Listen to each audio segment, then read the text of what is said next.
All right, everybody, and welcome to another Top 10 podcast in the One Take channel.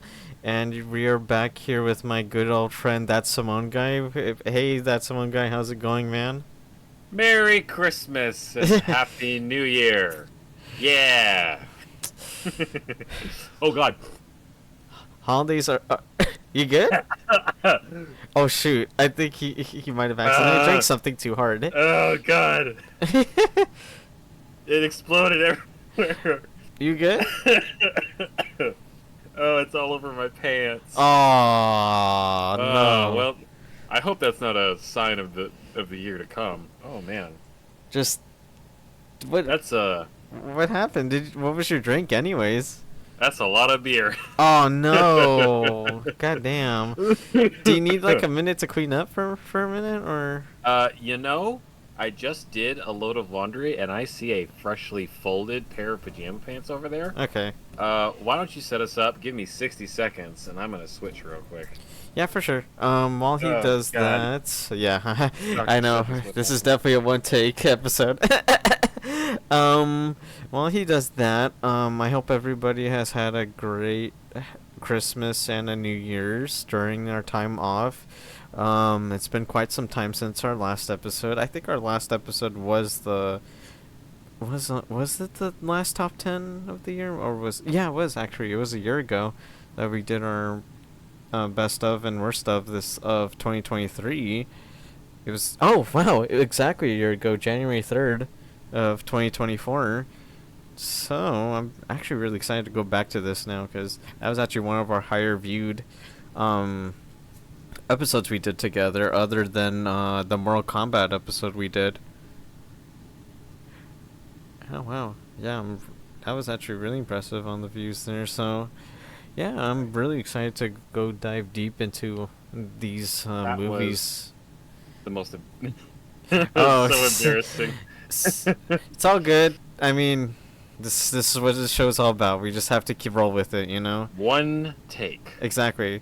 Well, I was just going over our like last episode, which was the last top 10, exactly a year ago, January 3rd, 2024. So, Oh shit. yeah, I know, right? It was Huh. actually our highest viewed episode, other than the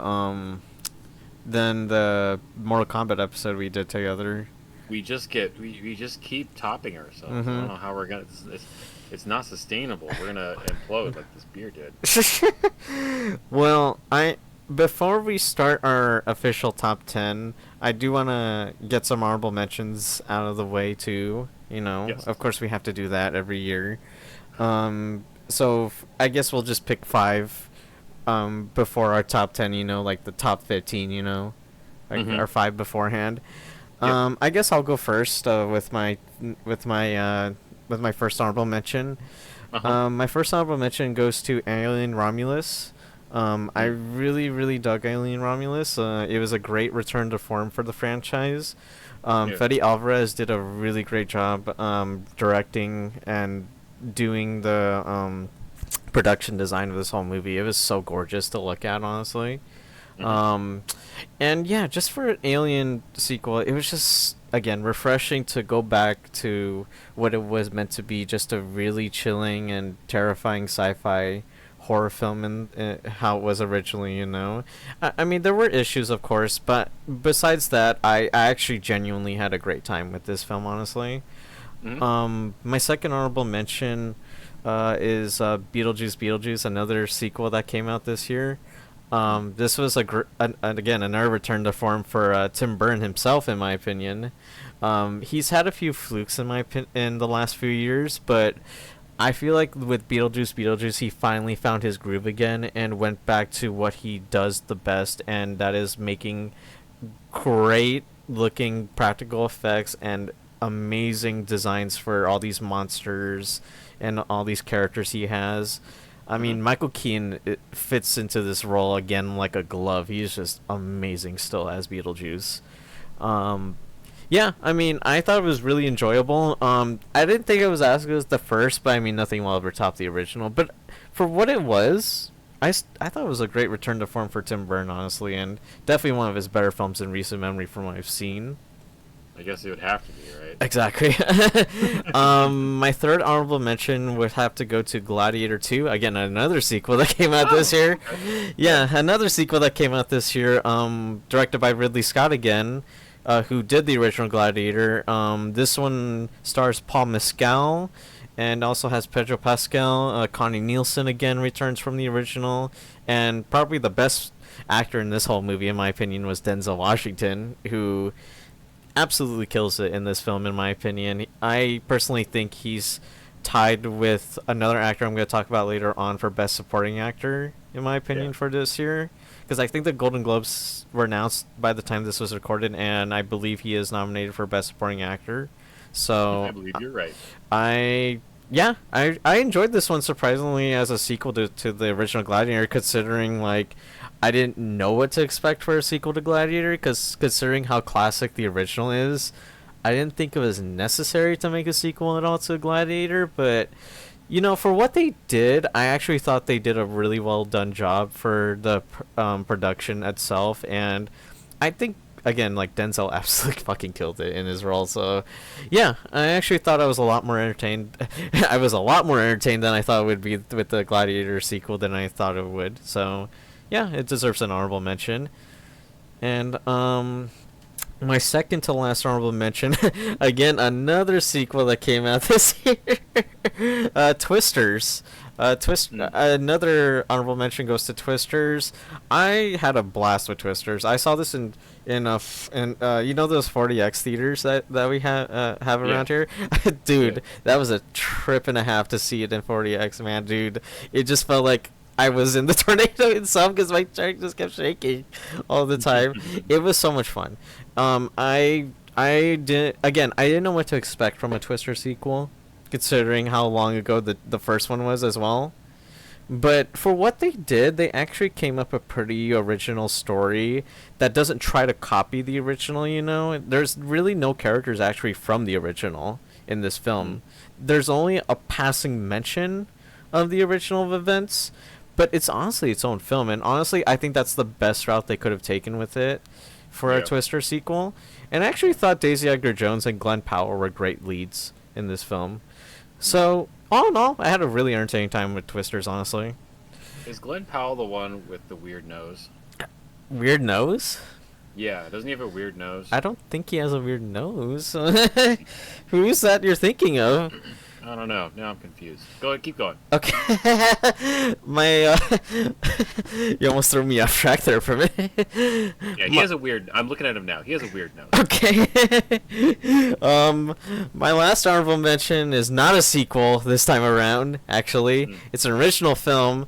It was on Netflix this year. I actually really, really dug this one. It was in my top 10 for a while until I saw other movies later in the year. But my number 11 goes to Rebel Ridge. It came okay. out this in September. September this year.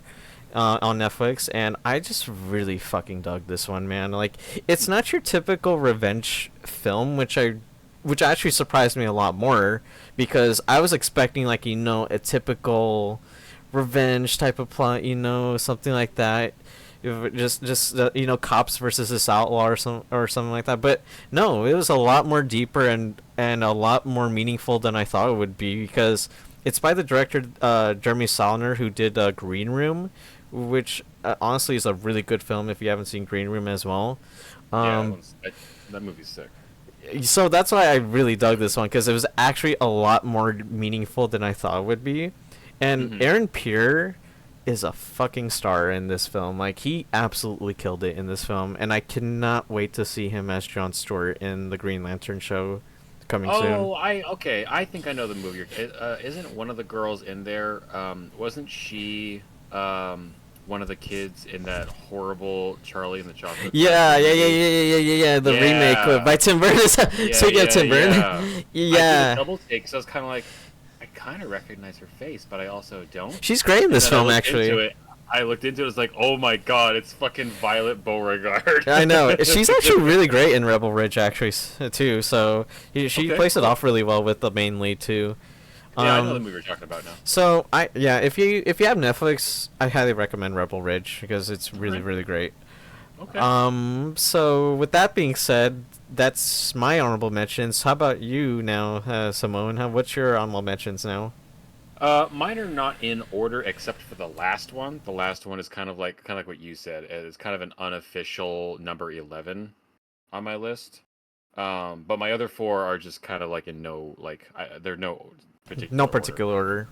Yeah, I'm also gonna start off with Alien Romulus because Ooh, oh, I cool, cool, cool. also really like you kind of like what you said. The look of the movie, love it. I could have just stared. The movie could have been silent, and I would have been entranced, just sitting there being like, "Oh, it looks so good." Absolutely. The production I design think of it is gorgeous.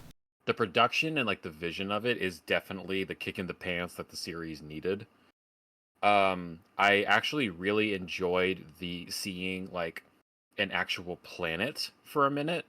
A lot of alien movies, not all of them, but like a good chunk, the ones that we remember are always in space, and I liked seeing a colony, that was basically like dominated by Weyland Yutani. That was a nice change of pace. Once again, the android is the most interesting character in the movie. I think that guy knocked it out of the park. Oh yeah, I forgot to mention. Yeah, David Johnson as Andy was great. He was my favorite Yeah, part too. big again like for an android, big range of emotions, lots of really good little decisions with his character work. I really enjoyed that. I loved the idea of the aim assist plot device. I thought that was really cool. I think seeing different sides of the alien was really interesting.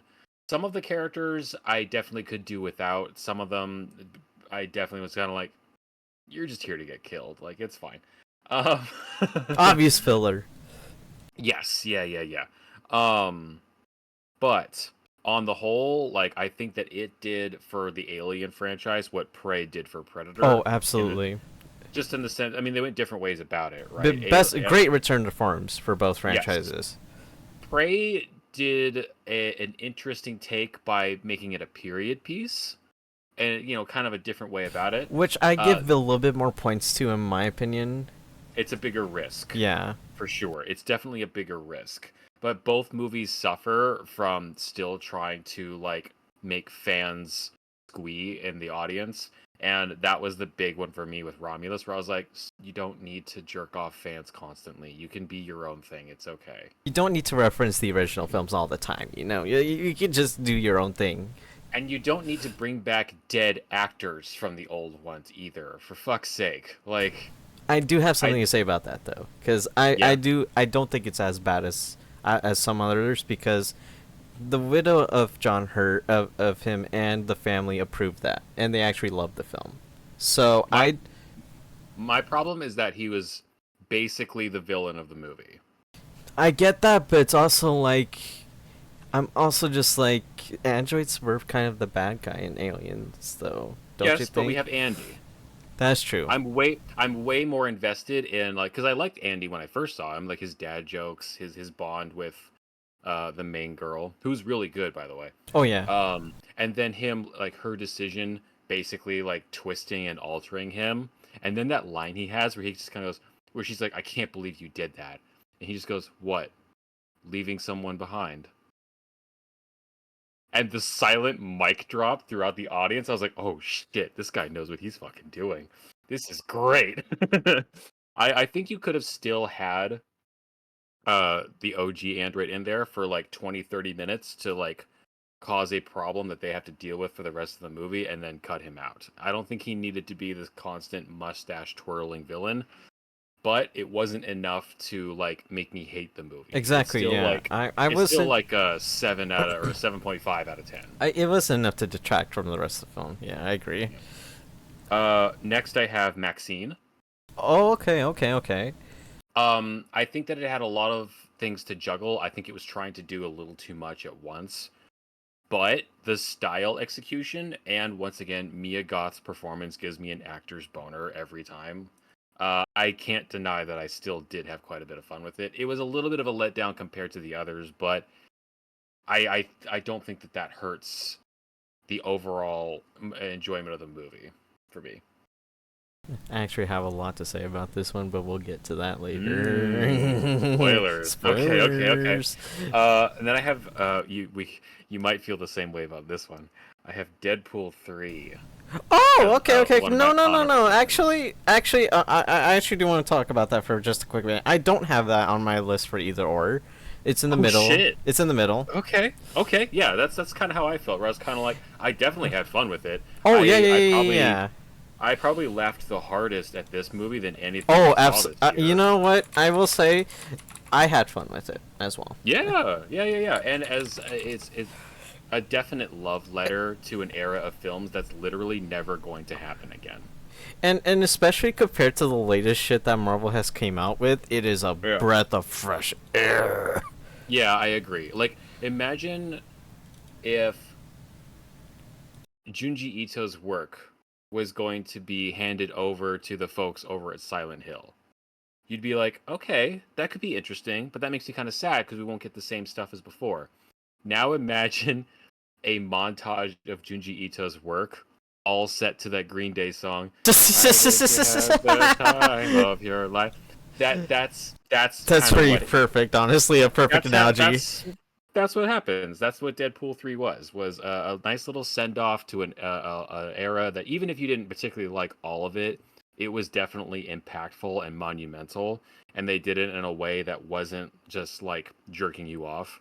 Just quick thing as well. I saw some people like on Twitter and like social media and all that saying that this film was more disrespectful than The Flash, and I'm just like, excuse me. No, Did this use dead actors as a thing to promote itself? I don't no, think so. No, that's not the same this is thing. not disrespectful at all. In fact, they actually used the live actors for their cameos. If you want to have a hot take, it needs to actually like you need to be able to look at it and be like, "Ooh, do they have a point No, or they not?" don't. They don't have And a yeah, that point. yeah, and then also like the action in Deadpool 3, pretty killer, pretty spot on. Exactly. Uh I remember the action scenes in this Hugh film. Jackman's performance, incredible. Like I really liked Hugh Jackman in this Hugh movie. Jackman's performance in this film kills anybody's performance in The Flash alone. Like, come the Yeah, fuck on. Like, but people, I come on. yeah, but I will say that I think the third act of Deadpool 3 completely falls apart for me to the point where I'm actually kind of annoyed. I didn't really enjoy once the Deadpool core showed up, I was like, and I'm done. I am checked out of the movie. I just think it was a little too overwhelming, in my Yeah. opinion. Like, it could have been cut down a bit more, in my opinion. Yeah. If it wasn't as overwhelming, I think it would have been fine. Yeah. But I still had fun. I still had fun with Yeah. this movie, man. Like, I don't know what the negativity is with this, honestly. If you're not a Ryan Reynolds fan, then that's fair, but That that is this fair. movie wasn't that this moon is not going to be what convinces you. It's not like he's suddenly going to learn a new shtick. He's already like a cajillionaire. He's not going to take a risk now. But if you just want like Um, a fun buddy cop type of movie in the it is, MCU, this is yeah, it is a exactly buddy what you cop want. movie. This is exactly what you want. And if you're a millennial, the soundtrack alone will have you be Oh like, my "Oh god, my this god, soundtrack is so Avril good. Lavigne, Green Day, like what the why? Fucking NSYNC, bro. Like, come Who on. did this?"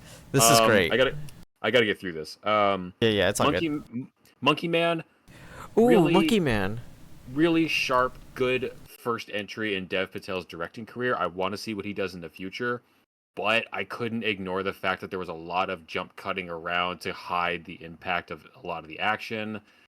Um, and also the cultural aspect of it. I'm never going to understand or connect with it in the same way that someone that lives there does. So it just doesn't impact me the same way.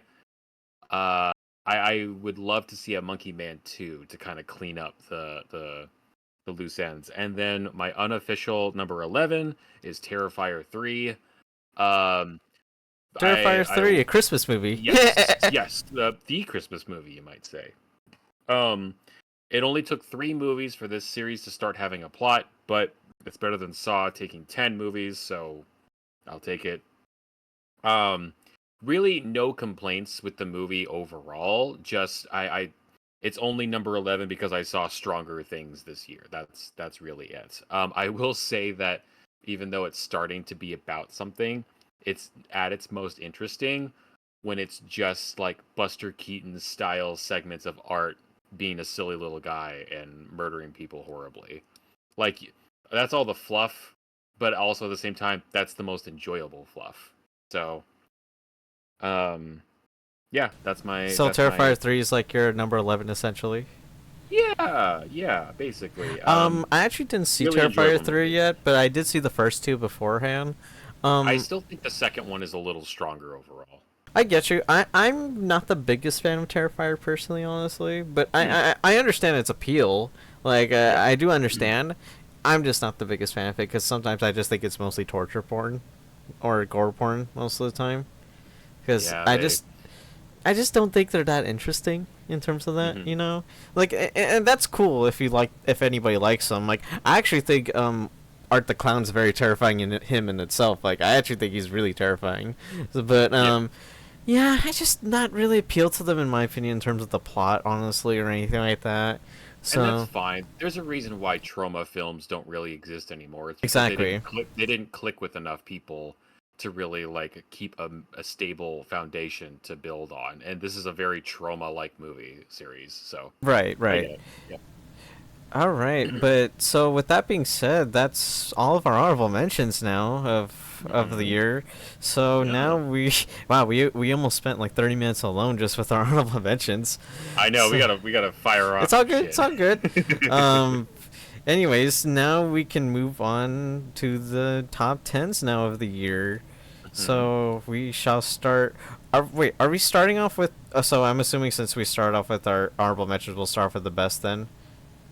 That's how we Yeah. usually do it. We save the Yeah. we save the worst for last, you know, because Yes. that's what we love to talk about, the worst movies, honestly. Mhm. But we We also gotta love make people we sit do through. we love to talk about the best movies, of course, you know. But that's just how it is here. So, anyways, so we now go to our official top 10 now of the year. Mhm. So does should I start off first then, or do you want to start off first? No, you go ahead because I just did my honorable mentions, so I'll pass the baton back to Okay. you. So, my number 10 of 2024 goes to Nosferatu.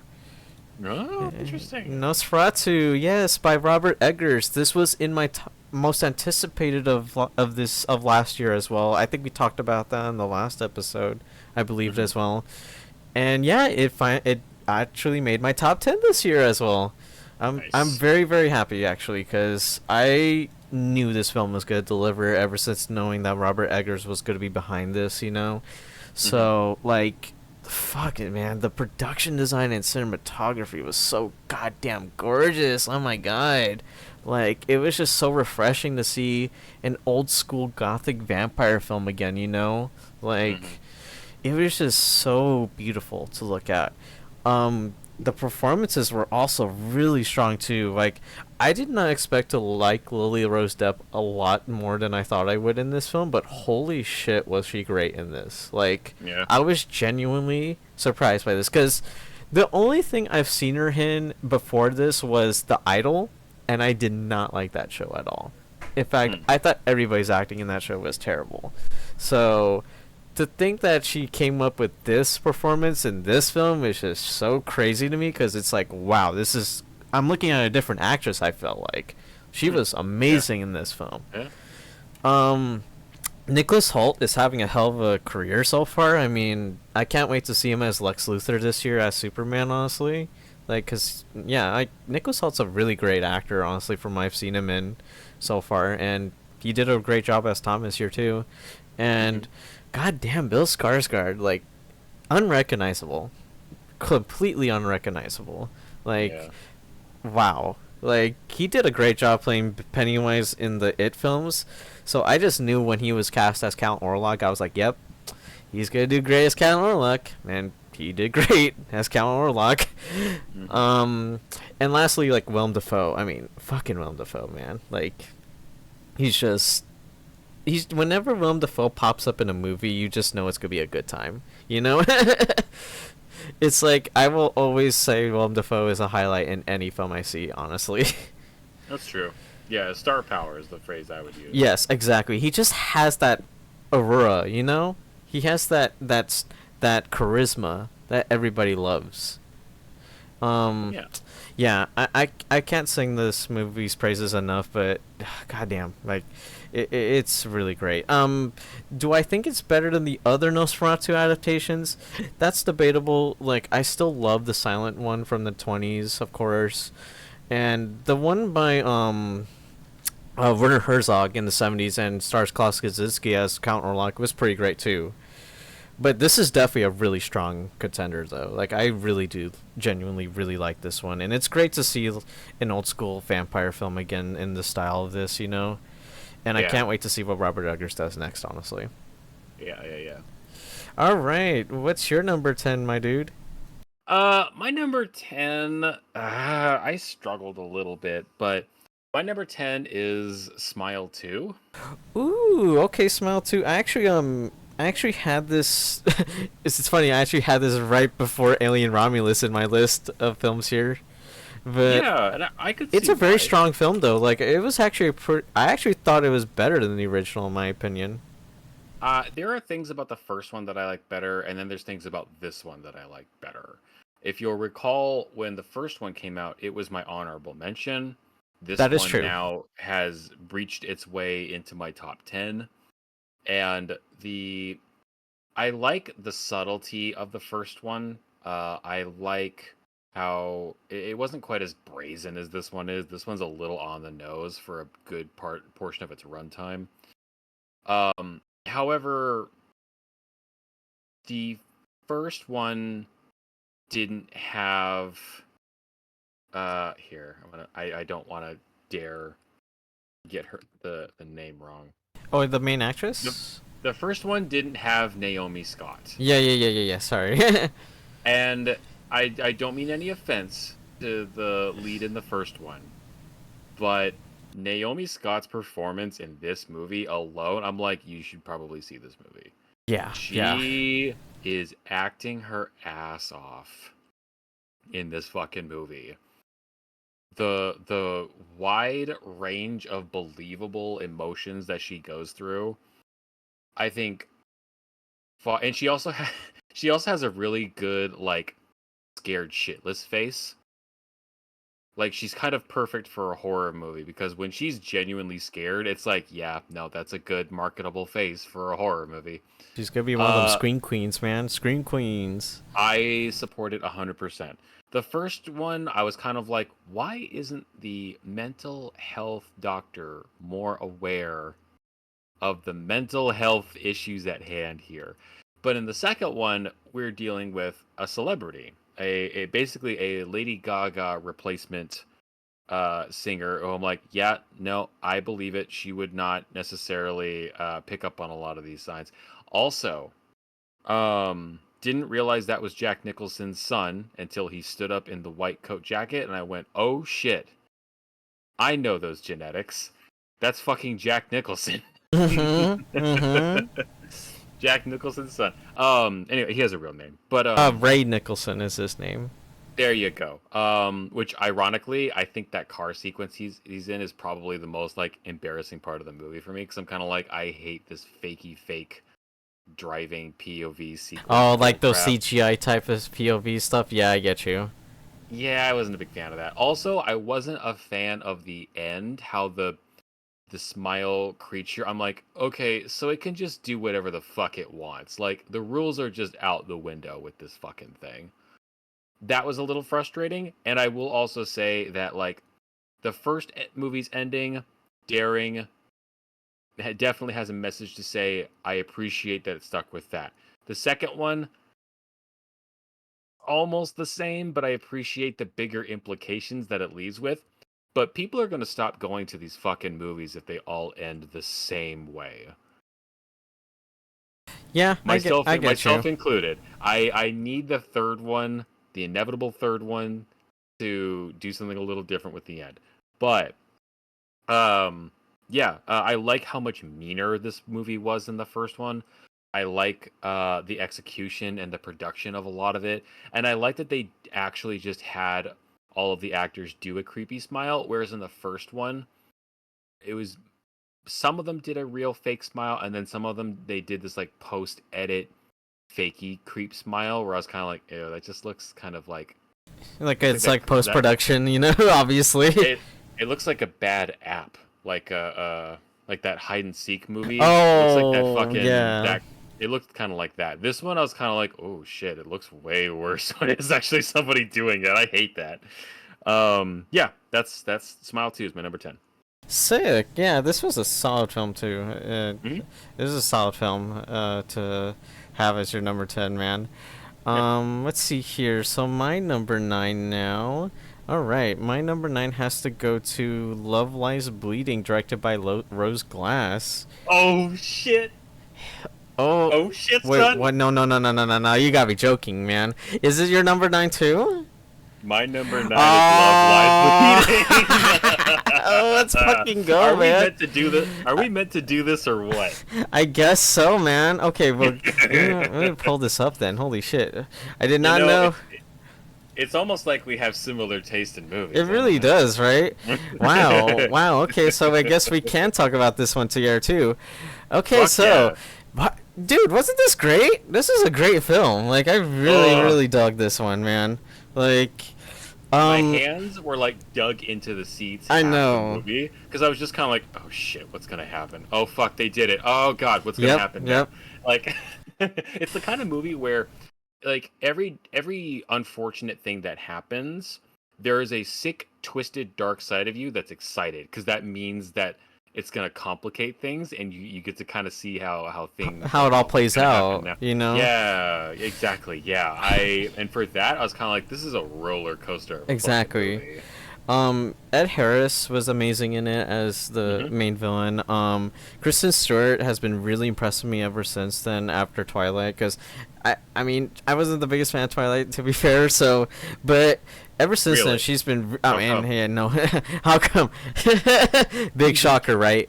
Anyways, but no, her acting has been really impressive ever since then. And I've been impressed with her projects that she's been choosing, but my standout was actually Katie O'Brien in this film, because holy fuck, Hmm. was she amazing Yeah. in this? Yeah. Holy Yeah. fuck, Yeah. Yeah. like the both the emotional and physical performance she pulls off in this is just wow. Like, after seeing this film, I was like, I'm definitely watching your career with interest. Hmm. And the bloody behold, she was in my honorable mention, Twisters, as well. So, like, yeah, I just think I can't wait to see more of her. Honestly, she was amazing in this film, Yeah. and my God, the visuals were gorgeous. The cinematography was really nice to look at. You know what's funny is that this film took place in the '80s, but it didn't feel like an '80s film that felt like it was forced down your throat with all the references and all that. It just felt like a No. genuine film, you know, like a genuine '80s film, like with the wardrobe and the cars and stuff like that. Yeah. If it wasn't for like the super clean, like digital film that it is presented on, you could seriously just pass it off. It's like it was in a time capsule that someone found. Right, right, right. And I just really dug it, honestly, man. This is just a really solid film from A24, honestly. Yeah. Like, do you have, I yeah, what, do you have anything else to say about it? I agree with everything you said. I also really appreciate that their relationship is not perfect and that There are the dark, faults. not just faults. Yeah, oh, yeah, yeah, there's more than just faults. There's some real deal breakers to the point where I could totally understand if someone would be like, "Nah, I would have dipped." Like most people probably would have, but these characters are not you. Like they're going to make different choices because they need different things or they desire different And things. I think the And choices they make weren't stupid either. Like, it was all no, meaningful to their character.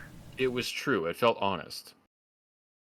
And also Kristen Stewart's physical performance too. Like Oh yeah, yeah, she has a lot yeah. of shall we say, she has a lot of tells in her acting career. She has a lot there's a lot of common ground between a lot of her characters. But in this, I really felt like in Crimes of the Future, I felt there was an attempt to get away from that. It's just that unfortunately her character didn't have a whole lot of screen time, Yeah, so she she was didn't in that get for like maybe 10, 15 minutes at most, you know? at the most, yeah. But in this, she really like they let her just fucking run free with it, and it's only to the movie's benefit because she feels like it. she's in someone else's skin entirely. She disappears in this movie, and I was like, "Fuck, yes, finally." Good for her. You got it, Queen. You got You it. got it. Get it. Yeah, Love Lies Bleeding. Great film. Hmm. Highly Hmm. recommend. Our number 9. Yeah. All right, number 8 now. Hmm. Let's see if we'll have the same. That's great actually that we have the same number 9. Honestly, How much you want um, to bet that we'll have one in our worst? That's the I is feel the like we same. will. Honestly, I feel like that's Yeah, gonna yeah, yeah. happen. That's also, I think, part of why we save the worst for later. That's, I feel, is more of a gamble. Oh, You know, absolutely. we could have wildly different choices for our That's why I worst. love it. That's why I love doing this all Yeah. the time. You know. Yeah, yeah, yeah. All right, so my number 8 for the best of is Challengers from Luca Guadagnino. Okay. Yeah, we do not share the Okay, so same. okay, cool, cool, cool. So Yeah, I'll go go for into it. Challengers then. Yeah, man, this was fucking great, man. Oh my god. Oh my goodness, Challengers. The three main leads were absolutely stunning in this film. Zendaya absolutely has been killing it ever since I've been seeing her in stuff like Dune, you know, and Spider-Man and stuff like Yeah. that. But this might be my favorite performance of hers yet, because she just commands everything in the screen in this film. Hmm. Also, Mike Faust and Josh O'Connor were damn great in this too. Yeah, they were genuinely great in this film. They also, speaking of physical performances, like the tennis they actually portray in this film. Like, I'm not a big fan of tennis, honestly, in real life, but they actually filmed it in a way they made it so tense, you know, where it's like, damn, it felt like I was genuinely there, like watching a tennis game, you know. Like I was playing like Wii Sports almost in real life. Um, the other thing I want to mention real quickly, before we move to your number 8, is the soundtrack by Atticus Ross and Trent Reznor is fucking awesome, and it's my Hmm. personal favorite soundtrack this year. I've been listening to it ever since it came out, and holy shit, it's just a banger to listen to. And I honestly cannot wait to hear their soundtrack this year for Tron Ares and their intergalactic game they're doing for Naughty Dog. Hmm. So man, yeah, Nine Inch Nails, baby, holy shit.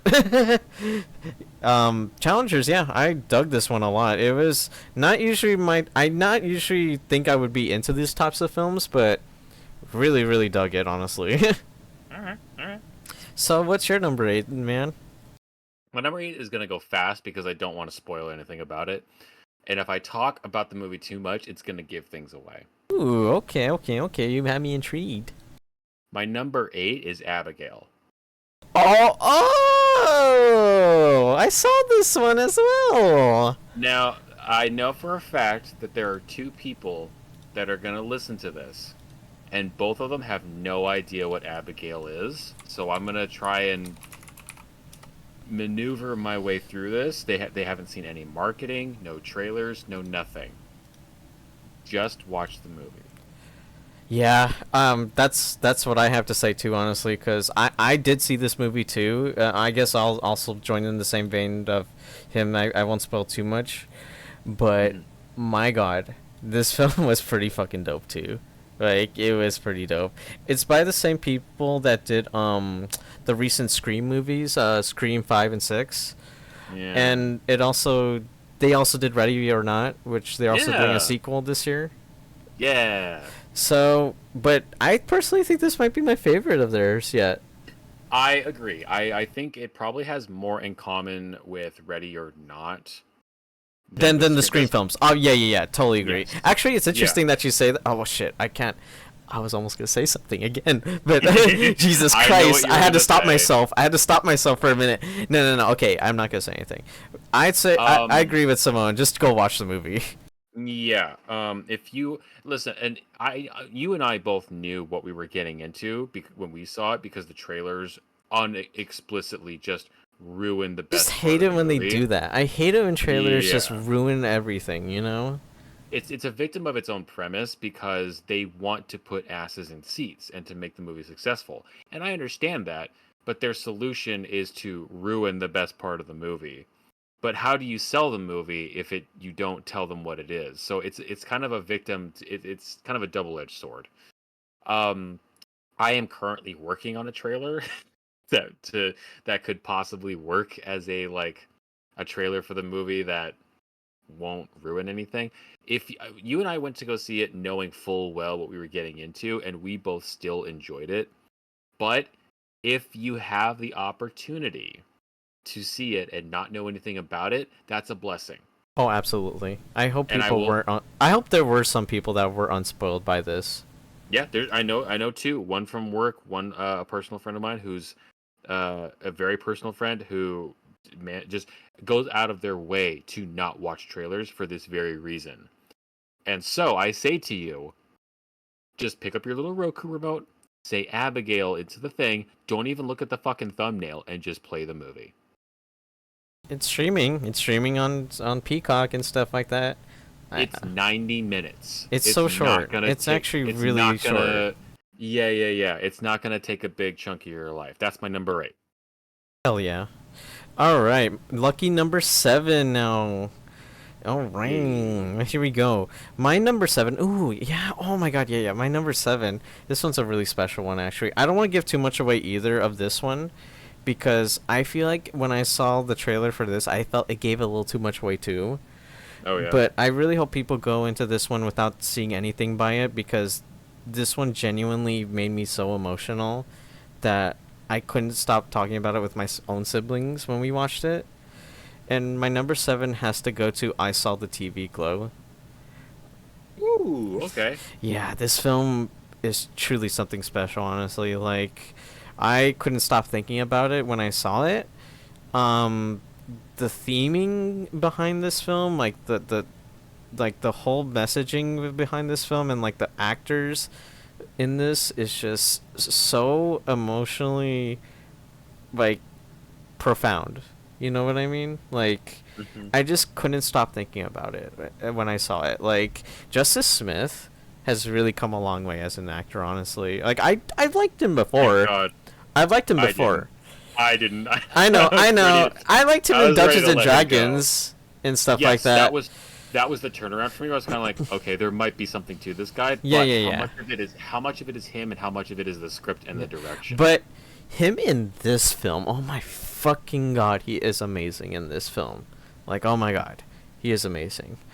Yeah, I don't want to say too much again. Like, I don't want to spoil too much, because I feel like if you go into this without knowing anything, I feel like people are gonna like it a lot more than they should. Actually, saying this is actually cool, because Martin Scorsese just came out saying this was his favorite film last year.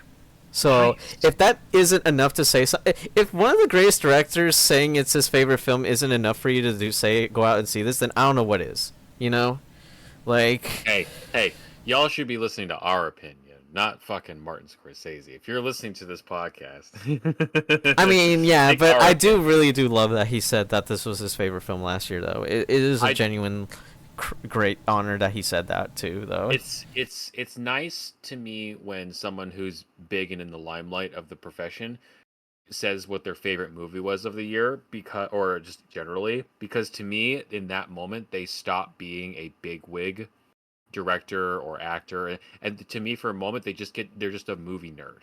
They seem Exactly. more Yeah, human to I me. agree. So especially Martin Scorsese saying like, "Oh, my favorite movie was this," I'm like, "Oh, really? Tell me more about it."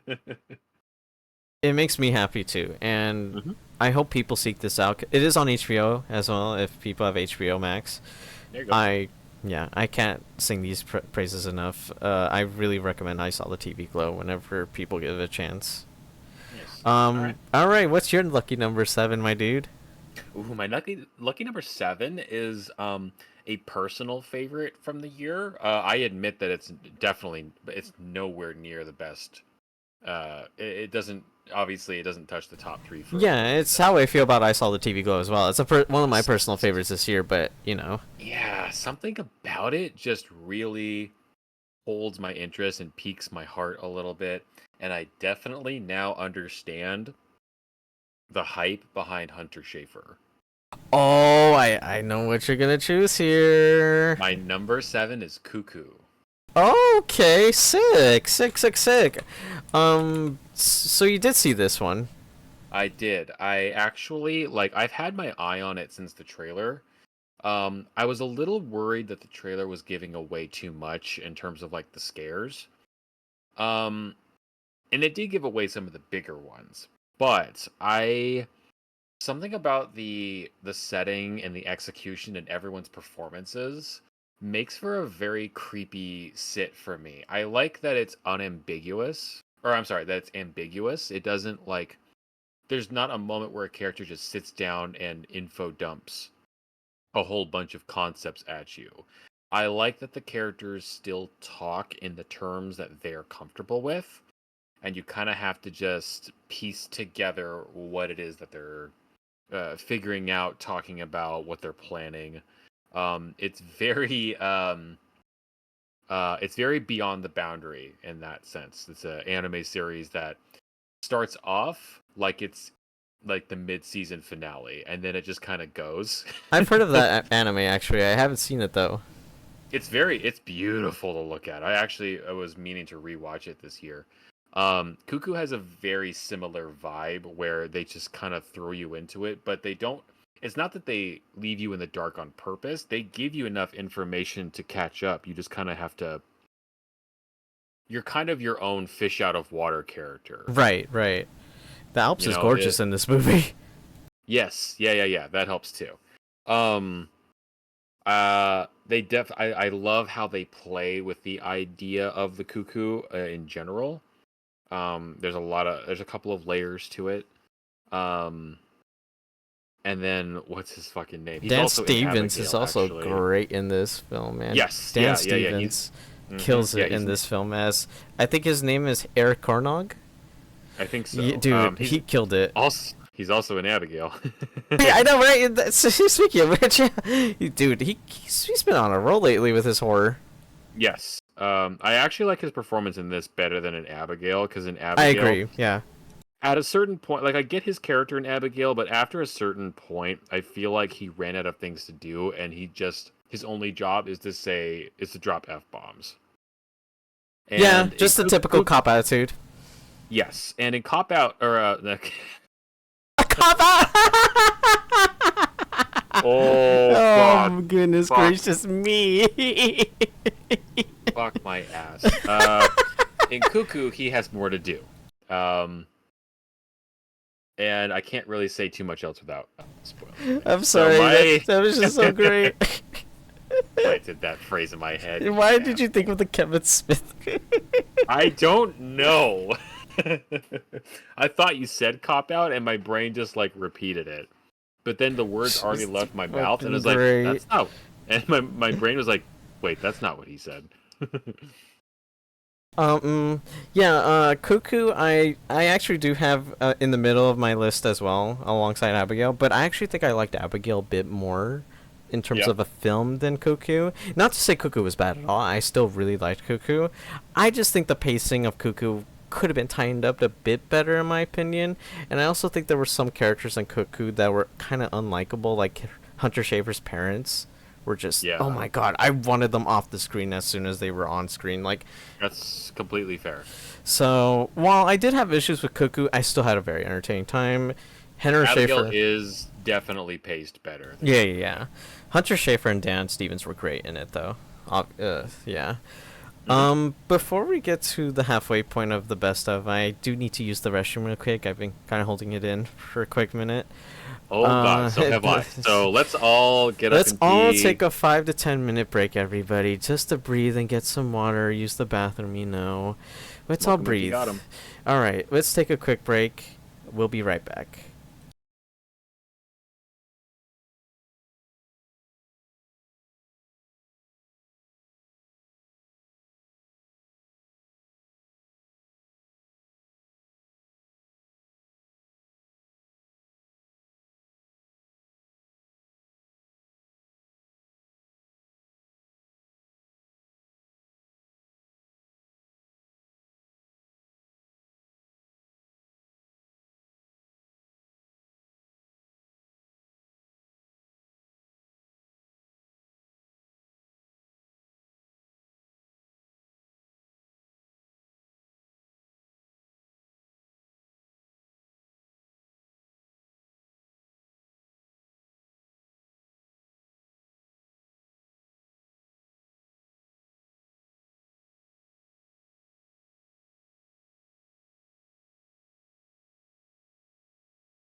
All right, we are back now with our best ofs. We just had to take Everyone's PPs and vajayjays are back in their pants. we just had to take a quick break, just so that we can recuperate ourselves, just so that we can get our energy level still up and That's running. what I said. Well, yeah. Sorry, I'm repeating what you're saying. Essentially, um, so all right, well, yeah, we're on number 6 now. Number 6. Oh, okay. My number 6 is a pretty special one, actually. I'm very excited to talk about number 6. My number 6 is probably my favorite like action film this year, you could say, because man, this director just knows how to direct an action film. Like, man, like I Mm. can't believe it. Like, especially Mm. for his age, Oh. come on. My number 6 this year of 2024 goes to Furiosa: A Mad Max Saga. Ooh. Okay. Yes. Yeah. Hell Yeah. Yeah. fucking yes. So, Fury Road is my probably in my top 20 films of all time. It is a Yeah. fucking masterpiece of a Yeah. film. It's great. Yeah. So when they announced this film, I will admit there was a little bit of worry because I didn't know what to say like about a prequel to like a character that we already kind of know about, like just from don't the don't mess it up. like just don't mess it up. But considering the fact that it's still by George Miller and the same team that did Fury Road, I felt like I shouldn't have been worried. And Yeah. seeing it in theater, yeah, I definitely shouldn't have been worried. It was fucking awesome, man. Like, cause there's again the action is just so well made. It's just like you can see everything in the frame. And it's so cool to look at. Like the Hmm. world building of Mad Max is just so goddamn cool. Like I love seeing Bullet Town. I love seeing Bullet Farm, and then there's Gas Town, and then like all those green place and all that. Like it's just so cool. Like seeing all these different locations of like different like landscapes almost in a way too within the Hmm. wasteland. Yeah. Um, my favorite performance is Chris Hemsworth in this film because he absolutely killed it as the villain, as Dementus. Because oh my god, like he's really grown as an actor too lately. Like I liked him as Thor. Don't get me wrong. Like I liked him as Yeah. Thor in the MCU. But here, like he's not even the same character. Like he's completely like the same different type of person here, honestly. Like honestly, like where I got shades of him from a different acting perspective too, whereas in Bad Times at the El Royale, he was genuinely great there too. It's just that he didn't have a lot of screen time there. So for here, that since he is the main like villain in this film, he gets a Hmm. lot of scenes to chew on, and he is just amazing here. Mm. Like my god, Anya Taylor Joy is also amazing in the role of young Furiosa. She's not in it a whole lot than I thought she would be, considering like I thought she was advertised throughout the whole film. But she's still in it a majority of it, and she's genuinely great. She also did all of her own driving and stunt work in this film. And it just Yeah. makes it all the more impressive to see her like do like her own like fighting and like her climbing and like her rope work and stuff like that. It's really cool, honestly. Like, and again, I can't sing George Miller's praises enough, but the fact that he's like over 80 years old and still doing action films like this makes a lot of directors who are younger than him look like shit still. Yeah. Yeah. um, yeah, Furiosa, god damn it, amazing film as well. It's a great film to pair with Fury Road, honestly, because if you watch this directly before Fury Road, it's Hmm. perfect. It really is the perfect duo of films to watch. Mm. Yeah, that's my number 6. Love it. Okay. Yeah. I was really bummed I didn't have time to watch it. It's just it's hard for me to carve out 2.5 hours Yeah, of time it's to watch it. definitely it's a long one for sure, Yeah. but if you do have the time, definitely watch it whenever you can. Oh, I will be. All right, man. What's your number 6? My number 6 is Dune Part 2. Oh, wow. Dune For Part a while, 2. this was my number 1. Yeah, this was my number 1 too for a while too. but it was a strong year this year. So it being number 6 should not be misunderstood as it Yeah, yeah, being yeah, yeah, yeah. Of course, of as a course. mediocre movie, because it really, I liked Dune Part 1 quite a bit, but I do, and it's, it's two halves of a story. So obviously this one's going to have a lot of payoff to it. But even like within itself, its own, what it sets up on its own, I still feel like it pays off that. It pays off the dividends of the previous movie, and then it takes time to introduce some really weird shit. Like night fireworks? What does that even look like? Bro. Oh, I guess that's what that looks like. Bro, like the amount of lore that's in Dune is insane, man. The amount of weird Yeah. shit that happens in this universe is crazy. Yeah, and where there's a lot of things in the first one that I felt were entertaining but safe. This is not a safe movie. This is a movie that definitely is okay with taking like a couple of narrative risks. And I know that that it's an adaptation. That's kind of what the book does also. But we have seen time and time again where somebody is adapting a previous work and played it so safe that it was for the worse overall. This one, I'm glad that they didn't shy away from some of like the character choices that some people make, where it's like that's a little disparaging, but that is something they would do. It's totally in line with what they do in character, honestly. And as Yes. spoilers, we might talk about this later on in my list too.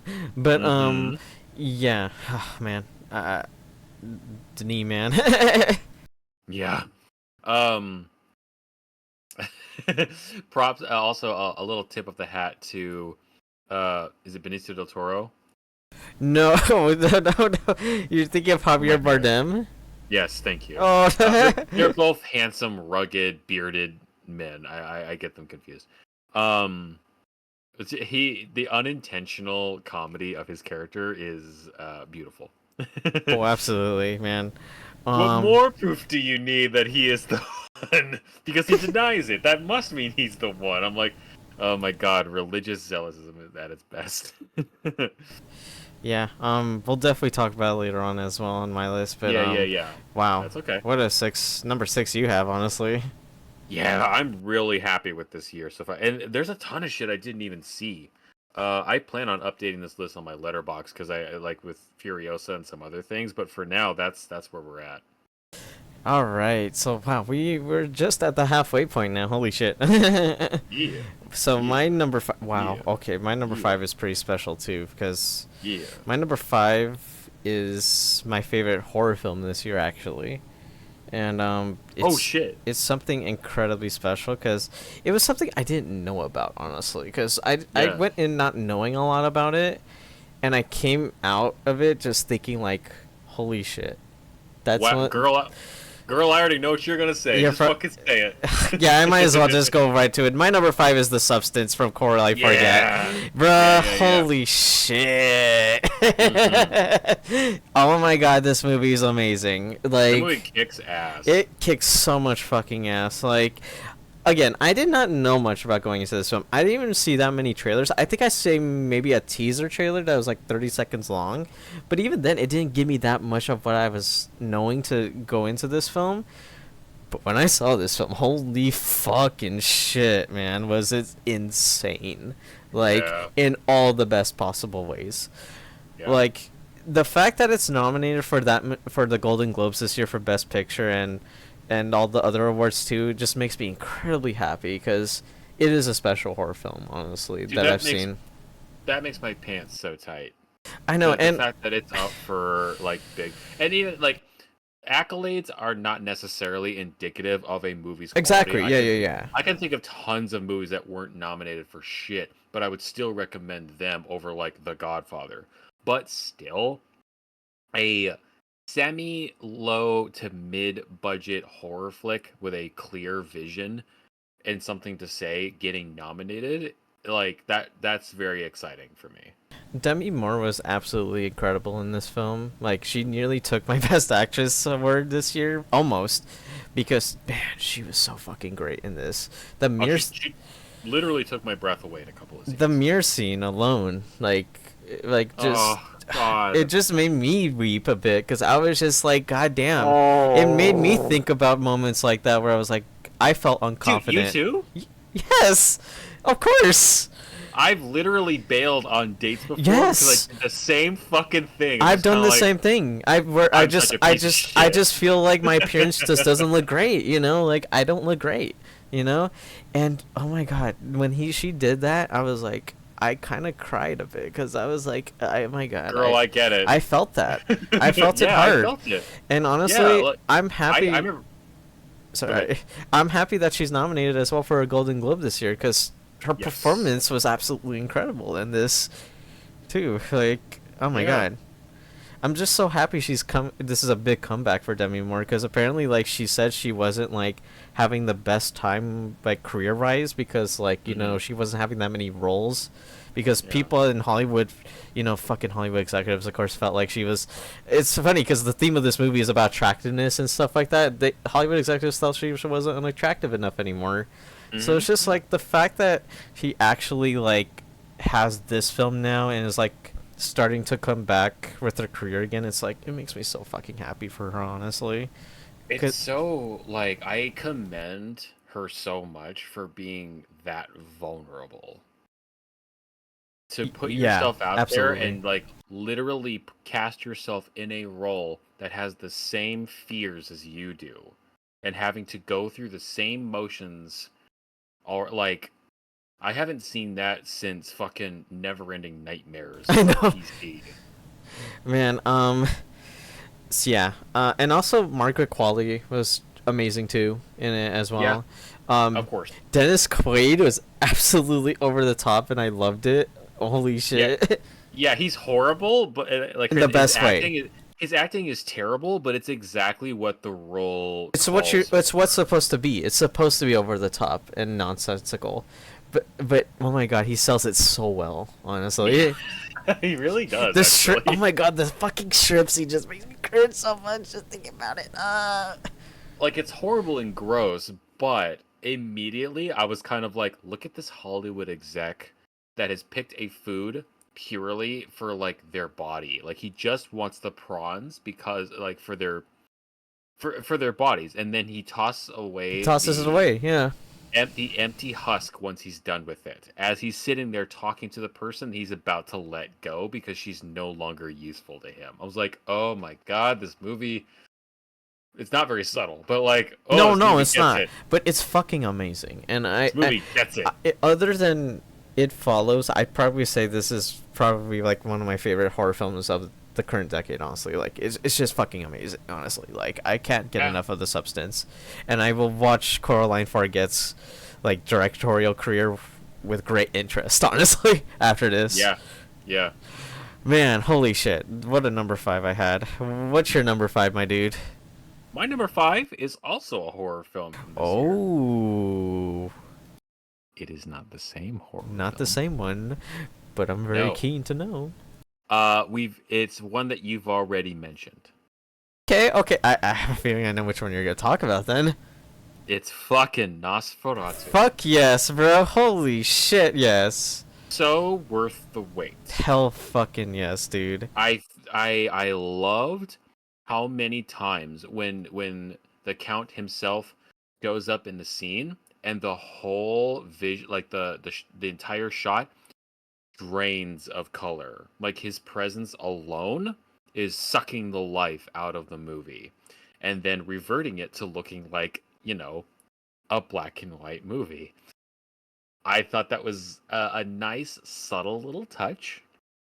Um I I found out that Robert Eggers actually directed a Nosferatu play when he was a kid.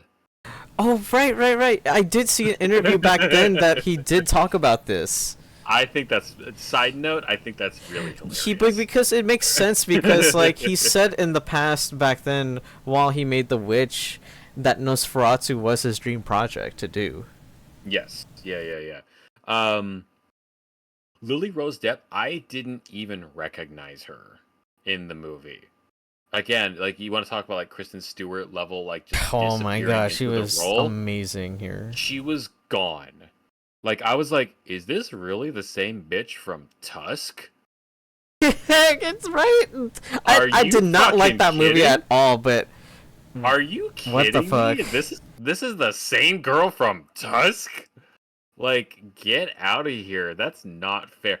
Props to her. That's fantastic. Also, I just realized that that movie had Justin Long in it, Oh yeah, it did have just like and Bill Skarsgård was in is a movie with Justin a Long fucking also. barbarian. 9 Degrees of Justin Long. Um, Bill Skarsgård, legit, I didn't know Bill Skarsgård was Orlok until the credits hit. It Uh, just hits you, huh? like you said, unrecognizable. Had no idea. I had some people come up to me and be kind of like, "Yeah, I kind of wish the movie had subtitles because I couldn't tell what Orlok was saying." I was like, I mean, That's kind of the point, though, which you're not supposed to understand because he's like a very groggy, like old dude. he's not supposed to act already. The other characters in the movie already talk in a way that's alien to the way that we talk. So you have to have Orlok talk in a way that is even further removed from them in order to get across how ancient and eccentric he is compared to them. He's out of place in their own timeline. So I feel like it would have been out of place to have him talk like them because he's not from their era. The way he talks about his former relationship with Depp's character, it seems like it was from a long ass time ago. So I don't know. I feel like the complaint of like I couldn't really understand what he says. The only way to fix that would be to have him, talk like everybody else. But then he wouldn't feel out of place. It'd be kind of a disservice. Speaking of out of place, though, um, I love Willem Dafoe. I really do, and I think he's the unintentional comedy of this movie, in the best way possible. Oh, absolutely. Um, He's definitely like the Van Helsing type of this film, you know. yeah, I was trying to explain to somebody at work that like he's kind of like if you took Van Helsing and then the plucky comic relief from the Hugh Jackman Van Helsing movie and kind of fused them together because he does have sort of an oddness to him that feels very familiar, but at the same time he's not afraid to stab a motherfucker. No, no, no, absolutely not. I also really appreciate that even though they go to him, they find this expert in the occult. I really appreciate that he wasn't too cool and calm and collected about it. Like he was still reasonably freaked out Oh, of like, absolutely. and that still adds that helps to keep the dread of It the adds movie in depth. place. Because some people say about Egger's previous movies that like, oh, they're boring because there's no plot. It's just characters like losing their minds for 2 hours. And I disagree with that statement for the I most totally part. disagree with that too. Yeah. But this movie especially, I feel like is specific almost specifically designed to counter that argument because there is a very clear antagonist and a very clear set of protagonists in the movie. There is a driving point and there is an inciting incident to the whole thing. And so when you get Willem Dafoe added into the movie, I'm like, if this was a more conventional schlocky summer flick, this would totally be a like David Tennant badass, like you know what I mean? Like this could be so tongue in cheek, cheesy, stupid, but it in true Eggers style, it feels real. It feels that's the freakiest part of the movie is that it never totally scared me, but it got under my skin with how well executed everything was. It's Like very, very how tense. grounded and tense is what it overall just kind of Yeah. felt like. And I remember this moment because I thought the guy next to me was recording the movie. Him and his wife were sitting next to me, and the movie ends, and the wife just goes, "Well, that was nothing new. That was kind of lame." And I just kind of sat there like, "Oh my god, I'm the smartest person in this audience right now." I don't like thinking that way, but Uh, I would not be surprised if the movie should help to warm people up to Eggers overall, because it is a little different in terms of like plot narrative than the movies he's done before. But I think it still has enough of his style that his fans won't be disappointed. I Right, wasn't. right. And I want to mention one more thing about this film is that like again the cinematography was just so gorgeous. Like that shot when Thomas goes out into the snow and that carriage comes through, but you just see him standing still with the lamp Dude, post. Ah! both when you mentioned cinematography before and just now when you brought it up, both times I thought of the shot that's what you just described of Thomas with the carriage, and I remember thinking like, "Holy shit, I'm watching Bloodborne." Bruh, if Eggers I'm does watching a, a. could you imagine if Eggers does a Bloodborne movie? That would be fucking sick, honestly. I would not stop masturbating for this all the way until its release into the movie theater, and then even still, I would probably be asked to exit the movie theater, the auditorium, because that's such a perfect marriage. Bloodborne and Robert Eggers, just Man, it's like it's you know that I'm meme. gonna It's mute. I'm gonna mute my mic. I can't. I can't keep it to you, myself. you know that meme. That meme is like I'm receded. You can't stop me now. Like it's not even out yet. It's like that's the meme I have right. I'm thinking of right now. Yeah. You know me. Oh. All right. So that's Nosferatu. Your number 5. I've gushed in more than one way about Nosferatu for long enough. So yes, that's my number 5. So what is it? Number 4 now? Yeah, we're on 4, boy. No one mourns the wicked. What you got for me? That was my number 4. Wicked. I just sang it. Oh, okay. Shit, that's a surprise. I'm surprised you didn't get that when I sang it. Honestly. Oh, I haven't seen it, so I don't. Oh, okay. So I won't say too much then, but probably the best theatrical experience I've had this year, honestly, because holy Really? shit was everybody into this film, including myself. Like, okay, I believe it. okay, so I went into this film with very low expectations, honestly, because I've sang the musical myself in choir. I was in choirs for throughout my middle school and high school years. And I have seen the musical, like the Broadway musical. So I had a lot of things like going into this, like I had a lot of concerns, like going into it. I also wasn't the biggest fan of Ariana Grande at the time, because I'm just not a big fan of her music. It's fine if you're a big fan of her. Really? How come? I know, right? But like, like it's just I'm not the biggest fan of hers, before this, so I had a lot of low expectations going into this, honestly. So to say that's my number 4 is really saying something, because holy shit was this a blast to watch in the theater. Oh my god, there was just so much energy in this film. Like it was just infectious, to say the least. I mean, I'm a huge musical nerd. Like, you know me, I love musicals. So when I see a good musical like this, man, I'm gonna gush about it for a good time. Cynthia Erivo was amazing as Elphaba, the Wicked Witch. Like I've seen her before, and also I mentioned before this Bad Times at the El Royale. She was the main lead in it, and she was great there too.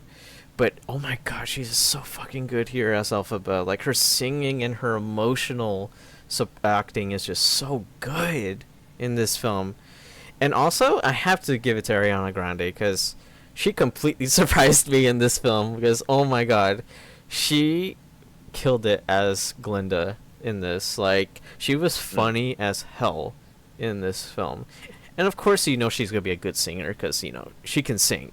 So I mean, Right. Yeah, I mean, there's so much I love about this movie. I mean, I already love The Wizard of Oz as is. So the fact that that this was made into an actual film, like the Wicked musical now, it's really so cool. Like, it's really cool to see it all in its glory. like, admittedly, this is only the first half of the story. I mean, there is the second half coming out later this year as well. So, Yeah. but it makes me excited for the second half. I'm just like, wow. Like, if I went into this with very low expectations, but now I'm really excited for the second part this year, Hmm. yeah, I can't wait. I cannot wait for Wicked Part 2, and I urge people to. I mean, I'm pretty sure a lot of people have already seen Wicked at this point, but if you have it, yeah, you'll have a great time with this film.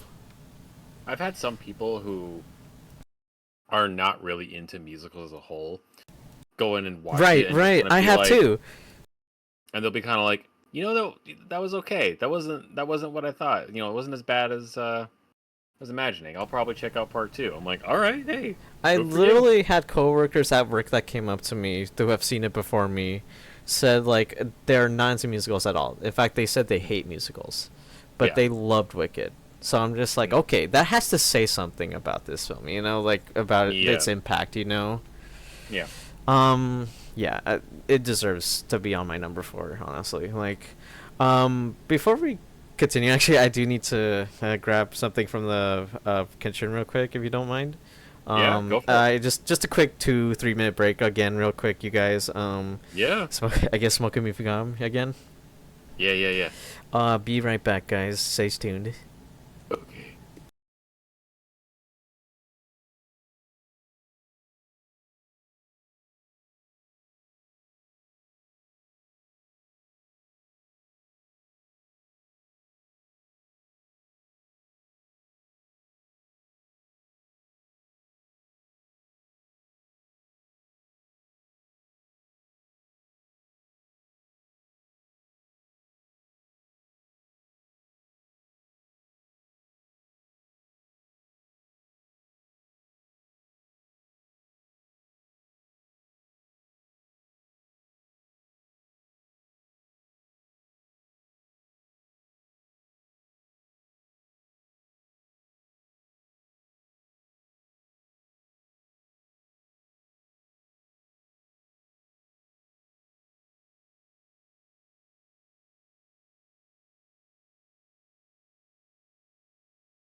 Alrighty, back from our quick break again. I just got done getting with our number four here, but it's your number four now. So what's your number four?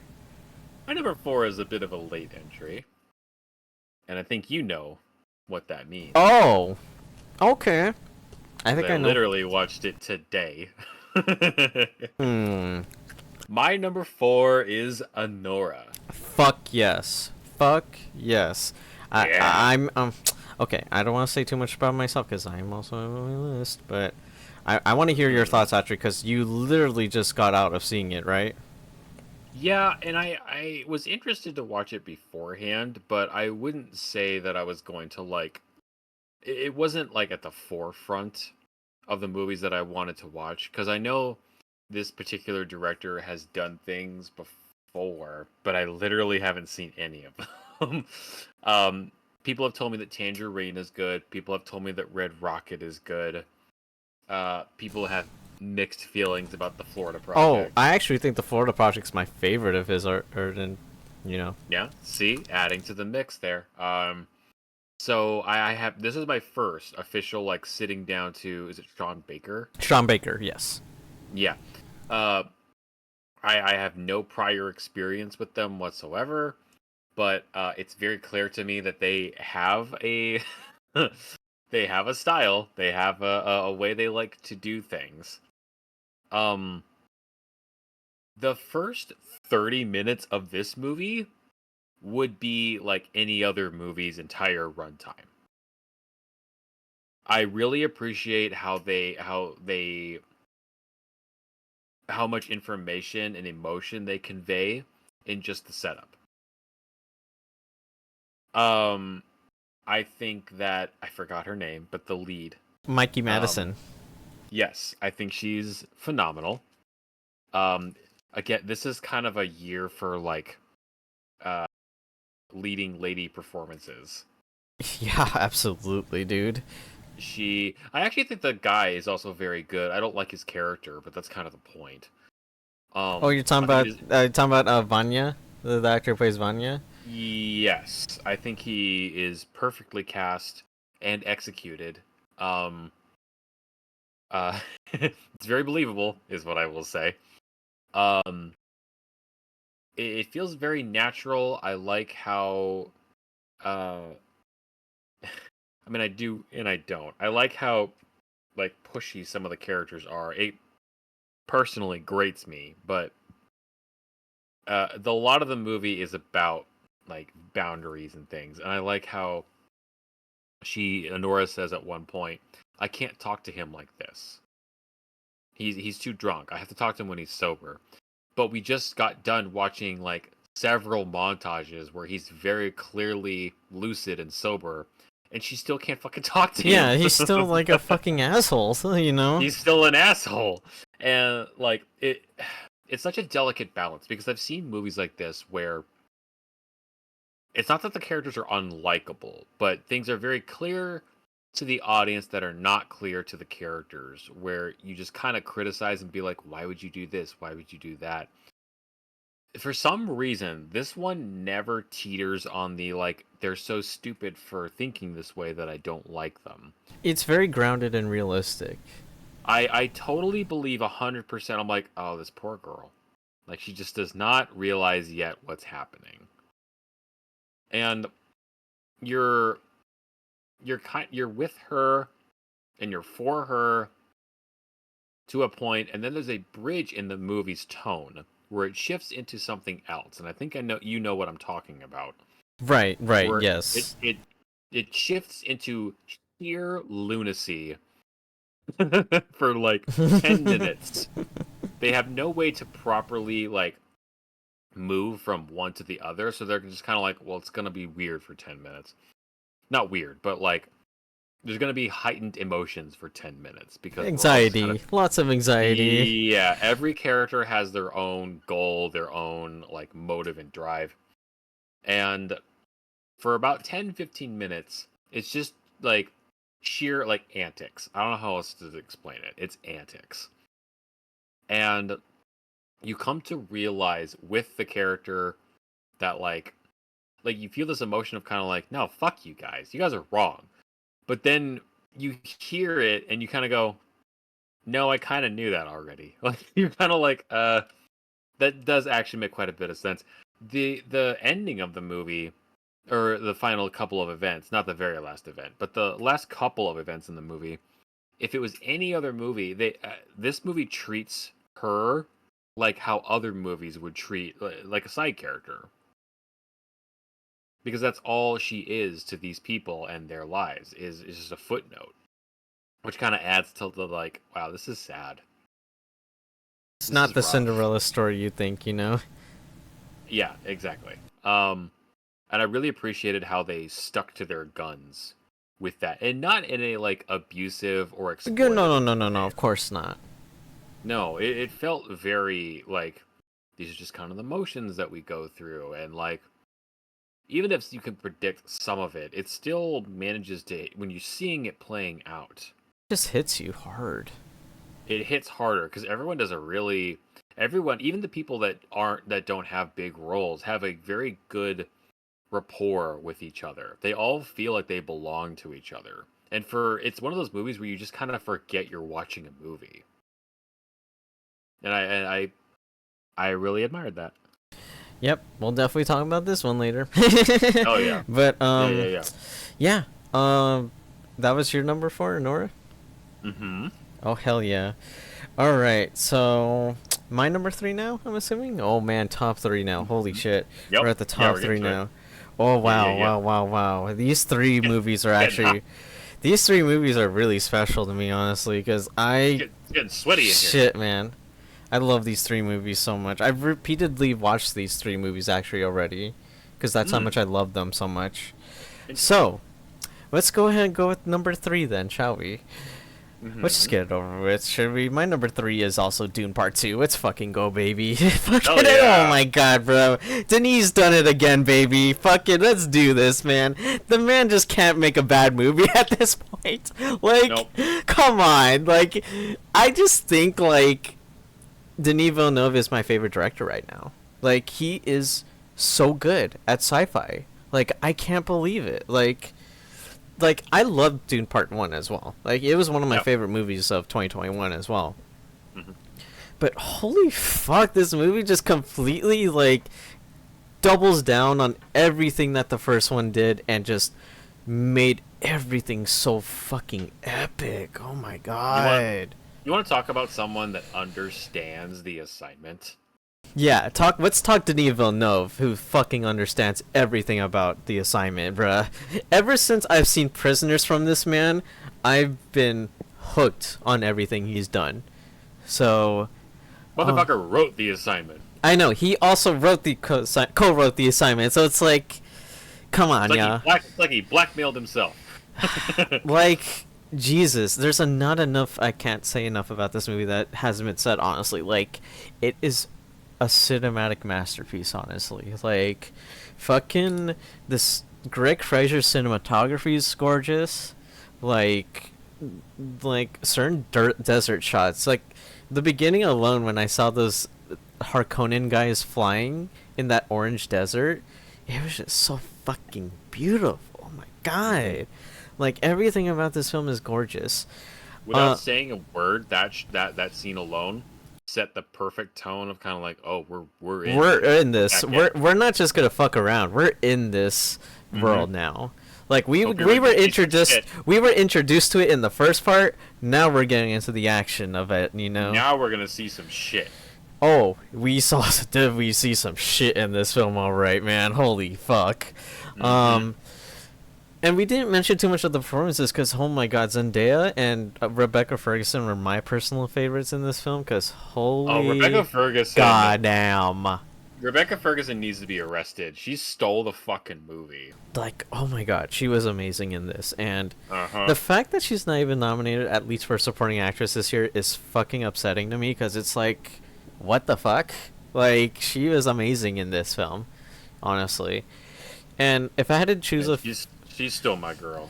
And if I had to choose another favorite of mine other than those two, it would probably be Austin Butler as Feud. He was fucking crazy in this movie. I loved him in this. Elvis? What are you doing? I know, in this right? movie? Like, he was but he wasn't. The thing is that he wasn't the same type. He completely sold this character though. Like, I did not see the same performance from Elvis in this. Like, he was completely different here. I do think that is a testament to him, obviously, because he couldn't, if he didn't have that potential, he wouldn't be able to do it. But I think it's also a testament to, you're looking at the contrast of directors. Two different directors can pull two different performances out of the same person if they're willing to put in the effort and the work and if they understand what they're making. And I think Dune Part 2 and Elvis... I think that's when you look at how he commands the screen and illustrates a lot of his character through just action in Dune Part 2, vastly paints a very sharp contrast to what he was working with in Elvis. Yeah, and I've been honestly ever since then I've been a huge fan of his work. I mean, I still haven't seen the Bike Riders last year, but I really want to see it still because I heard he was great there too. Yeah. Um, and yeah, I was really blown away by his performance as Feud in this. So yeah, I can't say enough about this movie. Honestly, that hasn't been said, but holy shit, that was amazing. Denis has done it again, baby. Nope.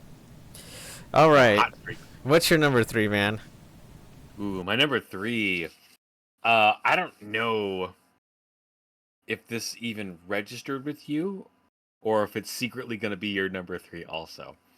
Um, we've been talking very big movies, Dune and Nosferatu, very big movies.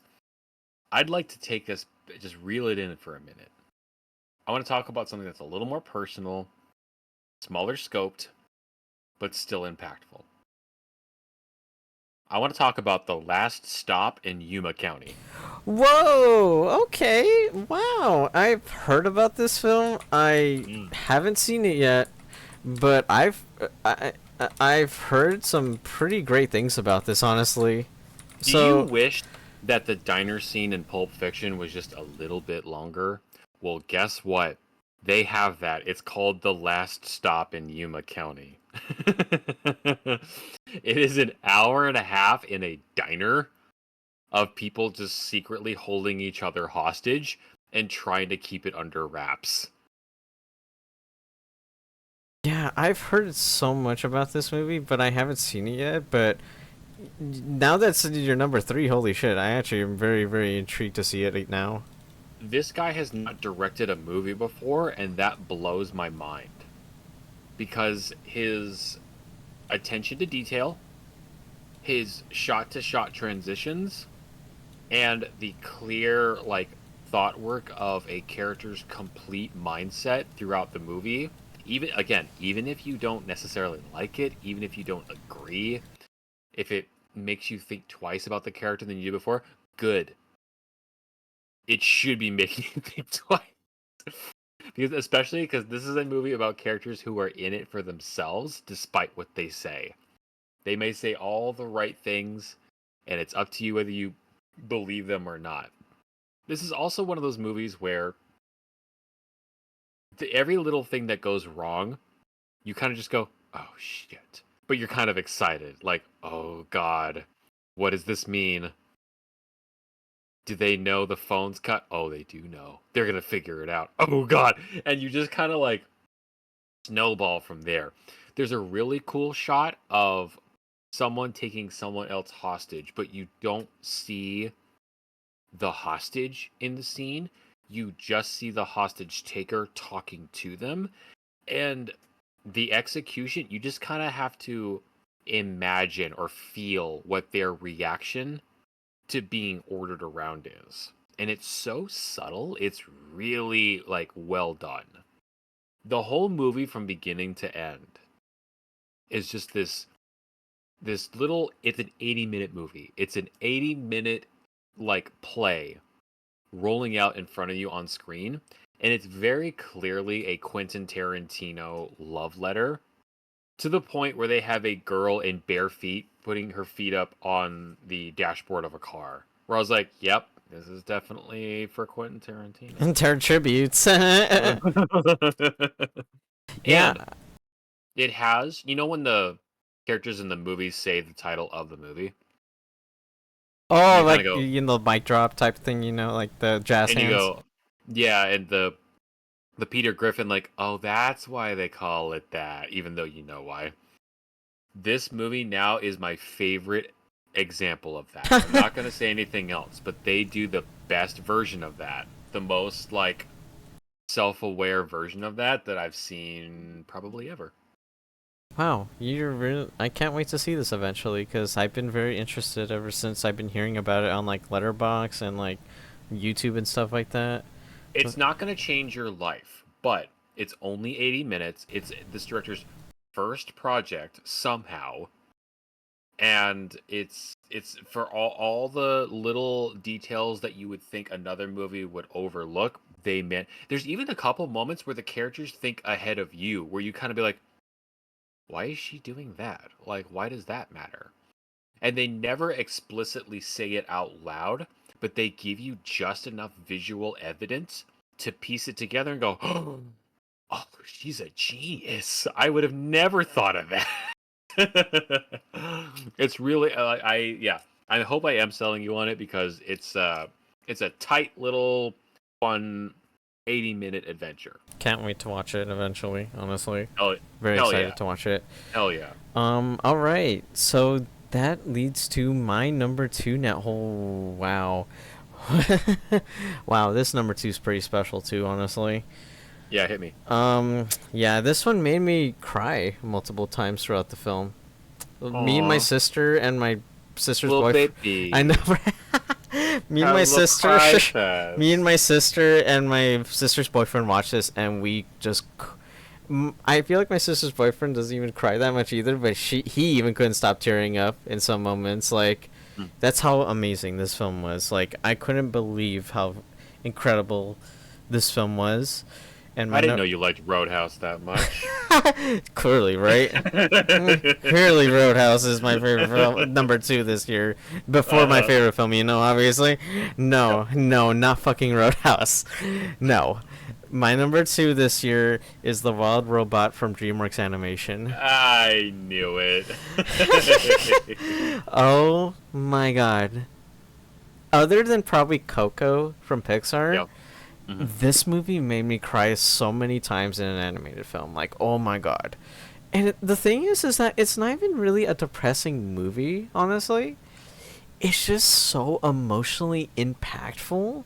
Like, you just feel like you want to, like, cry because you're just so invested in these characters. And the Mhm. fact is, there's not even a single human character in this movie. They're Nope. all fucking animals and Yeah. just a robot. And it's just like, man, animation really is a fucking incredible medium, isn't it? Yep. Yeah. I can't tell you how many times I cried during this film. Like, it was just so goddamn well made. Like, I can think of a couple parts where I'm kind of like, you probably think. But I gotta say, DreamWorks has been killing it lately in terms of their animated films. With this and Puss in Boots last year, like, they've been knocking it out of the fucking park lately. They've been kicking Disney's ass lately, honestly, because you know what's so fun? so fucking horny for Puss in Boots again. Like, the next one is gonna be amazing. Man, you know what's funny is that you know how Wish was their 100th anniversary film for Disney? The Wild Robot was DreamWorks' 30th anniversary film. So, And it was 10 times stronger than Wish was. oh my fucking god, I don't even remember what Wish was, honestly. I couldn't finish it. I stopped watching it. And I don't quit movies, but, well, I didn't technically stop the movie. I just got up and left and started doing other things in the house. Nah, I saw The Wild Robot multiple times though. Like, I couldn't stop thinking about it. Like, it was just incredible all the way through. Yeah. It has a beautiful message all the way through. It's just gorgeous to look at with its animation. And honestly, in my opinion, it deserves a Best Picture nomination. Not just Best Animated Feature. It deserves Best Picture nomination, in my opinion. Damn. It's All just right. fucking great. Like, I can't get right. enough about this film, honestly. And DreamWorks, again, just killing it lately. Wow. Wild Robot, number two. We better stop talking about it. You're gonna tear up. I know, right? Just thinking about it just makes me so emotional. Like, oh my god. Like, Jesus. Alright, what's your number two, dude? Holy shit. Ooh, okay. We're gonna get a sharp left turn. Very sharp left turn. Yeah.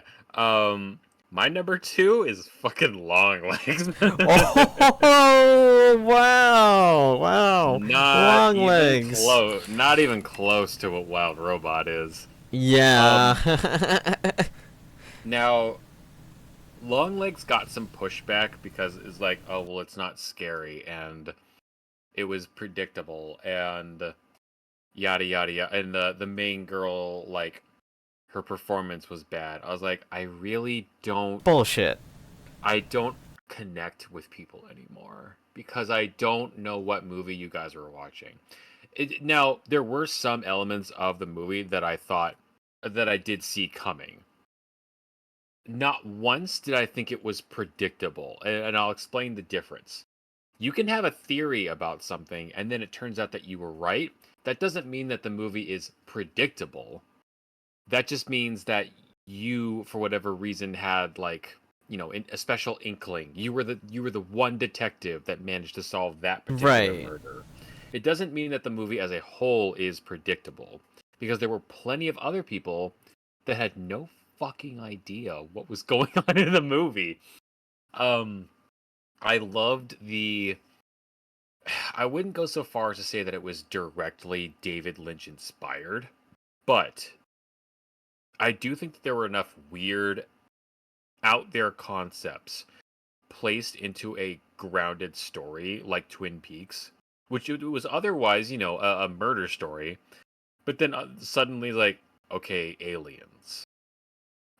You know what I mean? Or like other dimensions. And then in this movie, you've got like a serial killer and then like dark voodoo magic and like ethereal demonic concepts. There's some weird shit in the movie that throws you for and just the introduction of like, oh, there are psychics and they're accepted in this world. I feel like that was the first for me. That was the first like tone set of like, oh, this isn't gonna be your typical. This isn't like Silence of the Lambs like I thought it was gonna be. This is gonna be a little weird because they just straight up say they're kind of like, yeah, psychics are a thing, I guess. I'm like, well, shit. I guess that's the world we're in. There's a lot of like transitions that I really enjoyed. Um, there is kind of going back to Last Stop in Yuma County. There's a lot of narrative concepts that they don't just like stop and info dump to the audience. They let you kind of piece it together.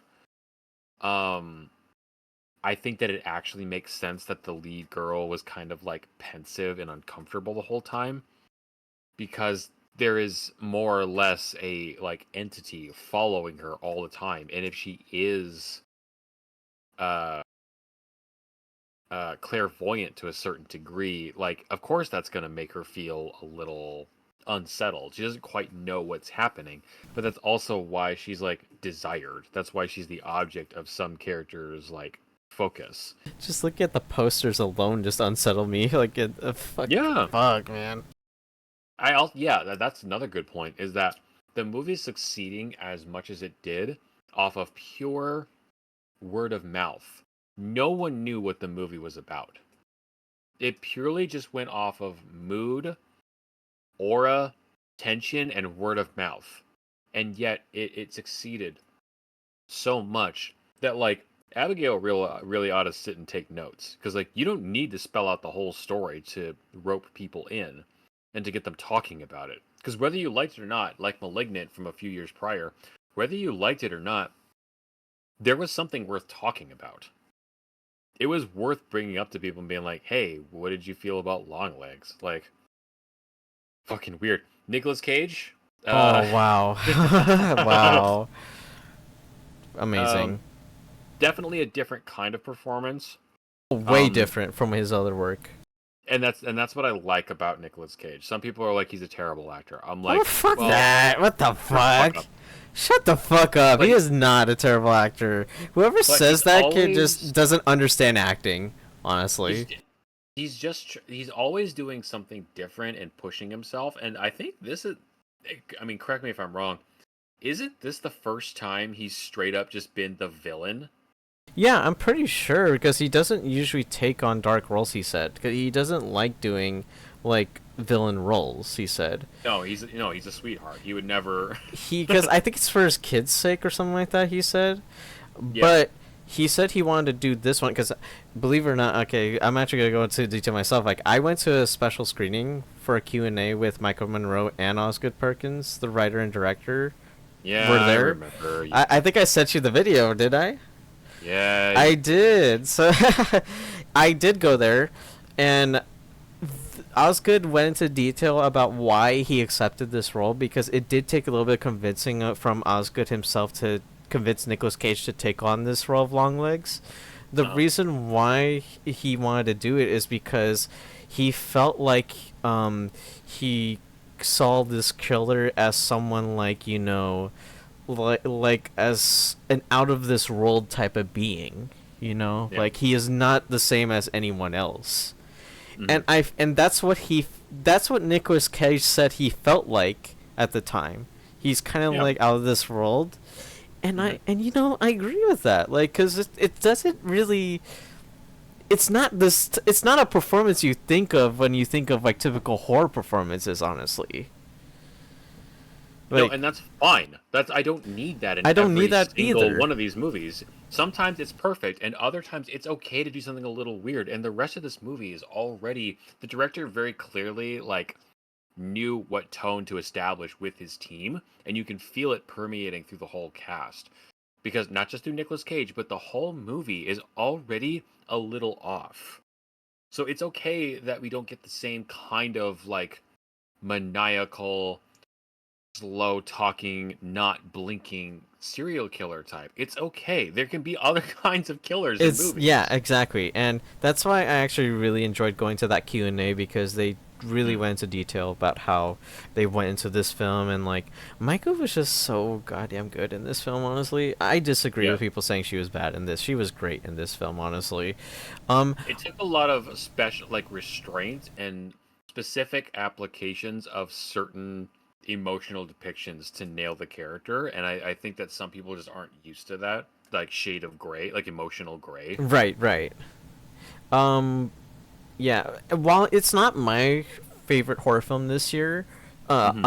in fact, it's not even in my top 15 this year. I do think it's still a really strong horror film, and it's probably my Yeah. favorite film from Osgood Perkins yet. Because I have seen his previous horror films, and they're okay, but they're kind of not as strong in terms of the style of this film, honestly. Because I Hmm. got a lot of vibes of like Alan Wake. I got some like that foreign movie Cure. Have you ever seen Cure back then? Because Yes. I actually really that's exactly what Osgood said in the Q&A was his inspiration for this film. Was I Cure. actually really admire that movie a lot. That's why I love that fucking movie. So I actually Yeah. watched that movie before Longlegs. I watched that before Longlegs because Osgood said that was his inspiration for that Mm, film. I can So see it. yeah, again, it's not my favorite horror film this year. I respect it and I totally understood why it's your number two. Honestly, Mm. But um, that takes us to the to one and the only. gold medals are number one. Before we do start our number one, I do need to use the restroom again because I drank a Yeah, lot of go for water it. for some reason during Yeah, this yeah, yeah. podcast. So just a quick 5 minute break for everybody if you need to use the restroom as well. We have been going for nearly 2 hours for this podcast. I mean, it's been an amazing podcast, honestly, so far. But yeah, just a quick few minute break for the bathroom and snacks. And Yeah. we'll be right back, guys. Stay tuned for more. Piss him if you got him.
All right, and we are back now from our breaks here. Um, Yeah. I think it's time. Is it time for number ones now? I think we've denied the people long I think we've denied them long enough too. We gave them enough breaks and stuff like that. I think so too. All right, so we All right. finally made it here, guys. We finally made it here. Our number one The for last moment of 2024. optimism before we descend into the World worst of shit of the Madness. The year. World of Madness. Yeah, I get what you mean. um, all right. My number one is a incredibly special film that we talked about earlier in the list. Uh-huh. I'm pretty sure you've already seen it. You already know what it is since we've talked about it before too. Maybe. Um, um, and I've already kind of spoiled it throughout the podcast, so I might as well just get it out of the way. My number one is Honora by Sean Baker himself. Yeah, yeah, yeah. Fuck I can see it. yes. I can see it. This film is incredible. Like, I can totally see why it won the Palme d'Or at Cannes, honestly, because it's just, oh my god, like everything about this film is just immaculate, to say the least. Like the pacing, the writing, the editing, the acting. I mean, oh my god, the fucking acting in this film alone is amazing. Like Mikey Madison, in my opinion, should get Best Actress this year because I loved her trashy accent. I know but it was so perfect because it just felt like it was in line with the New York accents I hear all the time. You know? Of course she's gonna talk like this because she's a fucking escort. Okay. I loved her so fucking much as Honora. And Uh-huh. my personal favorite performance also in this film, other than Mikey Madison, has to go to Yura Borislav as Igor, the bodyguard. He was amazing here. Like, oh my god. I don't know if he's been into... I don't know if he's been into acting that much, but I know this is his first American film. And Jesus, he is amazing in this film as this character. Like, all the emotions he had with such little words was just amazing to me. You saw it in his face. Yeah, you just see it in his face, and it's just like he is a genuine good actor. You know, like holy shit. You know what he reminded me of? He reminded me of Dominic Russell Sess. Well, yeah, well, yeah, but also he reminds me of like that newer actor in The Holdovers. Dominic Sessa. Yeah, like Oh yeah. yeah, he reminds me of him because like because I don't know if I've seen because he wasn't into acting before this either, but like in the holdovers he did a lot of emotion without saying a lot, you know. Yeah, you wouldn't have guessed it was his first movie. Exactly. Like shit. And so I think the same way of Yura Boslav in this film. He was just so fucking good in this, honestly. Yeah. And oh my god, my probably one of my favorite characters in this film also was Toros the priest that abandoned the fucking baptism. Yeah. Yeah, I get it. He's not like he drives me up the fucking wall. No, I he hate when does. No, no, people no. I totally get are, it. like but entitled, pushy. Like I don't like that he combination. is fucking but funny though. Holy he's fuck. so perfectly like embodied that's kind of like I hate that they're like I've seen people do this. I've seen exactly people like this at my work, bruh, and it's like Uh-huh. it's perfect. I love it. I love it, Yep. honestly. Yeah, Sean Baker to me has been a really amazing director before this. I mean, I mentioned it before. The Florida Project was my favorite of his before Yeah. this. I love that film. I know you've heard mixed things about it, but I actually have talked to some coworkers of mine, and they think it's one of their favorite films of all time, personally too. Mhm. So I think you should watch it as well if you haven't seen it yet. I've seen Red Rocket as well, and I really like Red Rocket. I haven't seen Tangerine yet, though, so I do need to seek out Tangerine still myself. Bless you, by the way. Thank you. But this is my favorite film of his yet. Like, it's fucking perfect to me. Like, I can't get enough of this film. I've watched it 3 times already. Like, I watched Nice. it with my brother, I watched it with my sister and her boyfriend, and I just heard today that my parents watched it and they really liked it too. So I'm just like, Nice. fuck yes. I got everybody in the hype train for Nora. Fuck yes. I'm glad that your parents watched it as well, but not with you. 'cause I know. cannot I imagine don't watching think this movie I with would have been your comfortable. parents. Honestly. No. No. There are some I remember the first time I watched Brotherhood of the Wolf, Oh my but it was god. with my mom. I was kind of like, oh no, oh, there's sex in this movie. Oh my fucking god. Yeah, Oh there was boy. a lot of sex in this movie too. So I mean, like, I don't think I would have been comfortable seeing it with my parents either. But, Uh, yeah. I mean, we've said enough, I think, already about this film because you mentioned it too in your number four. But yeah, this is my number one. It's my personal favorite of the year, and it's my one of my favorites of the decade for sure. Wow, wow, what a film! yeah, yeah. All right, man. What do you give your gold medal to, man? Well, you know I saw it, and we haven't talked about it yet, at least from my end. A lot of horror movies in my top 10 this year, but by far and away, the best one I saw this year Oh, oh shit, son. is The Fuck Substance. yes. Fuck yes. Dude, Oh my neo god. neo expressionism is 100% my jam because this fucking movie gets it. Top to bottom, like from the just the opening bit, I was kind of like, oh boy, I can't take my eyes off the screen. Like, it's everything that we already said and a little more. Where like, it's kind of Black Swan. If you Yeah, yeah, get what I yeah. I mean. totally get what you mean by that comparison, honestly.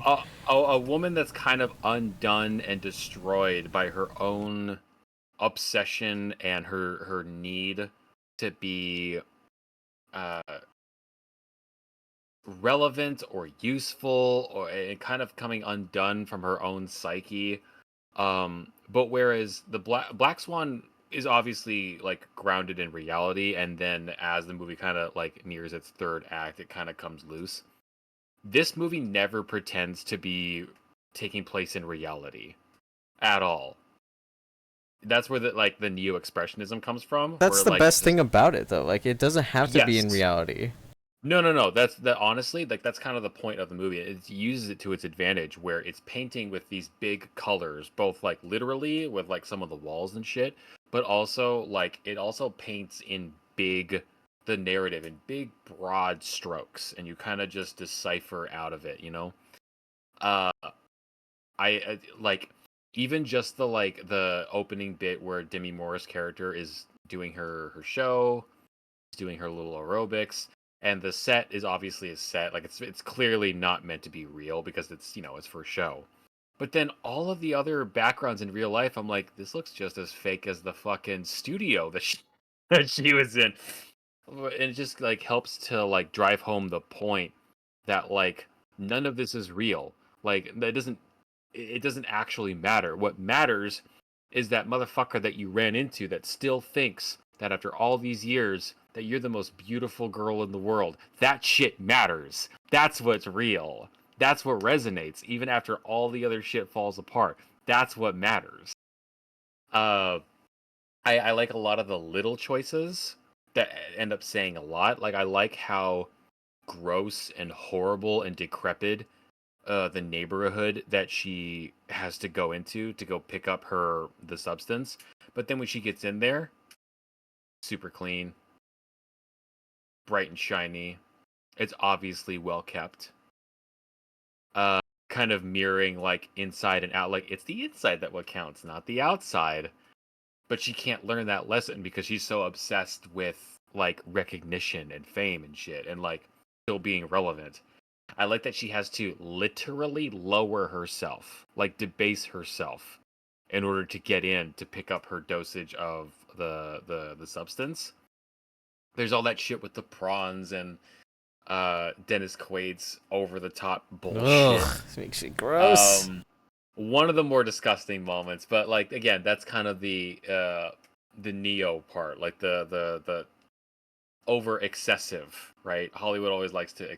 There's also like I've heard some people uh interpret the whole thing as like a drug allegory, like how celebrities are always looking for the new unhealthy weight loss drug Right, or right. something like that S- to try and stay like up to society's Make them more standards. And beautiful, you know? yes, Exactly like exactly. how the substance presents itself. Exactly. And I remember when they said that, I was kind of like, holy shit, that totally works. That totally lands. I could absolutely, that's not what I interpreted from it, but oh my God, that absolutely works. Through the whole movie, there's no point in the movie where I'll be kind of like, yeah, that this part of the movie kind of bucks that theory. It's like, no, it all narratively works because at its core, it really is like about like the deeper seated issue in Hollywood and like media as a whole, like how uh, women in particular get perceived. Even her window looking out over the veranda looks like a TV screen. It looks like a widescreen TV that she can never escape. Like that world. She's just always surrounded by it. And then Yeah, man. the fucking finale of that. Oh my god, bruh. One of my favorite finales in any film this year. Holy The shit. metal music kicks in. I remember just rolling in my chair, just being like, not with laughter, but just kind of like, just like moving back and forth. I was covering my face. I was like, I haven't had this strong of a reaction in a positive way to a movie in like 5 years. Yeah, Like seriously though, I, like you're not wrong about that because I went out of the theater of this film with my brother and sister, and we, believe it or not, everybody in the audience just looked at each other, just like talking to each other, just like what the fuck just happened, like what just happened? like everybody, no, literally everybody was looking at each other, and everybody said that to each other, like including my siblings with other strangers in the audience, you know, just like we just talked, and everybody was talking in a friendly manner about Oh, the I movie. love that. I love that. That's We fucking didn't even leave the beautiful. theater until the credits were done. Like everybody stayed. That's how you know how special a fucking movie is like this, you know? Yeah, yeah, yeah, yeah. Like Jesus Christ. There's a reason why I said it's also one of my favorite horror films of the decade, and I mean there's a reason why you're currently saying it's your number 1 right now, so Oh, yeah, yeah. I'm not gonna stop singing this movie's praise for a long time. In fact, this and The Last Stop in Yuma County are the only two movies this year that I've watched multiple times. I also seen The Substance multiple times too. I saw it 3 Yeah. times as well, and I can't get enough of it as well. I also feel like there's a really strong like Shining inspiration too in quite a few Oh yeah, scenes. I totally see it honestly, especially with Not the, not in the story, but like in the, like you're talking about, like in like some of the shots and like some of the the like bathroom the bath. fight Yeah, a little exactly. bit. You know, yeah, I know Yeah. exactly what you're talking about. Yeah, 100%. But yeah, narratively there is a little bit there, but yeah, more so. It's this is the first time I saw it. I was kind of like, this is a little too on the nose to not be a Shining. I got The Shining. I got Evil Dead. Um, Definitely The Fly, like Cronenberg stuff, and you know. oh yeah, The Fingernail. Oh my god. Oh my god. Oh, it makes me cringe just thinking about some of this stuff. Uh, Honestly.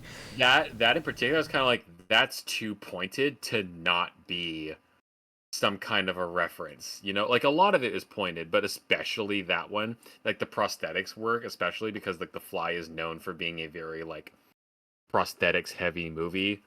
Um, that couldn't have been Oh my coincidence. But god. like The Fly, I got Evil Dead, Dead Alive, even like a little bit of Raw, and what's the Jim Carrey movie? Fuck. I know which one you're talking about too. The actual like serious one.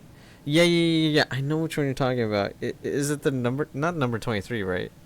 No, No. Requiem for a Dream. Sorry, is that Jim Yes. Carrey? I mean, maybe not. No, I no, think, that's Jared Leto. but it does have definitely a Yeah, I Requiem know for what a you mean by that, Dream. though. I definitely know what you mean by that for sure. Yeah, Um, yeah. yeah, you mentioned the prosthetics of this film. Yeah, it's fucking amazing in this film. Like, I'm just so happy somebody actually can use practical effects again and not just CGI. Yeah, You know, God yeah, damn it. Do you know how much better it looks? Oh my god. yeah, yeah. I do want to point out, there is one scene in the movie where a character goes to swing at someone else, and they are covered in blood. Oh goodness, I think I know exactly what you're talking about. And then suddenly the next shot is them being like caked in blood. I was like, ooh. Maybe you should have given him a clean jacket before he was covered in blood. But aside from that, I can't shut that part of my brain off, people. I'm gonna notice this shit. Also, I think I think, well, the substance is my number one. Fuck it. Let's move on. Yeah, so I'm that happy. yeah, we're very happy about this, honestly, because we could talk about our best stuffs this year, honestly, because it's a very strong year, honestly, so far. And I haven't Yeah. even seen all the films in my in my list of 2024. Honestly, I felt like that I wanted to see, but you know what that means. You know what that Yeah. means. It's their favorite part of the It's podcast. well, no, it's not. Well, Worst. actually, it kind of is my favorite part of the podcast because you know why? I just love to go off on these movies that I just completely despise. You know, I have a theory that the reason why people like talking about bad movies is because you feel wronged and insulted, or at the very least, like your time was wasted when you watch a bad movie. So when you talk smack about it, you're kind of getting it's right? like your own little revenge story. You're kind of like I'm owed this. Exactly. Before we do start, I do have a couple of dishonorable mentions just to rapid fire here. Girl, Um, I got a few, so you go I ahead. have three here just to mention, just so that I can get them over with. Under Yeah. Paris, which was a Netflix shark movie that came out a couple months back. Mhm. I didn't really care for it. I mean, it has some entertaining moments of shark stupidness, you know, Yeah. stupidity, but it's nothing special. I mean, at least it was better than the Meg 2. I could tell you that much from last year, Oh, but that's a low. That's but a low apparently this is getting a bar. sequel as well, and I'm like, I'm not sure about that, son. I'm not Um, sure about that. Ghostbusters Frozen Empire, I was really disappointed by this year because I really loved Afterlife, and I Hmm. was expecting a lot from this one considering it was the same cast. And Yeah. but I don't think it was the same director, unfortunately. It wasn't Jason Reitman because he did Saturday Night this year, which I still need to see by the way as well. But anyways, yeah, I was really disappointed in Frozen Empire because I just thought it was kind of a pointless sequel to Afterlife because I felt like Afterlife honestly felt like it wrapped everything up beautifully to the Hmm. Ghostbusters universe. Like if it Yeah. stopped right there, I felt like it would have been completely okay. But unfortunately, Frozen Empire exists, and it's not a great sequel, in my opinion. Um, and my last honorable mention, I do want to mention. It's funny you just mentioned this earlier in the fucking podcast. Was Roadhouse with Jake Gyllenhaal. Fuck. Oh, really? Yeah, Oh, I was just it's fucking kidding. no. I I'm didn't think being you actually serious. watched No, it. I did see it. I did watch it. I watched it I didn't actually. think you. No, I I didn't watched think you this actually shit. fucking I watched I it. watched it. I watched it. It isn't. It's not on my worst of, but it is a dishonorable mention. I didn't care for this one at all, my dude. Like as much as I like Jake Gyllenhaal, and I actually just saw the original Roadhouse before this remake, and I actually kind of liked it a lot because it was just a cheesy, fun time with Patrick Swayze, you know. Yeah, yeah. This one just didn't know what it wanted to be, honestly. Like it had Mm. moments where it was trying to be cheesy fun, but then it was also just being super serious, like as a thriller, and it's like, no, like I didn't. If you're trying to go one way. You know, Yeah, like don't lean towards two other ways. You know, or split up. Yeah, I meant split apart two other ways is what I'm trying to say. Also, yeah. Conor McGregor was awful in this fucking movie. Holy shit, he cannot act for the life of him. Oh my god. Who? Do I know that person? He's Conor the McGregor? MMA fighter from. He's the main. He's the guy that's the buff dude that fights him in the main fight of the last act. You know. Okay, but outside of that movie, I don't No, know any he's a UFC not a UFC but MMA fighter essentially. Great, awesome, cool, I think he is perfect, UFC. Sorry, yeah, he might be. perfect. Yeah, so get a UFC Exactly. non-acting performer to play the antagonist to a remake of one of Patrick Swayze's most iconic. Yeah, that's perfect. Yeah, Yeah, fucking fucking perfect, brilliant. right? Oh my god, yeah, it was fucking dumb. Like I didn't like it at Fucking all. Suck my dick. Stupid choice. I didn't realize that. That's so fucking stupid. I know, right? It's so dumb when you think about it, honestly. Oh god, this is why already... would you? Okay. we gotta stop. I don't even. This is making me laugh so hard. Live reactions. I didn't realize that was a thing. I don't have a lot of burning love for the original Roadhouse, But it's like, a cheesy, fun time, you know. Like it's not. It's just a fun movie, you know. come the fuck on, man. I couldn't stop laughing at that. I'm sorry. You can't bother to read the fucking assignment. Oh my god. And Jake Gyllenhaal's not even a bad actor. No, like, no, I love Jake Gyllenhaal a lot. It's just, goddamn, they didn't know what they were doing with him though in this film. Look, I've come a long way with Jake Gyllenhaal, where like I had a lot of deep-seated hatred, and then it turns out that I was just repressing jealousy because he's good-looking and can act, and he's good-looking. And then you put him in a Roadhouse movie, and I'm kind of like, well, shit, that's the ultimate test of my masculine stability right there. I know, right? And then you undo it by pitting him up against someone that it only knows UFC fighting? Are you fucking kidding? I'm sorry, man. That was too great. What's your dishonorable mentions, my dude, before I die here? The casting of Roadhouse, for one.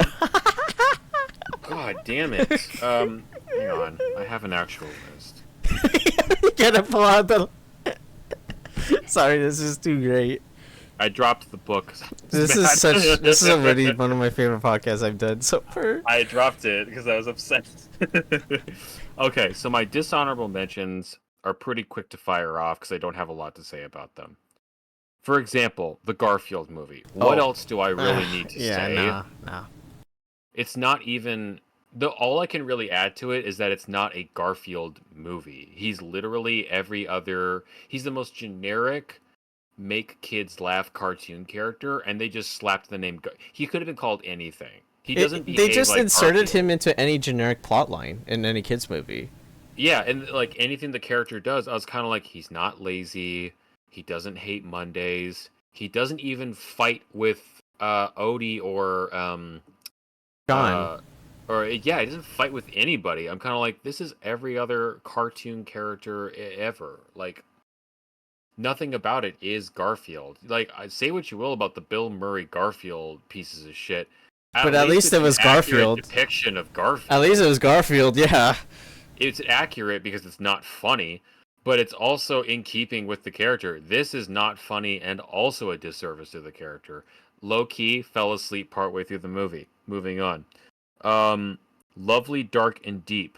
Starring the girl from Barbarian, she deserves better than this. Never heard of that one. It's the most generic, are they losing their minds or aren't they type movie you can think of. It's just her hallucinating in a forest for an hour and a half, and then the movie stops. It would have been more entertaining if they just cut to the Blair Witch Project halfway through. Immaculate. Wait a minute. Before you move on, by the way, this movie has a 90% on Tomatoes? Yeah, so sometimes Rotten Tomatoes is wrong.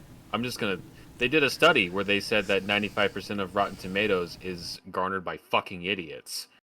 And every single person that gave Lovely, Dark, and Deep a positive review can just lick the shit ring off my toilet. Because that movie's a fucking waste of time.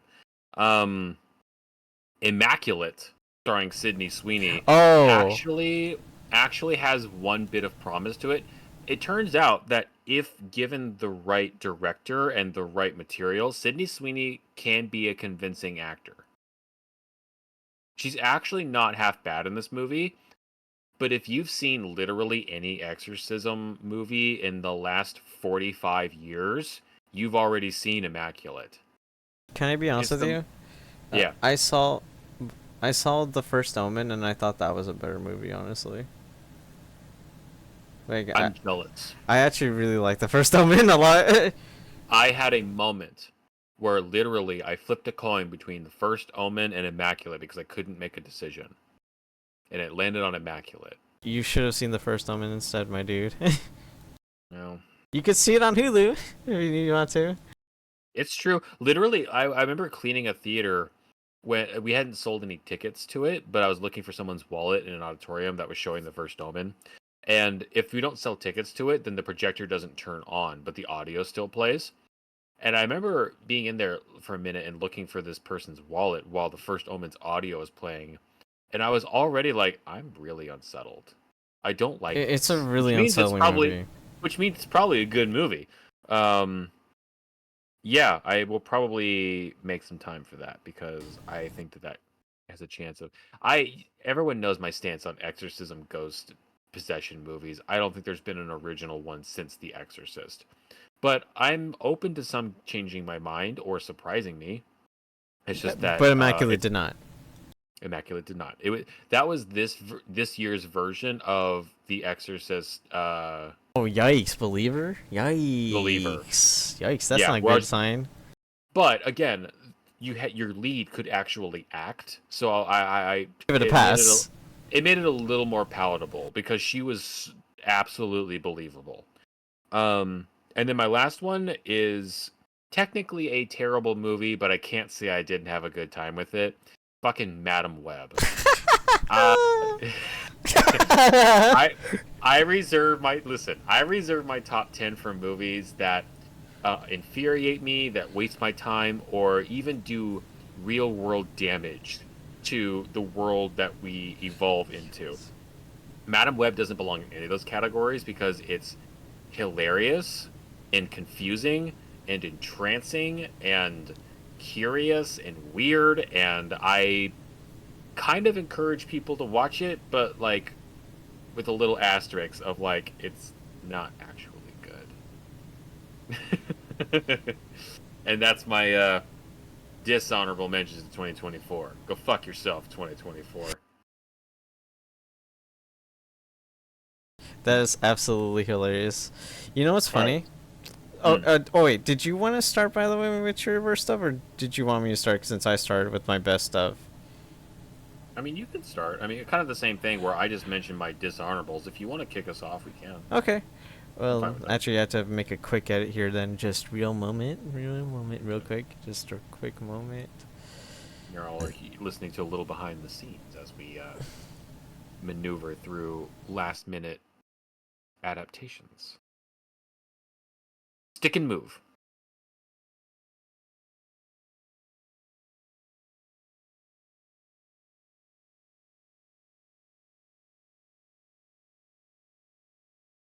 It's okay. I'm kind of emotionally preparing myself because my number 10 is not a movie I wanted to put on my worst list, but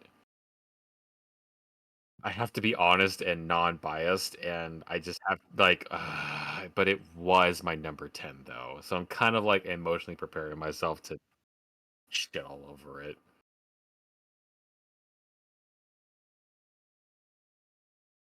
What did you guys have for your best and worst? Make sure to comment down below. This goes on YouTube, right? Yeah, there you go.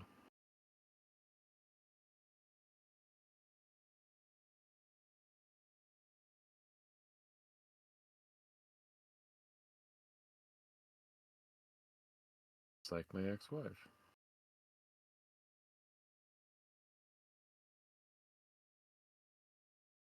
Funny to me. It don't matter. No, none of this matters.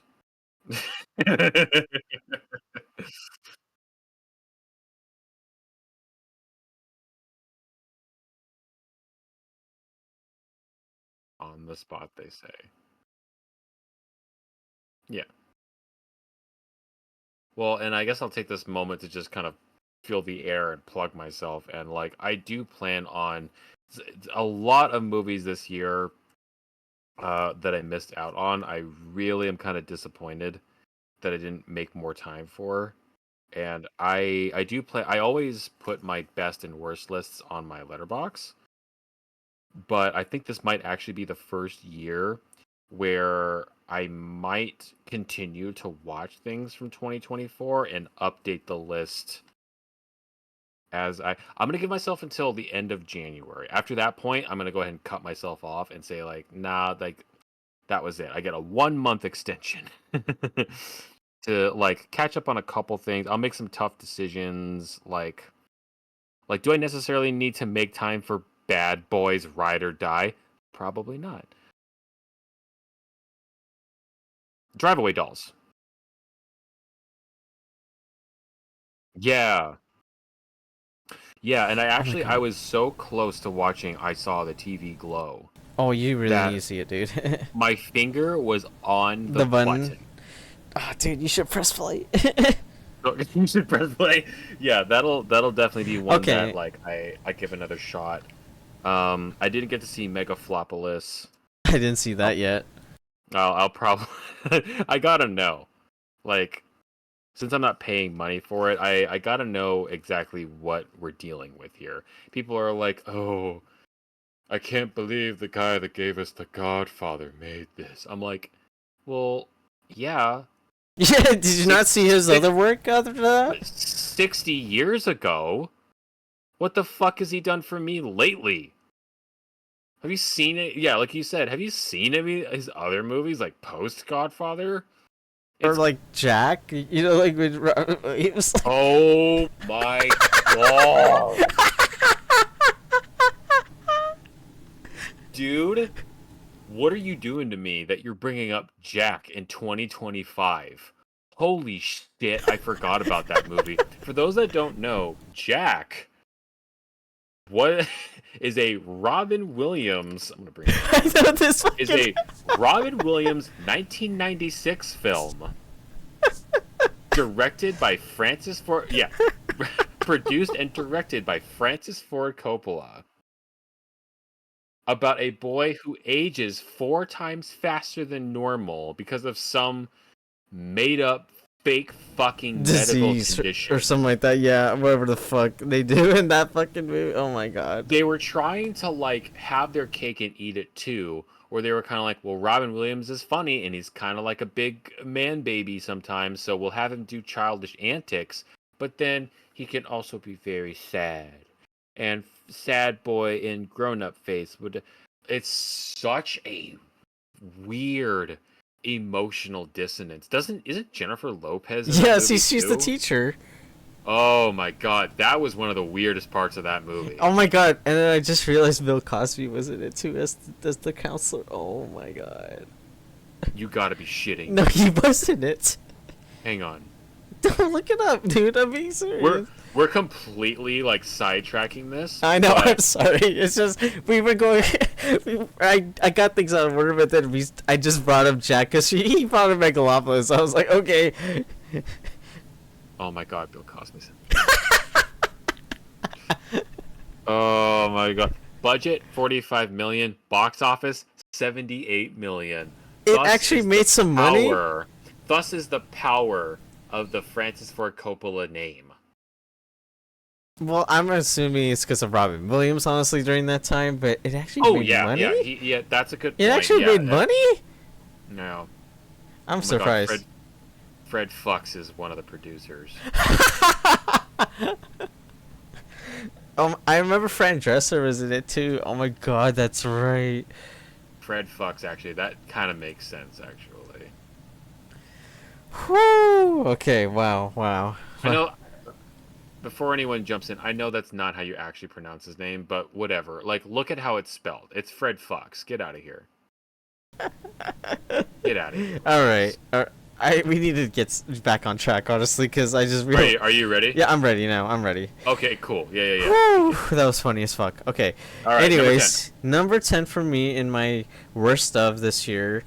We just mentioned it actually, which your dishonorable mentions, Madam Web. Oh, okay. Yeah, you're not gonna cut any slack, huh? No. Well, Yeah, I don't okay. blame ya. Okay.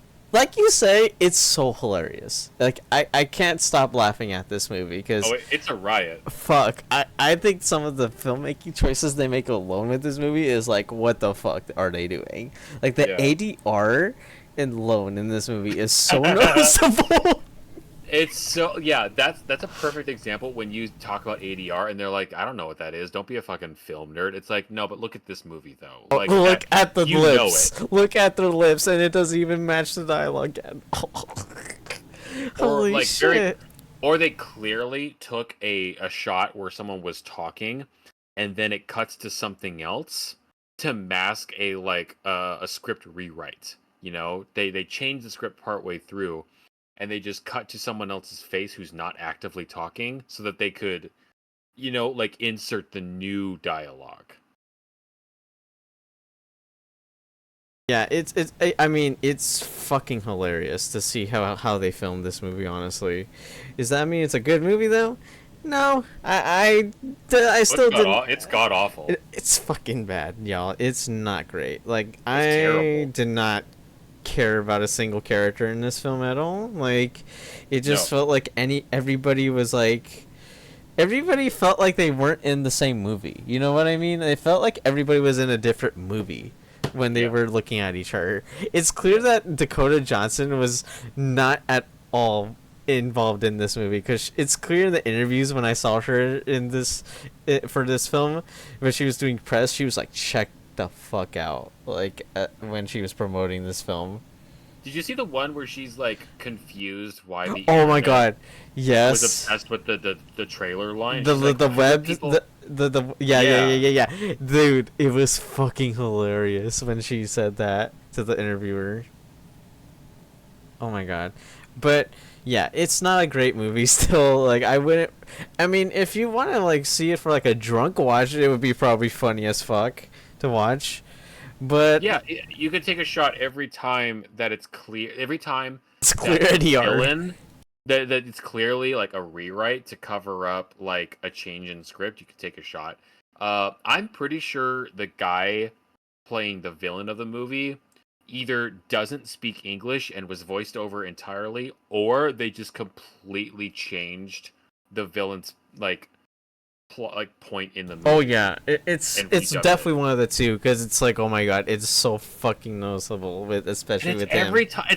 It's not even just a couple of It's scenes. him. It's every Every time. single scene he has, he's being dubbed It's so over, and I fucking funny. just don't get it. We're talking. This is like Daredevil levels of Oh, bad. it's really bad, guys. It's really bad. But I It's mean, also yeah, kind of special. it is pretty special, honestly. You know, It's kind of it kind special. of reminds me of The Room. You know, in that type of filmmaking type of aspects. You know, where you just see those mistakes, but it's like you can't help but laugh at it. You You know, know, a lot of people inappropriately compare an enjoyable bad movie to The Room. This actually applies, though. This it really actually does. does feel like The Room, but for superheroes. It really does. I can't say I recommend it, but I do think if you like maybe as a drunk watch, like, it would be really fun, honestly, to do. Do not watch alone, No, is what I would say. absolutely not. I watched this with my siblings at least, and we had a blast watching this. Friends don't let friends watch Madam Web Exactly. alone. Alrighty, what's your number 10 worst? Uh, I okay. Well, let it never be said that I'm biased because my number 10 is Godzilla X Oh, Kong. oh shit. Oh no. This really fucking sucks. The movie, not putting it on the list. I this is the kind of movie that when people say like, "Oh, well, it's a monster movie. What do you expect?" This is the kind of movie that they're talking about, where people can't act, shit doesn't make sense, and it's just a lot of loud noise. I'm not saying that every single monster movie has to be on or it has to aspire to the level of like the 1954 Godzilla or the OG King Kong or fuck even just Monster or Cloverfield. Not every monster movie needs to reach that level, but it needs to make sense. It has to give a little bit of a shit. This movie doesn't fucking care. Like, seriously, you'll see a character in one location, and then it cuts to another location and says, now we're in Hong Kong, the other side of the world, and the characters just walk into the room. I was like, okay, how the fuck did that happen? How did we get here? Do we just make shit up all the time? And I don't care that it's a world about giant monsters. I don't care if it's about zombies in space that fly around by getting erections. It still needs to make sense in its own world. And literally, like Kong gets frostbite on his arm. And they're kind of like, well, we could fix it by putting a robot arm on it. I was like, you got to be fucking kidding me. Are we all 5 years old? Adam, I ruined Death Note Ringguard Oh needs my to step god. away from Godzilla because all he's doing is making me hate my 10-year-old self. Well, you're not gonna be happy what he's doing next, then, man. You know what he's doing next? You don't know his next project, do you? Huh? Go ahead and tell me. It's Face Off 2 with John Travolta and Nicolas Cage. Oh my god! I think he got off the table. Good night, everyone. I'm gonna jump off the edge of the cliff because if the guy, if the guy that created Light Turner for the Netflix Death Note movie is now in charge of one of the best the best Nicolas Cage movie, I don't have a whole lot of faith. Goodness fucking gracious! I just love how you reacted to that when I told you that, my dude. Oh my god, that was beautiful. Fucking beautiful. It's unfortunate that I've drank already because now I need a fucking ibuprofen. I'm getting like a stress headache on the mic. What's your number 10? Because I need to feel. Oh, this is a beautiful. Or 9. I'm sorry. This is such a number 9. beautiful episode, honestly. Already. My. I'll try and go a little bit more quicker with our choices since we've been going super long already with this episode. My number 9 this year is Salem's Lot on HBO Max. I saw this. Oh my god, I forgot that came out. I know, right? I saw this when it came out on HBO Max as part of my October entries this year for my marathon of horror films. And oh my god, it was just so forgettable. Like, I honestly don't even remember what happens in a lot of it. Like, I don't even remember most of that middle act, honestly. I only remember the first act and the last the ending. That's it, really. I don't remember anything, honestly, in the middle of the film because that's how unmemorable it was. Like, admittedly, I didn't see the other adaptations of Salem's Lot, which were TV movies, apparently. And one of them was by Toby Hooper, who I really do like, actually, as a horror director back then. But, my god, this was just so fucking boring. This was, like, oh my god. Stephen King has a lot of interesting adaptations for his films, you know? And stuff like that. Yeah. But, man, this was just dull. It was just so dull. Like, it was not interesting at all. Even with its 1970s like palette and its production design, it actually looked like a really nice film, actually, for a streamer film. But, my god, it was so dull. Like, it was the opposite of how to do a vampire movie, like how we talked about in Nosferatu. Yikes. Yeah, no, it was boring as fuck. Arguably, boring is a worse criticism of a movie than it being bad, because if you're bored, if you can't elicit any emotion, that's a real feat. And yeah, the problem is that I just didn't remember a lot of it. Like, I just don't remember any of it after I watched it, which is funny. Because, like, at least I remembered Godzilla X Kong. Yeah, at least you remember some of the bad movies you remember. I don't remember a single thing from this movie, and I guess that says a lot because that's why I was thinking, like, oh, where should I put this Salem's Lot? Because I think it's a little bit better made as than Madam Web, but it's more boring to watch, though. You know what I mean? Like, I would rather watch Madam Web, honestly. I get over this.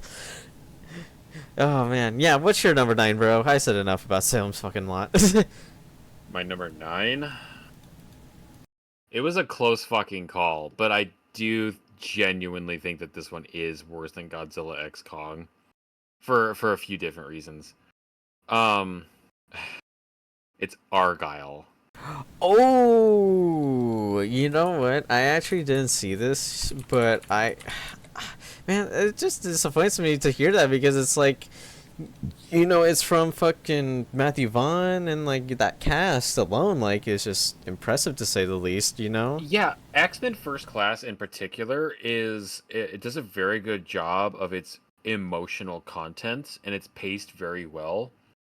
This movie trying to hit its emotional wavelength the way it wants to. It's like throwing darts when you're blindfolded. Like it's hitting the wall more often than not. Like so many emotional moments just fucking drop straight onto the ground because it's like either like execution or there's a narrative thing or like you would think because of the guy that's doing First Class is doing this. Speaking of which, First Class is about mutants that can bend metal and read minds and teleport all over the place and do all kinds of shit, and yet somehow First Class is like more believable.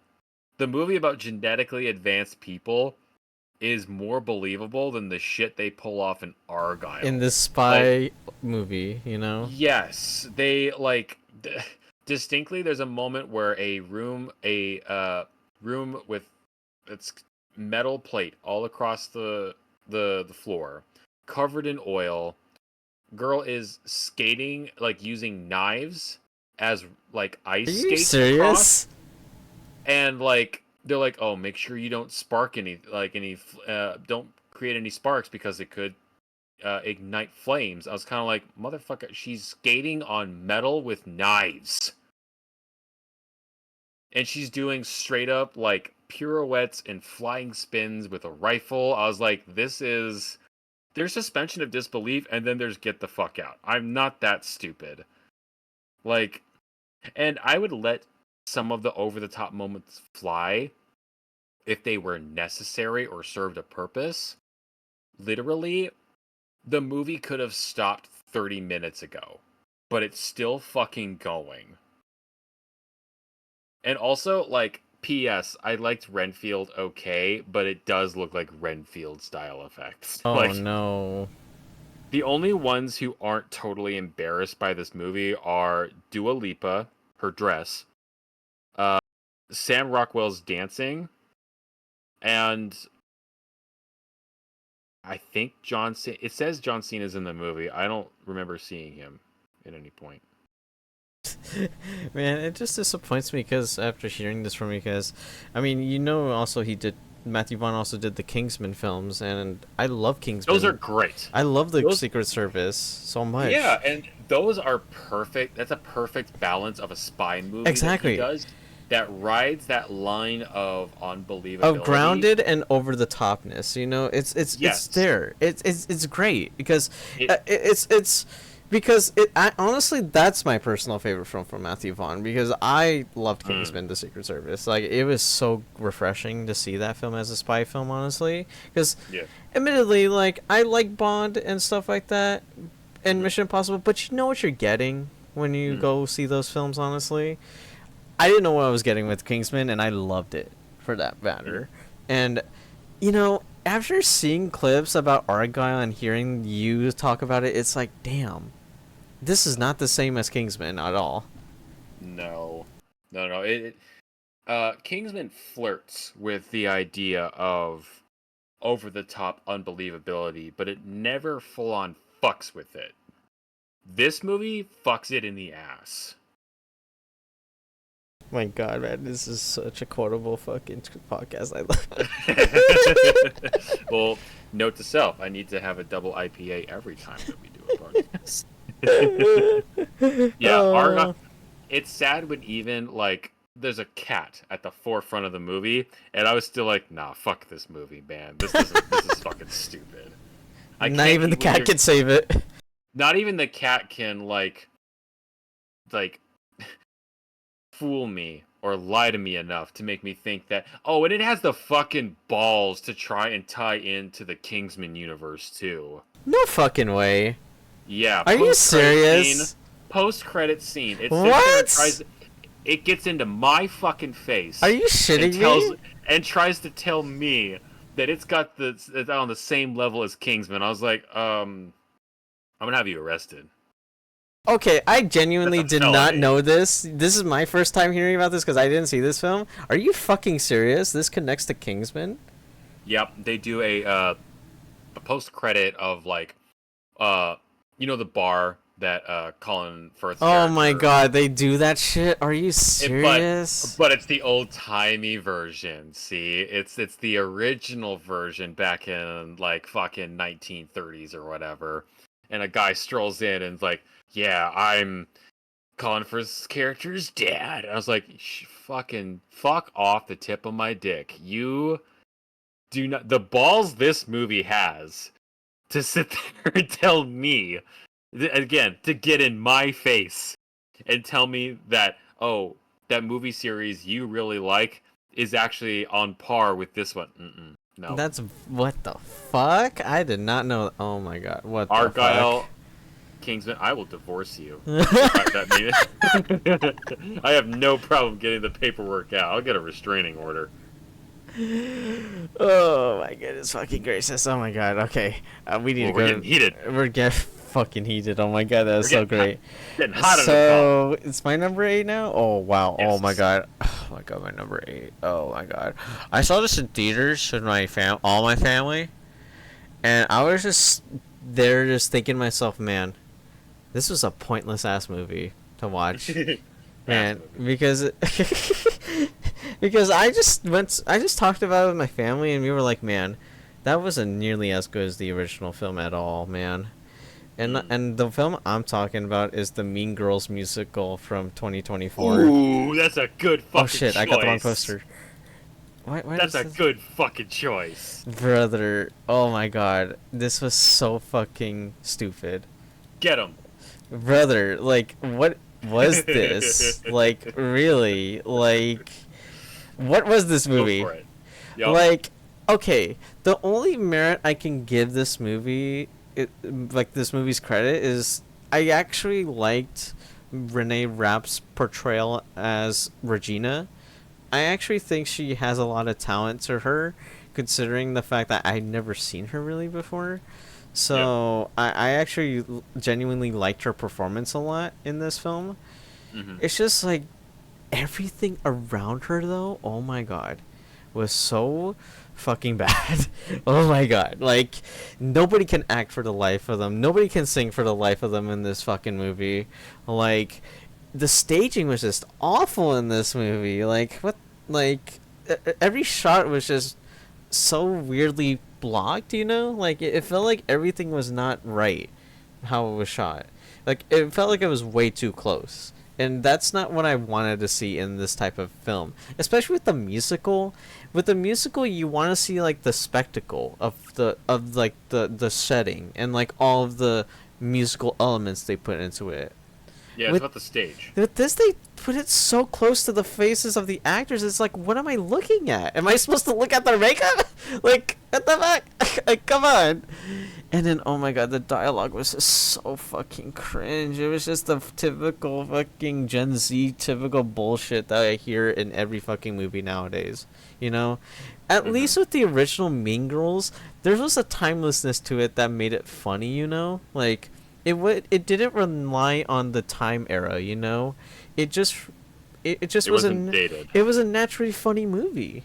And Yeah, it it had wasn't. It talented. didn't date itself. You know why? Because it had talented people writing it behind, with Tina Fey and Amy Poehler behind it. This had no talent behind it whatsoever. Like it felt so hollow and soulless to me. It was such a pointless remake.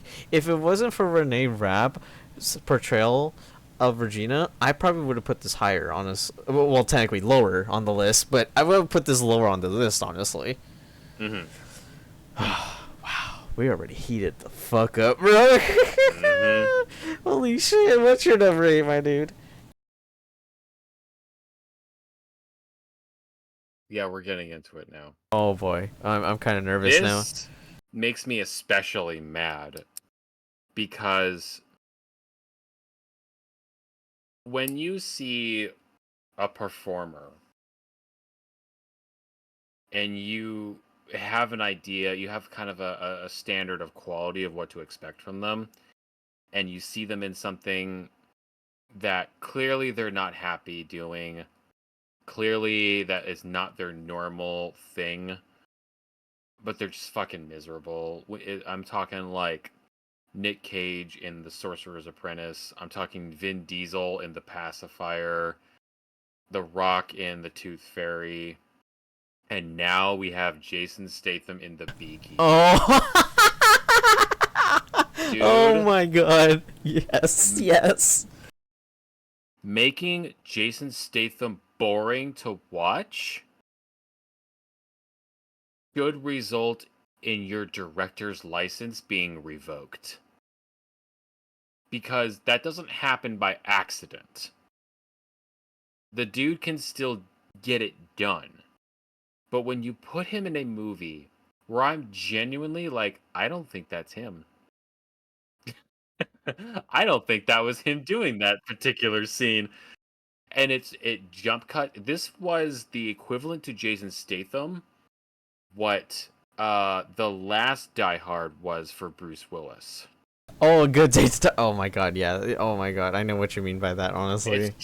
It's so neutered and it's so downplayed to the point where I'm like, why did you even put this guy in your lead role if you were just gonna have, if anybody could do this? And it doesn't help either that this particular venture is really trying to sell you like it hinges a lot of it on the villain's plan being despicably or especially despicable. And when you see them talk about it, you're like, this is dumb. Why are they villains? They're talking to the president of the United States, and all they do is a like generic like app scam where they Yeah, just it's the they most stupidest idea I've ever heard for them to do. and this woman commits suicide over it. Like, come on. Like, she would obviously be distraught. She would obviously be upset. But if her first if she jumps straight to putting a gun in her mouth, like, you expect me to believe that this takes place in reality? Like, come the fuck on. It's honestly, it really feels like they wanted to make a hero for boomers is what they wanted. Some kind of like rise up against the new age tech and all that shit. But like he's also beating up cops and like like all the symbols that So it like kind of boomers goes fucking against that love. point, you know? So who is this movie for? Is it for that like semi-elder audience or is it for like the new age, like kind of what you say, like Gen Z, where it's like, yeah, fuck the man, fuck the corporation, fuck the system. It's like, well, but that mentality doesn't fly with. They are directly in a opposition of each other, but it tries to have it both ways, and they try to sell you. It right in the middle is poor fucking Jason Statham trying to sound cool and badass, but god damn it, it's just so fucking boring to watch. It's him up against again, it's Jason Statham versus like online scam artists. How is that exciting? Make it exciting to me, please, and I'll fucking watch it. But until that moment comes, that's not what the Beekeeper is. And you have the audacity to put Jeremy Irons in this movie. That man deserves better than this. If you're gonna drag him out of his coffin at the end of the night and prop him up long enough to put him into a fucking movie, it's gotta be better than the Beekeeper. Jesus Christ. The man gave us Simon Simon Gruber. Kruger from Die Hard 3. Arguably one of the best Die Hards. Don't do him this disrespect, please. God. Oh my god, it's so great. It's too great. Oh my god. Fuck the Beekeeper, Woo! man. Stick to transporter, y'all. Always transporter. Alright. This is so fucking great already. Alright. Is My it throat hurts. Your turn. my number 7 now? Yeah. Oh my god. Oh God, this fucking movie too. Oh my god. I can't believe this shit. We're going so deep into this. We're only at number 7. I know, right? It's How are like, we only at number I'm trying to 7? go as quickly as possible, but I feel like I don't want to. It's like these fucking movies are just frustrating me. Oh my god. Each time we go, I consider this movie Long Walk of the Movie is what I call it, or Mm. AKA In a Violent Nature is what came out this year. Oh, okay. Dude, this was a fucking drag and a half to watch, honestly. A lot of people say Skinamarink was like boring to them and shit like Yeah, I've that. heard that. Yeah. But like at least with Skinamarink there's a story to it, and like there's interesting imagery, and like there are genuine like chills I get from that fucking movie, in my opinion. Like I genuinely get scared still thinking about Skinamarink. This is just a guy just walking in a fucking forest trying to kill people, and that's it. Like, it's just a walk in a forest. Like, what is interesting about that? What is fucking interesting about that at all? I mean, it has some nice shots, admittedly, but that's it. Like, that's all the merit it has. Like, I don't see anything else in this movie that is interesting. It is not interesting at all. It is fucking boring. There's nothing that happens in this movie. There's one kill that happened in this movie that is actually pretty sick. But the rest of the kills are honestly pretty fucking lame too. And that's it. Like, it's just a walk. It's a long walk. That's what it is. And like, I'm all for movies being experimental and shit like that. I'm all for horror movies especially being experimental. But at least have a fucking plot to it or something, you know? Like, don't just have it just him walking all the for like a majority of the runtime. Holy shit. It's kind of divisive. I heard that I appreciated like when I heard the initial uh, idea of the movie. I was kind of like, well, that could be kind of interesting. Like, It sounds interesting. It did sound interesting. What does Jason Voorhees do when he's not jump scaring and like elevating scenes? You know what I mean? Like, I like that idea, but like, But it wasn't executed at all properly. It was so boring.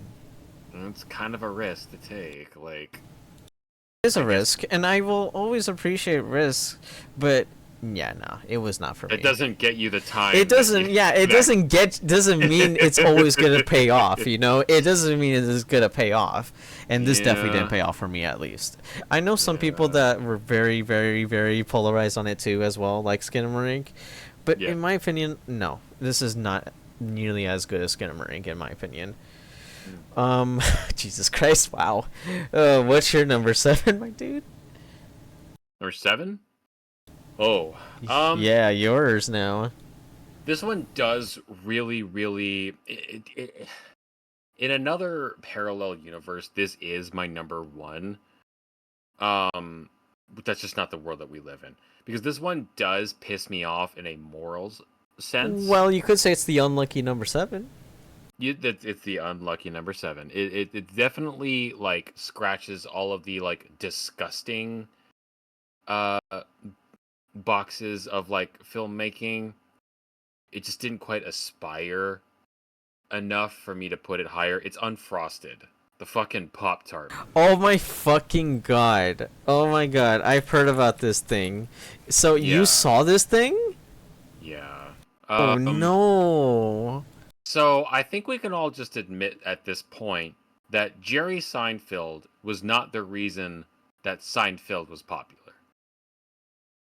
I think we can now agree that I forgot his name, but the guy that does Curb Your Enthusiasm. Fuck. Fuck. You know who I'm talking about? Yes. Larry King. Larry King. Yeah. He's the reason why Seinfeld was funny. Yes, absolutely. Looking Unfrosted is Johnny Sorry, not Larry Seinfeld. King. Larry David. Larry David. My bad. Oh, you're right. We did say Larry King. I think I said Larry King by mistake. Whoops. Fucking talk show host. Yeah, I know. Larry David. No. Larry David. Yeah. Unfrosted is to Jerry Seinfeld or what Transformers is to Michael Bay, because he's completely unfiltered. He can do whatever he wants, and none of it lands. It's bad enough that it's a long, uncomfortable sit, and it just doesn't really like ever come together in any kind of cohesive narrative way.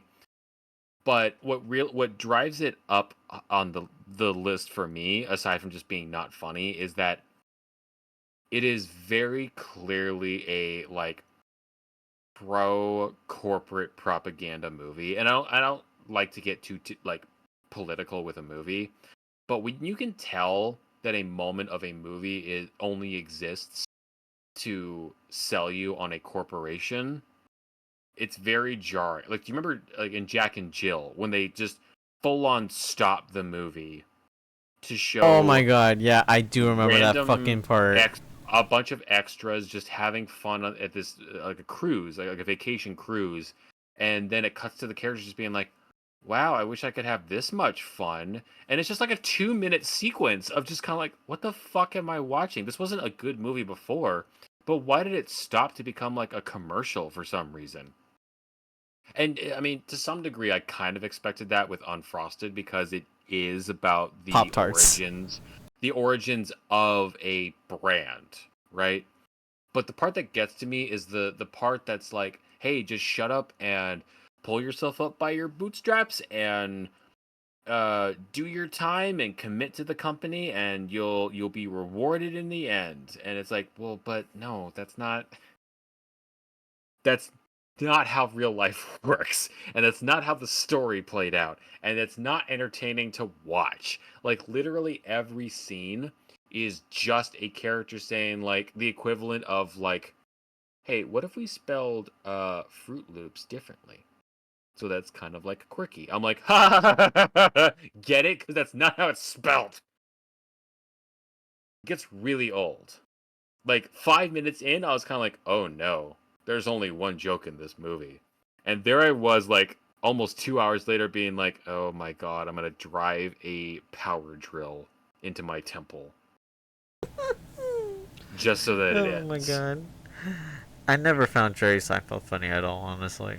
Like, You at know all. what? I respect that. That's completely fine. And I remember feeling like an alien on another planet because I'd be like, yeah, no, I didn't really watch Seinfeld. And people would be like, what? But it's so funny, though. And I'd I be like, I don't watched know. it I when just. people tell me that. I have seen it afterwards. Mhm. Never found the appeal of it, honestly, in my Yeah, I opinion. mean, it seems like now everyone's just kind of catching up to where you're at now, because now everyone's kind of like, oh, maybe he wasn't that funny to begin with. It's like, well, yeah, no. Especially his stance now on like, oh, you can't be funny in a PC world. I'm like, you It's bullshit. can. You just have to not be a fucking asshole about it. Also, he a pedo in real life. Also, is he really? He when he was 40, he dated a 17-year-old. Ooh. Yeah, so I don't think he has any right to say about fucking PC if he's a fucking pedo. Go fuck yourself, Jerry.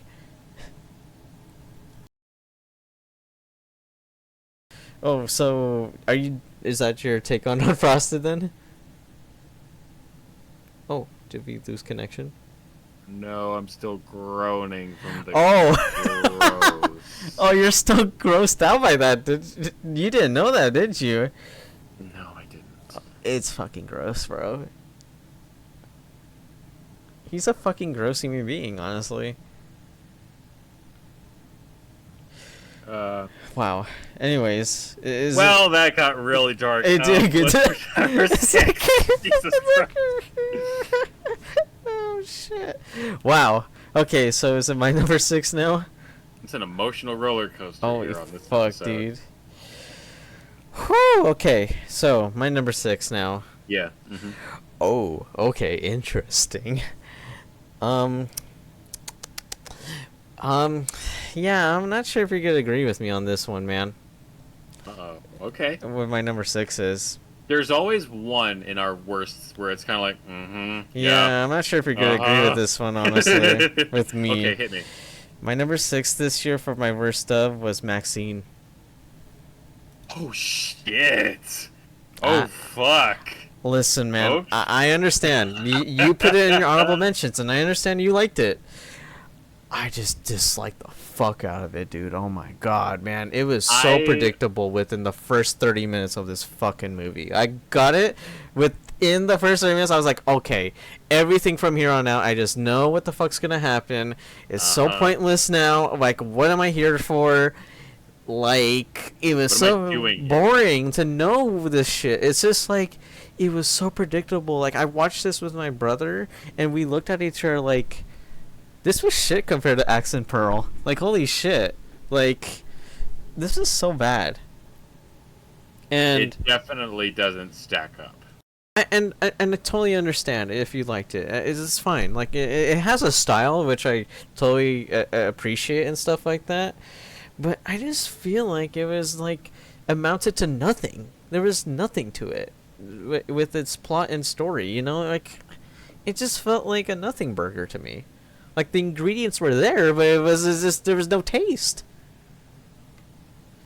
Like, yeah, that's just my take on it. I know you had it on your honorable mentions earlier, and that's fine. Like you liked it yourself, and you gave your reasons for it. I Well, just but also don't misunderstand. I didn't delve into its faults because we were talking about our honorable mentions, like the best of. right, But like there is a reason why it wasn't in my top 10 because outside of Miyagot's performance and some of the style execution, I do think there's a couple moments where the style kind of supersedes it peaks, but it doesn't keep that momentum going for more than like 2 minutes at a time, and then it kind of descends back into just kind of milling around for a while, and I'm like, thematically and narratively you're kind of losing me from and then the third act especially, I was kind of like, this oh movie's yeah, kind I of was just this. already over it by the third The act. sooner that the third act ended, I was kind of like, the better, because like it isn't terrible, but like at that point I was like, we're just treading water. Yeah, I didn't find any merit with this movie, unfortunately. It was just not great to me, sadly. Especially when you compared it to X and Pearl, and it's just like, nah, no. All I right. I'm My biggest criticism of X was that it wasn't scary. This one, like, especially, was not Oh, this was scary not scary at all, bro. in the I was least. not tensed up at all. I was just bored. Yeah, I Sorry. do want to. No, no, no, you're fine. I do want to share one positive memory that I had with the movie, and it was because I saw it in theaters. The scene where she's being followed, Yeah, yeah, yeah. and she's waiting to kind of spring a trap, and she turns around, Right. she whips it, and she goes, "Freeze, Buster!" Because the guy looked like Buster Keaton, I laughed out loud in my theater, not for a long time, but I gave like a very loud like like, but no one else fucking laughed. No one was having it, and I felt like the biggest fucking idiot in the world. Like, I just turned to my partner, I was kind of like, okay, where were you on that one, dipshit? Like, why did you leave me out to dry on that? God It's damn. just fucking fun. Okay, that I was felt great. just, That's I great. felt not because of the movie necessarily. I do think that was an intentional joke, Yeah, yeah, but yeah. like, I was kind of like, whenever I think of Maxine, I'm always gonna think of that like secondhand embarrassment of like, oh god, everyone just heard me. That is fucking hilarious. But anyways, yeah, unfortunately it made my six. So, um yeah, that's my number six, Maxine, sadly. Okay. What's your number six, my dude? Oh, my number six. Really, like, I feel stupid because like I don't know what I expected, but then I gave it the benefit of the doubt, and then it's like taking back an abusive ex, where you're kind of like, I mean, I don't know why I thought they would change. I don't know why I thought it was gonna be any better, because like I knew how it was before. I knew how the third movie was, and then I sat down to watch Kung Fu Panda 4, Oh no. and it not only shit on me, but it actively shit on all of the other movies. To the point where I was just kind of like, why did we even bother making the movie if we didn't like the other movie? Like, the first one, I think, is a simple, solid, well executed children's film with some good kung fu action. I think the second one has some flaws, but it's got some good ideas in there, and I like Gary Oldman as a villain. I don't care for the third one that much. And then the fourth one, A, has the worst action in a movie that features the words kung fu in the title. that I can possibly think of in the last decade. There is no narrative through line. You have a new, once again, another fucking Aquafina animated character. At least she's not a bird this time. So she's expanding her roles at least a little bit, where she's not a goddamn bird. All of the comedy falls on its face. Not a single, like, they're all just like record scratch type jokes. You know what I mean? That like trailer specific, Yeah, I like know exactly what you mean with those like generic like kids movies type of jokes, you fucking know? anybody could be saying this shit, and it doesn't matter. But like, and none of it is contextual. Good comedy is generally like context. It's fucking context. If I told you we ain't found shit is supposed to be really funny, you wouldn't get that. But if I said it's the scene from Spaceballs where they're combing the desert and the two assholes have regular combs, and it goes to the black guys and they and they don't have regular combs, I'll just say that. And he goes, "We ain't found shit." I'm like, see, that's funny because that's contextually different than what you would think. That shit's funny. But Kung Fu Panda 4 is not funny. It's not only not funny, but like there's no message to it. They revive old characters just to actively shit on them. Like it undoes so much of the mythos and the message of the prior movies and the character of Poe in general. I'm not even that invested in Kung Fu Panda. I gotta stress the point. I don't care. I was done after the third movie. But then you come back and tell me like, oh yeah, we're doing a fourth one. We're gonna give it the true ending it deserves. I was like, no, like I did. This wasn't worth doing. Why did we come back to this? The opposite of the Wild Robot this year for DreamWorks. Ugh. Yeah, it really is. Like, in order for us to get the Wild Robot, I guess we had to have a Kung Fu Panda 4. For every yin, there is a yang. To every push, Exactly. there is a pull. And to every Wild Robot, there must be a Kung Fu Panda 4.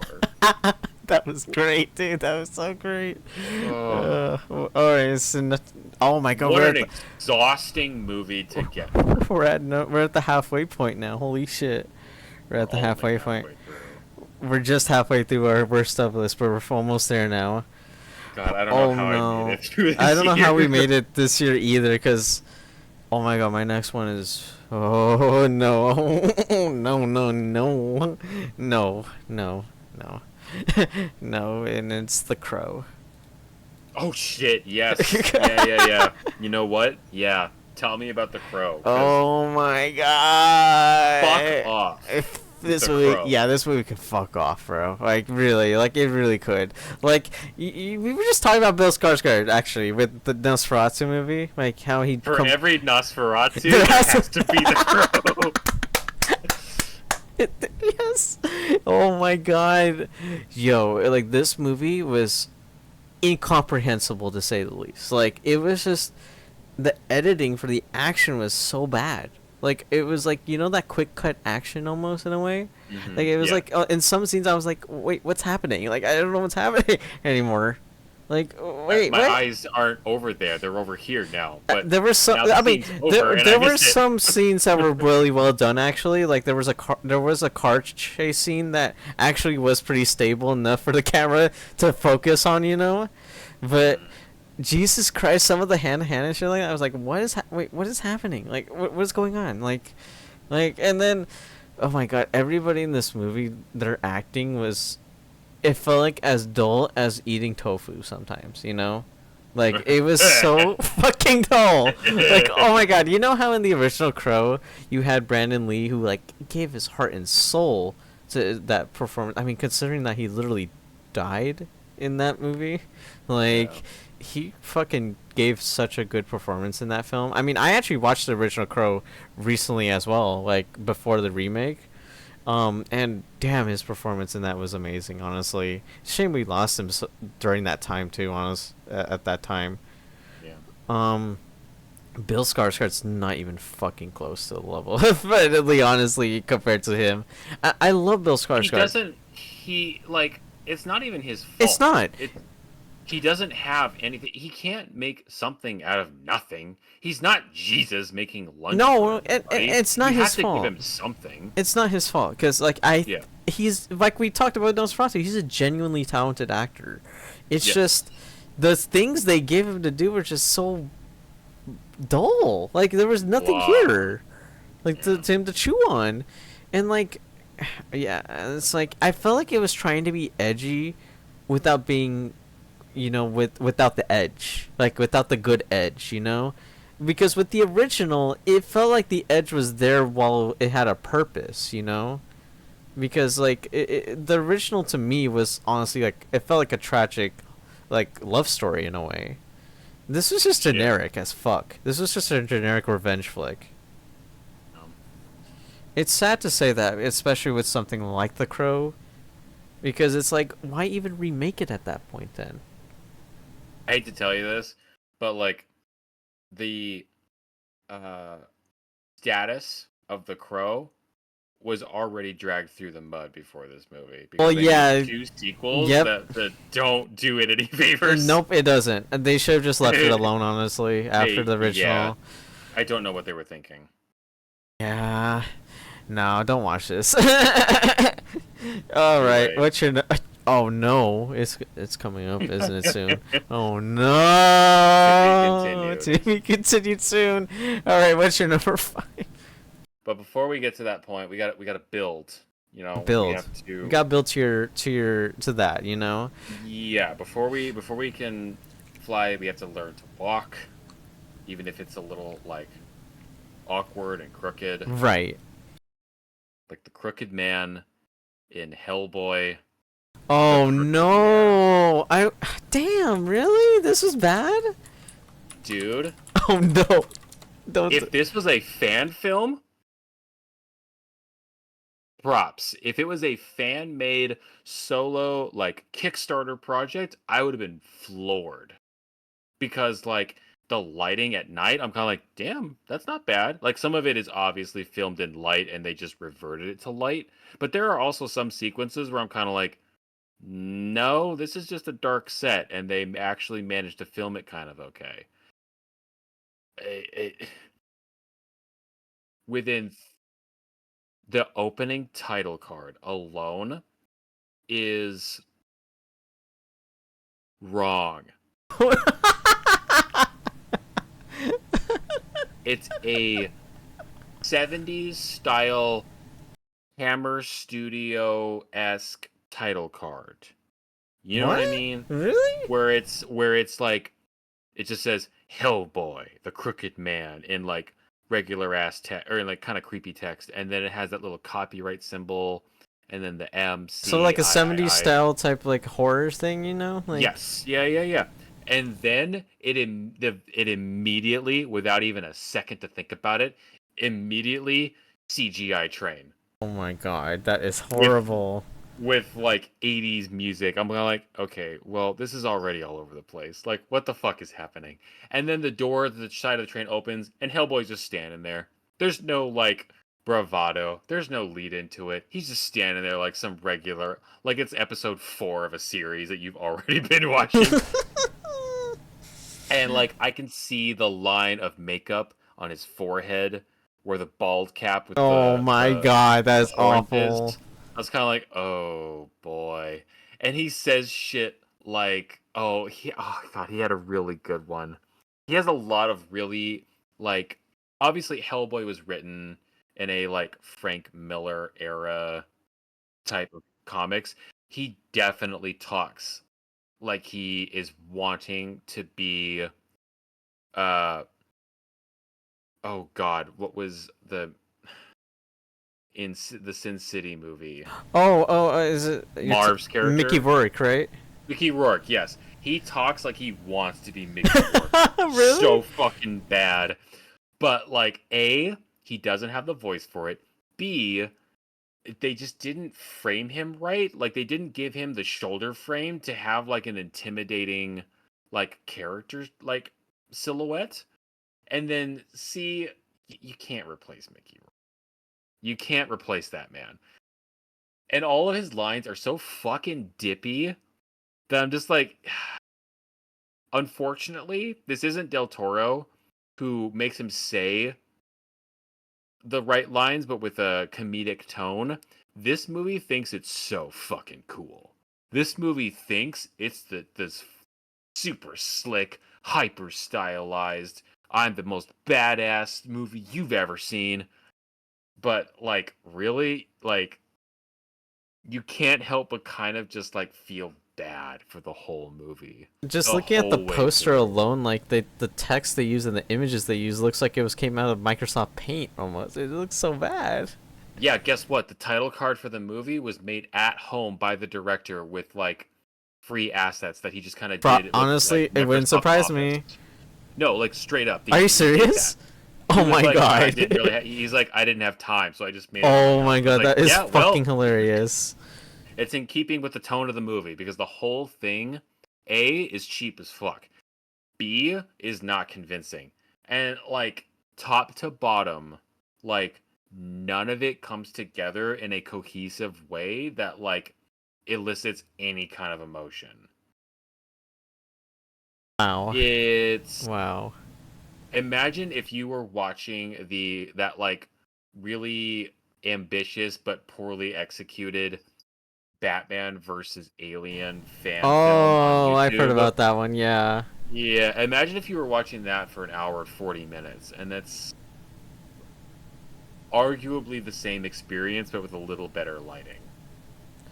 A Man, little. that's Not a unfortunate. lot. A little. It's just the teensy bit. Oh, Oh, also, I just also have to say, just because your movie is set somewhat in the South does not mean that you have to have a Southern Belle blonde talking all like this, like, shut the fuck up. Shut up. okay. It's not even the 60s in this timeline and they're talking and they make like 80s references and shit. I'm like, you have to stop. You don't know what you're doing. I just have to ask you Oh, one more thing about this. Is yes. it worse or better than the one with David Harbour that came out in 2018? It is better only because it doesn't the one you're talking about, the David Harbour Mila Jovovich one. Yes. That that movie left a mark that never heals and got infected and kind of spilled over and caused other issues. This one, at least, it hurts to watch it, but at least it healed appropriately. I will forget about this Yes, I movie. get you. In 2 years' time, I'm never gonna remember the Crooked Man. It will pass through time. It's done its damage, and we'll move on. We'll heal from it. The David Harbour Mila Jovovich one deserves a like landmark in my heart of like this is where Caleb's faith once stood. This is where filmmakers like hope and creativity once stood. But now in its place is fucking Hellboy reboot. Approved by the comic writer, by the way. Yep, I definitely heard about that too. Ugh. Talk about a creator that does not like understand his own shit. Oh man, is it time God for? damn it. Oh my god, number four. Oh no, number four. Oh no. How do you get worse than The I, Crow? it can get pretty bad, dude. It can get pretty bad because we just had some Christmas, some holidays seasons. You know, we just passed Christmas. We had a jolly old time. You know, with our Yeah. gifts. Probably we got. You know what wasn't the gift that wasn't kept on giving? You know what wasn't jolly to watch? It was fucking Red One with the fucking Rock and Chris Evans.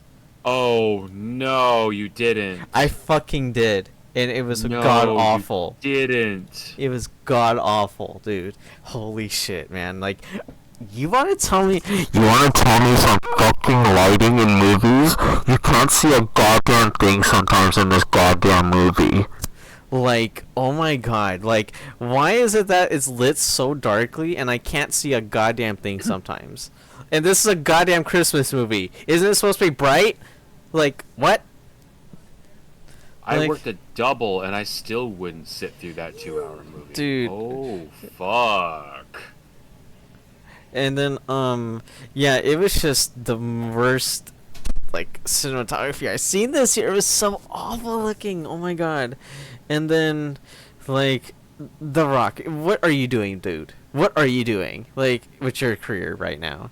Like I used to like your stuff. Now you're just playing the same shit over and over again.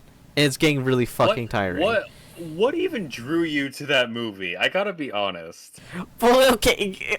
It was on Amazon Prime. It was for free on Prime. Oh So, yeah, you're right. You're right. so You're right. okay. I was like, because I didn't see it in theaters. Like I saw it when it was on Prime when it came out. I think like maybe a month after it came out in theaters because Yeah, it where was it was funded meant by to be seen. it was funded by Amazon actually. Believe it or not. Yeah, it was supposed to be a streaming Yeah, movie, and then they just were put like, it "Oh on fuck it." theaters. But oh my god, even as a streaming movie, I could not take this seriously at all. It was so bad. Holy shit. It looked like the most bottom of the barrel, common Yes. denominator, Joe popcorn Absolutely. horse shit that I could not believe what had a like a quadruple digit like $1 million budget.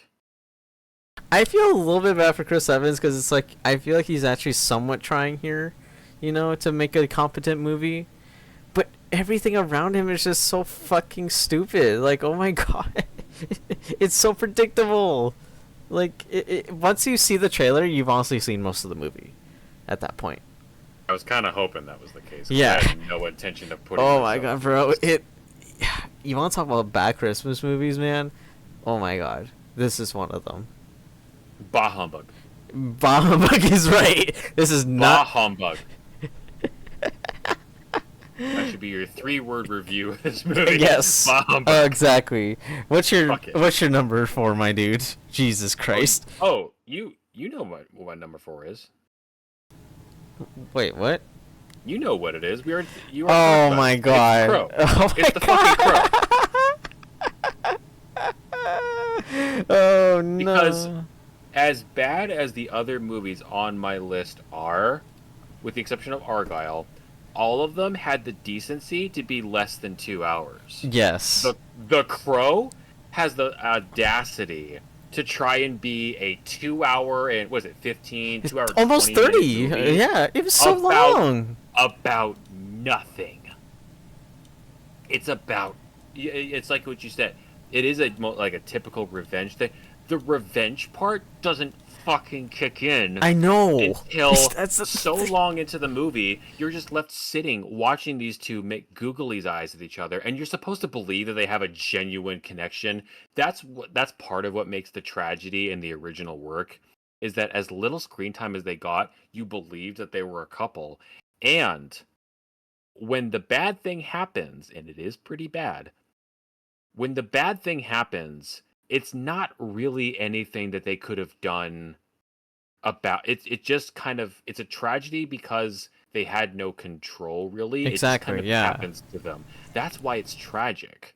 In this remake, literally at any point from the word go, between the opening scene and the moment when the bad thing happens, this bitch could have gone to the police with video evidence. They go to great lengths twice, at least twice, to show the audience that she has video proof.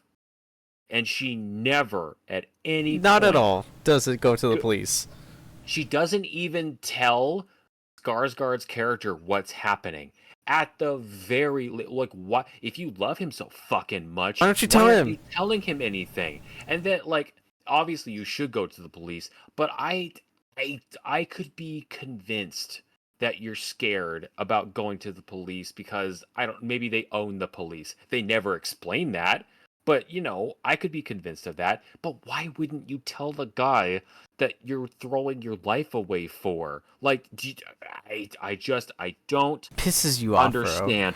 And when they show the audience the video proof, and they go like, "Oh, okay, now you're gonna get to see it," and you watch the video that she has, this damning proof that the villain is willing to go to the ends of the earth to destroy because it'll ruin him, it'll end him, that'll be it. And you watch it and you go, "Motherfucker, are you serious?" It doesn't. It looks like you're in the room, but it doesn't look like you're in any way participating in the supposed damning event that takes place. You mean to tell me that with all the shit that rich white people get away with, this is the shit that you're scared of getting incriminating? Fuck off. As if rich white people don't get away with even more damning shit in real life. And I'm supposed to believe that the purple man over here is scared about this fucking video. Oh my god. This is worth killing over, huh? This is so great.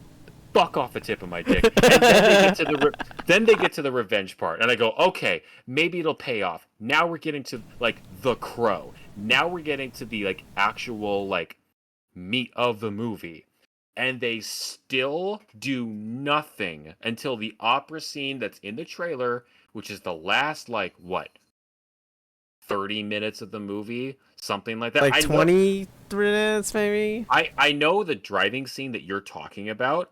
And I don't think that was comprehensible because they knew what they were doing. I think it was comprehensible because there's only so much room to put a camera inside of a moving vehicle that they had no choice. By sheer accident, pure osmosis, they managed to shoot a visually digestible action scene. It was just because through adversity, they had no choice but to only put the camera in a couple places, and it just so happened to be the places that were the most easily comprehensible. Everything else made no visual sense. It's not comprehensible at all. Yeah, I agree. Oh my Absolute no sense. Oh my god. This, like, and I also, like, I stand by what I said. It's not like the Crow hasn't already faced some kind of shit before. But, like, and I know, like, Bill Skarsgård's got to eat. I know you got to get a paycheck in between movies. But, like... This is like digging out the skeleton already and just playing with the bones at this point, you know? Like... And then the movie ends... I'm just going to fucking spoil it. The movie ends with him just being like, oh, well, I guess we'll be reunited at some other point. I'm like, are you... What? Like, what? Actually kidding me right now? Nah, it's pretty bad. This is the kind of shit that, like, when people say, like, oh, action... I think I've said this every fucking year that we've done this, where, like, people will be like, action movies are just brainless, stupid bullshit. Like, why do you even like them? I'm like, but a good action movie still takes, like, artistry and forethought and planning. Yes. And, like, actual craft to make. If it's not your kind of thing, it's not your kind of thing. That's okay. But you can't sit there and say that it doesn't take effort to line up shots in a way that is visually digestible. The Crow has no understanding of that whatsoever. This is the kind of movie that just feeds into the stereotype that a revenge action movie isn't very exciting, because it's fucking not. Yeah, no, it's not exciting at all. Fuck. Oh my god, man, we went heated on the Crow. Well, like, I don't even, like, I like the original just fine. I don't think it's a, like, genre-defining masterpiece. No, like but it's still a really well-made film for the time, and Brandon Lee's genuinely great in it. And for the amount of cocaine people were on when they were making it, I think it turned out to be a pretty decent movie. People were loaded. Oh, people yeah. were fucking loaded making that movie. And yet, they still managed to pull something out of it. This, like, I kind of wish more people were on drugs making this, because then maybe we could have accidentally had an emotion at some point. Fuck. Yeah. This podcast does not advocate the use of drugs. It doesn't. But no, it doesn't. Speaking of visual ugliness, oh my god, my number 3 choice. We do advocate number 3 choices on a yes. So, oh my god, my number 3. Oh my god, I'm already face palming on my desk, bro, just thinking about this fucking movie. Oh my god. As someone who's a huge fan of this franchise, it fucking pains me to put this on this fucking list because, oh my god, like, it should. I don't even know if it should have been a movie in the first place, but I felt like the potential could have been there. But oh my fucking god, this was awful, man. And I'm talking about the fucking Borderlands movie. Oh my fucking god, this was bad. Oh, you cock teased me. I thought we had the same movie. Oh, I'm sorry, man. But anyways, No, no, no. You. I'm sorry. Anyways, oh my god. As someone who's a humongous fan of the games, I love Borderlands. Like, I'm a huge first-person shooter guy, and Yeah. I love the Borderlands franchise. They're funny, they're creative, they're visually gorgeous. Admittedly, I didn't really care for the latest games like 3 and Wonderlands, but the Yeah. first two and Tales from the Borderlands is fucking great. Tails is great. Yeah. And that's not a first-person shooter, by the way. That's actually a Telltale graphic novel type of game. But that Crispy one is point, great. yeah. Yeah, that one Yeah. is great. I Yeah. recommend that one. But anyways, this movie is the opposite of those games. Not creative, not funny, not gorgeous at all. It's so ugly to look at. Like, it is not representative at all of the games. Like, it is so ugly. Like, and I just feel bad for Kate Blanchett. Like, she was clearly like the only one trying here, but and it's like it's clear that everybody else is wanting to for a paycheck for this film, you know?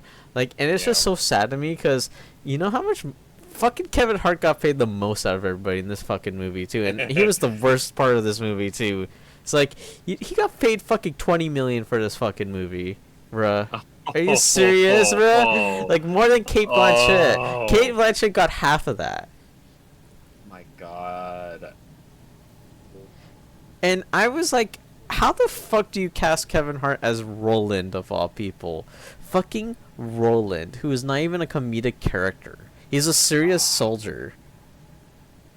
That role should have been went to fucking Terry Crews, if anybody. Like, Jesus Christ. It was so badly miscast, this whole movie. Like, Jamie Lee Curtis is not Tannis at all. Kate Blanchett, as much as I love her, she's not at all supposed to be that character because she's way too fucking old to play Lilith, in my opinion. And as much as I love Ariana Greenblatt lately, she's not Tiny Tina, honestly, either, in my opinion. Like, Tiny Tina has a very, very expressive personality, and I think Ariana Greenblatt tries her best, but it's also just like it just comes across as forced more so than funny. You know what I mean? It's just like, oh my god, this movie is so fucking cringe. It is not funny at all. Ugh. Yeah, I don't have much to say about this other than if you're a big Borderlands fan, do not watch this movie. You already have put more effort into talking about it than they put into making Yes, exactly. I felt like I talked more about it than the writers can even come up with a funny joke. All right, what's your? Oh shit, yeah, we're at the bottom three now. What's your number 3, dude? Well, speaking of jokes, my number 3 is one long joke Oh no, man, what is it? from the joke master himself. I know exactly. Oh my god, I know exactly what you're talking about. Oh no. The clown prince of crime, Oh, Joker fully adieu, or I as I have taken to calling it, Joker fully apu. As this movie just moves my bowels. I cannot believe what an obvious... I don't know what better example to use for an obligation movie than this. This is a movie that they were like, oh, our little, like, cute, character-focused experimental movie was a huge success. So obviously we gotta make another, and basically held the director at gunpoint to make another one, to capitalize. Yeah, exactly. on it. And, like, I'm not even necessarily the biggest fan of the first one. Yeah. Especially because Joaquin Phoenix can be kind of a fucking tool sometimes. Taking his fucking, like, quote-unquote method acting to the point of people getting hurt. But I do feel bad that he was basically hung up on strings and forced to perform for the camera for this entire movie. Yep. A movie that spent roughly half its budget on just Lady Gaga being there. Yep. No. I A For every Wicked, there's a Joker Joker Folia Folia do. because the musical segments in this movie not only do they people are always like, well, musical segments should progress the story. I'm of the opinion that yes, they should progress the story, or they should give us insight into what the character is thinking and or feeling. Yeah, exactly. But I feel like this it can be one or the other or both, but it should accomplish that.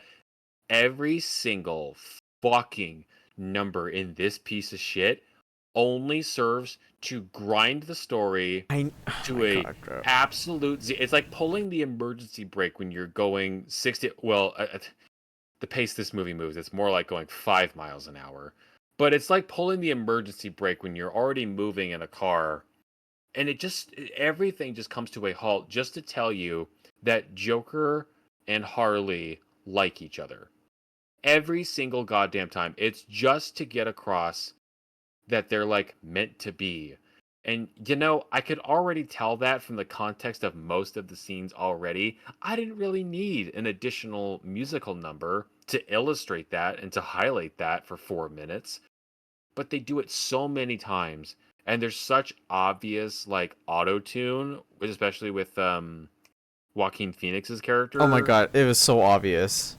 Especially the you can hear it in some of the other music, like ones with instruments, but there's one in particular where there's no instruments and it's just him singing a cappella, and I was kind of like, oh Jesus Christ, you didn't even try to hide the fact that he's auto-tuned right now. Okay, all right. The one creative element is there's a little cartoon at the start of the movie, like a little Warner Brothers style cartoon for like 2-3 minutes, and that gave me some kind of like, that set the tone of like, oh, that's kind of cute, and then the rest of the movie goes south fucking fast. Yes, it absolutely. it basically ties lead weights to the ankles of the movie and then throws it into the fucking ocean. Like, there is no redeeming qualities in the movie at all, to the point where it actively shits on the previous movie and the fans of the previous movie. Like, I don't know. It kind of, a little bit of like residual poo lands on the Christopher Nolan Batman series as well. Like, there's a little bit, like, not direct shit, but just kind of like splatter. Some splash damage on Heath Ledger's Joker, oddly enough, of all things. Like, what? It It's breaks it it's breaks your brain, man. It does break your it's brain. it's such an odd mix to wrap this up. It's such an odd mix when a movie is both super like trying to be about something and kind of pretentious, but also failing so spectacularly at absolutely everything. And why the fuck was Joaquin Phoenix talking like the Kentucky Fried Lawyer from Futurama? Can anyone explain that to me? At some point in the movie, half the In the movie is in his courtroom, right? head. Yeah, half the movie is a courtroom drama, and then the other half is at Arkham Asylum. And at one point, he chooses to represent himself in court, and he's doing this southern drawl type of who dad, kind of like southern whatever. And he sounds like the Kentucky Fried Lawyer from Futurama, the big blue chicken. I'm like, what is fucking happening right now? Why is no one else laughing at this? Why are we treating this like a serious scene when he's over there trying to sound like, yes, sir, I will, sir. Like, shut the fuck up. What is happening? I looked around at my audience like, am I crazy? Am I the only one seeing this? And according to the post-credit discussion, no, I was not the only one. I was just the only one vocal about it. That's fucking great, man. That is so fucking great. At least we were Oh. all kind of like dreading it and experiencing it together. Yeah, exactly. You Because guys are experiencing it together at least, you know? Oh, man. Oh man, what a number 3 you had, man. Fuck Joker 2. Oh man. Oh my God, no. I don't.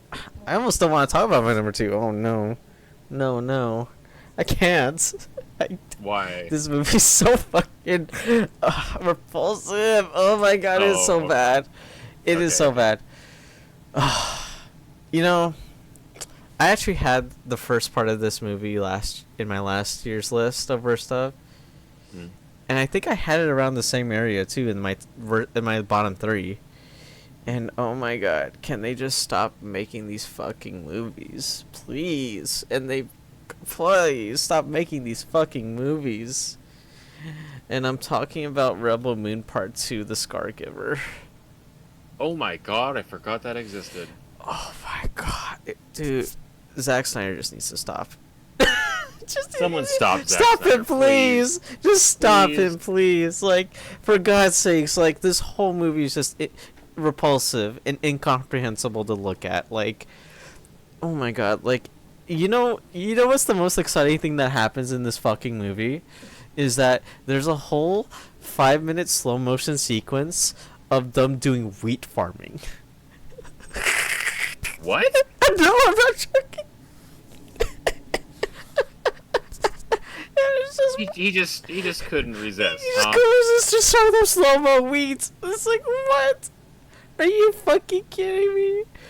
What? Is it like 300 style? Like, No, yes, like, yes. It's like slow mo after slow mo, and it's like, what?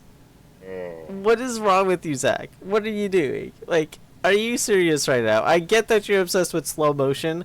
You don't have to use it for every fucking scene, my dude. Jesus Christ. And the action is, again, you know how we were talking about like quick cutty action and shit like that? It also applies here.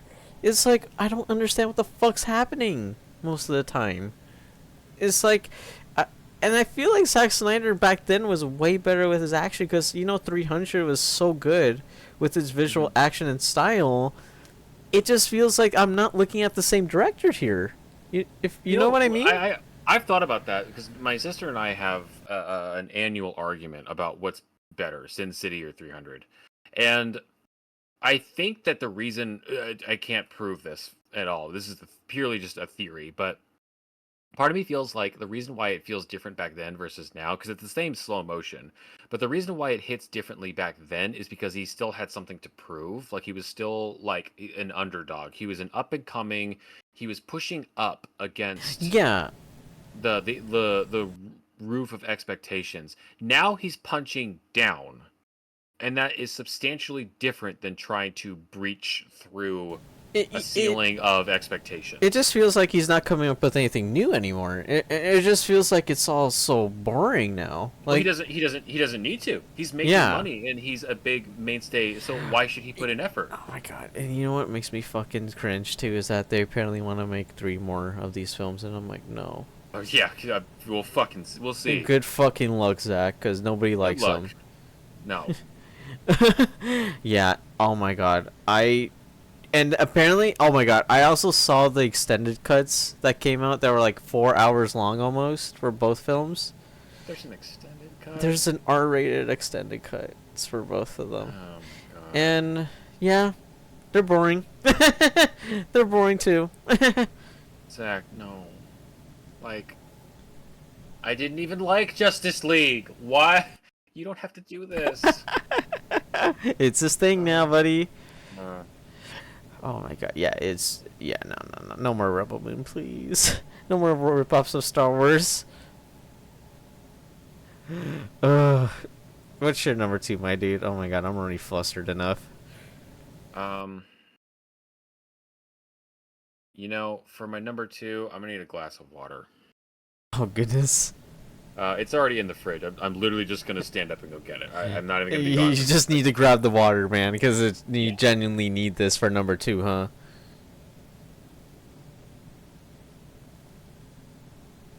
Man, you're making me nervous just by you grabbing the water right now. Okay. All right. You're making me nervous when you grab the water. My number two.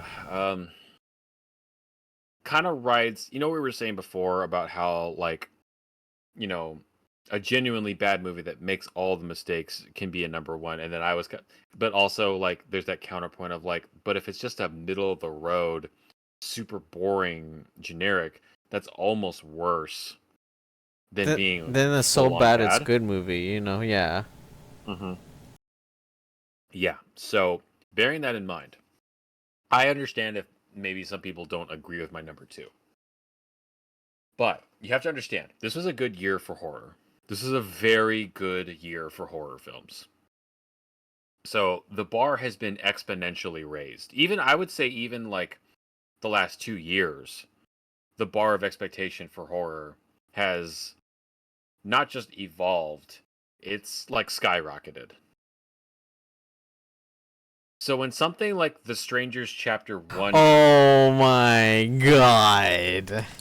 and is the most out of touch, generic, bare bones, paint by numbers bullshit horror movie that belongs back in the early 90s, I can't help but just be kind of perplexed, for lack of better terms. I don't understand.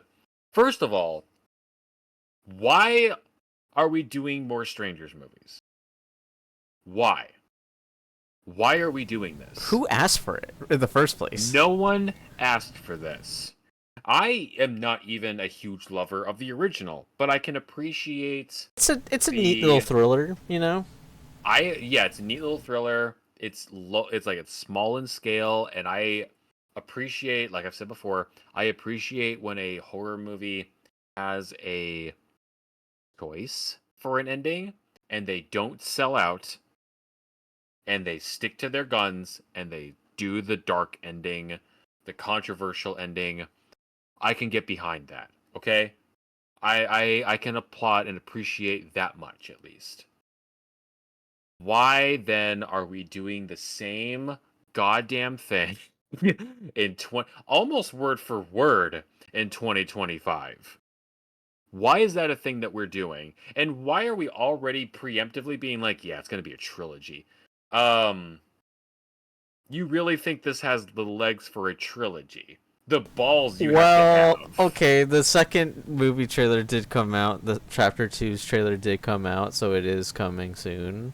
Oh no, So, I'm not denying that, like, it won't happen. I'm just saying, what are you gonna do? yeah, exactly. Like, what is the fucking point? Exactly. Chapter what? This was already the most boring goddamn thing. First of all, it's like, oh, we're it does that thing where they don't think that you're listening to the movie, so they repeat it multiple times because they assume that people are on their phones because they're fucking bored. So they have characters repeat shit 3 times over just to make sure you're not lost. And they have oh god, she has a real name. Cheryl from fucking Riverdale. Oh yeah, Madeline Pelch is her name, I think. Right? Yeah. Um, Unrealistically attractive. Way too good looking for real life. I actually think she might be an alien infiltrating the human race. But when she can't sell, like, looking at her phone and being like, "Yep, we're about 3 miles outside of Portland," and I look at the surroundings, I'm kind of like, "Girl, you're in the middle of the forest. Like, shut the fuck up. Where the fuck do you think you are?" And they try and sell Oregon. Like, everyone talks with, like, again, what the Southern drawl comes back, and they're all talking like this, like we're all some kind of Southern, like, got lost up here in Oregon. I'm like, it's again, like, it's Gresham at the most. Have you taken? You know, people have seen Portlandia. They know we don't talk like this. Like, what is going on with this fucking movie? But like, and then like the big one was opening scene. They stop at a diner, and her boyfriend, whatever, is like, what vegan options do you have? And the lady taking the order goes, Earl, check out the vegan. I was kind of like, yeah, all of us Oregonians really don't have any vegan options out here. Like, have you stepped in one Oregon restaurant ever? Like, no one is gonna fucking laugh at you for being a vegetarian in Oregon of I all know for places. Are you fucking kidding me? Does this take place in the same reality I live in? It doesn't fucking feel like it. And then, like, just literally nothing happens for like 50 minutes. It's the same, like they open the door, someone bangs on the door and they open the door. And like for some reason, this person at the door is completely shrouded in darkness, even though the rest of the porch is lit. I'm like, what is going on right now? And she just talks in this unrealistic, creepy way, and then they just shut the door. I'm like, that is not the reaction you should be having. You should be like chasing her off or like calling the Yeah, police call the or literally police. doing anything else other than just like, oh, okay, hoop de doop de doo, gonna go make some food. Like, shut the fuck up.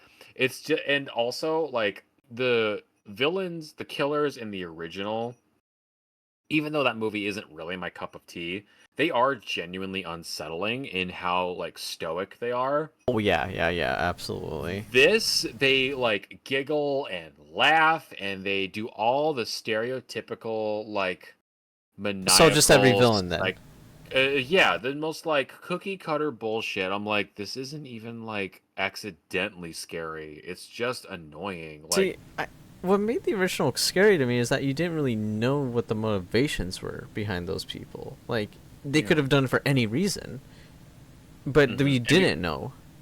yeah, and because they didn't like show a lot of energy or uh anticipation or really anything through their actions, because you can illustrate that through actions. That made it all the more like, so why are they doing this? In this movie, the chapter one, they're just skipping around, they're like hopping and singing, they're just fucking around. And then when they do the whole like, oh well, you were home, that's why we're doing this, I was like, it just rings false to me. It's the most like uninspired bullshit, and that's what really what elevates it to the number two for me. To kind of wrap it up, is that the rest of the horror genre is trying to say something, is trying to like take advantage of the genre and like do something creative, and at the very least with something like Cuckoo or Smile, they're at least like using the production value and like taking a couple of creative liberties. There's one scare in particular in Smile too, where I was when a girl is face to face with another girl Oh yeah, laying in a yeah, yeah, bed. yeah. I was like, oh shit, that That actually was got creepy. that one fucking got me. Like I didn't jump out of my seat, but like that got under my skin. I thought about that afterwards.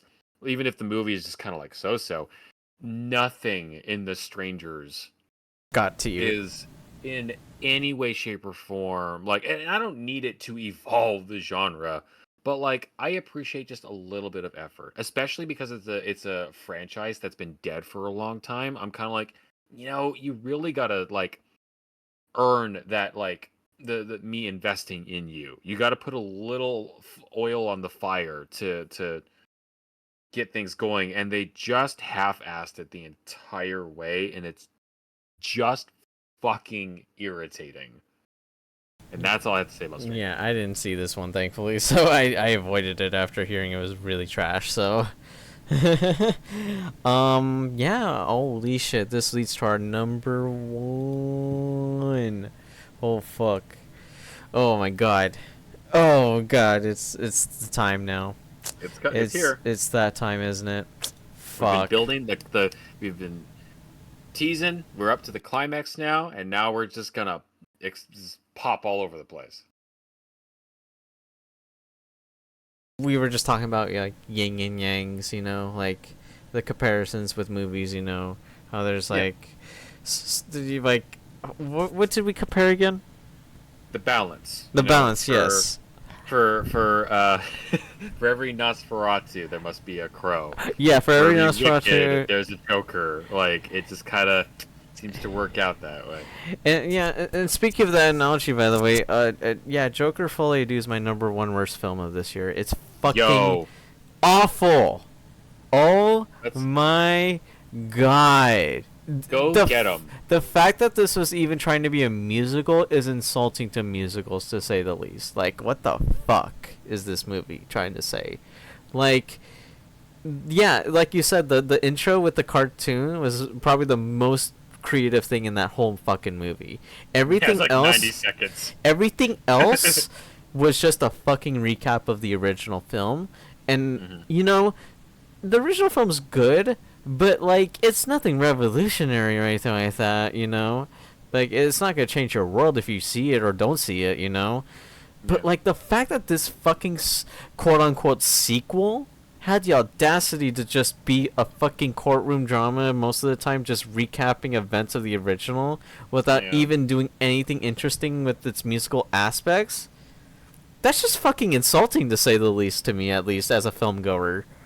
Yeah, So I remember feeling that like if this was somebody's first musical, or if this was the kind of like if this turned people off from musicals as a I wouldn't whole, blame I them was like, entirely. I'd be like, yeah, I get it. I don't blame you at all. Oh my god. Oh my god. Oh my god. Just thinking about this movie just pisses me the fuck off. And the ending, oh my god. Oh my god. The ending fucking pisses me off, especially. It all amounted to nothing at that point. It all amounted to nothing, is what I'll say.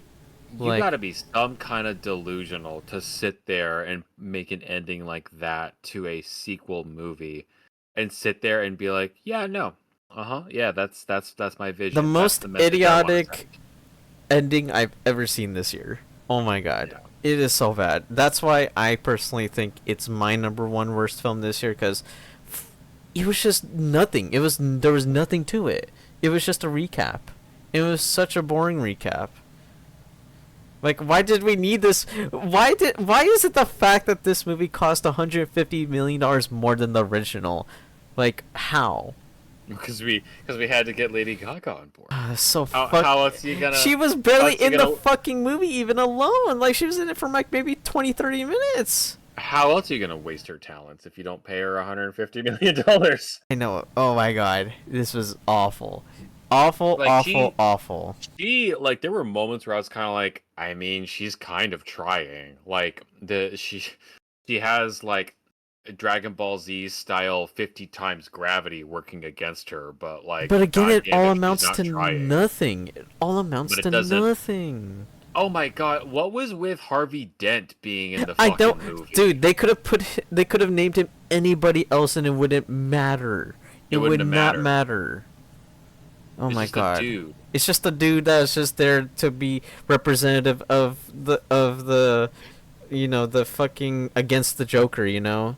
So Bat fans can jerk off in the auditorium and be like, "Oh my god, It's Harvey Harvey Dent!" Like fucking Dent, that's yo. it. It's like, no. What the High fuck? five each other, Harvey Dent, You know bro. what's funny? Yeah. I don't even like the Gotham show that much, but even then I could tell that was more respectful to the Batman Lord than this fucking movie was.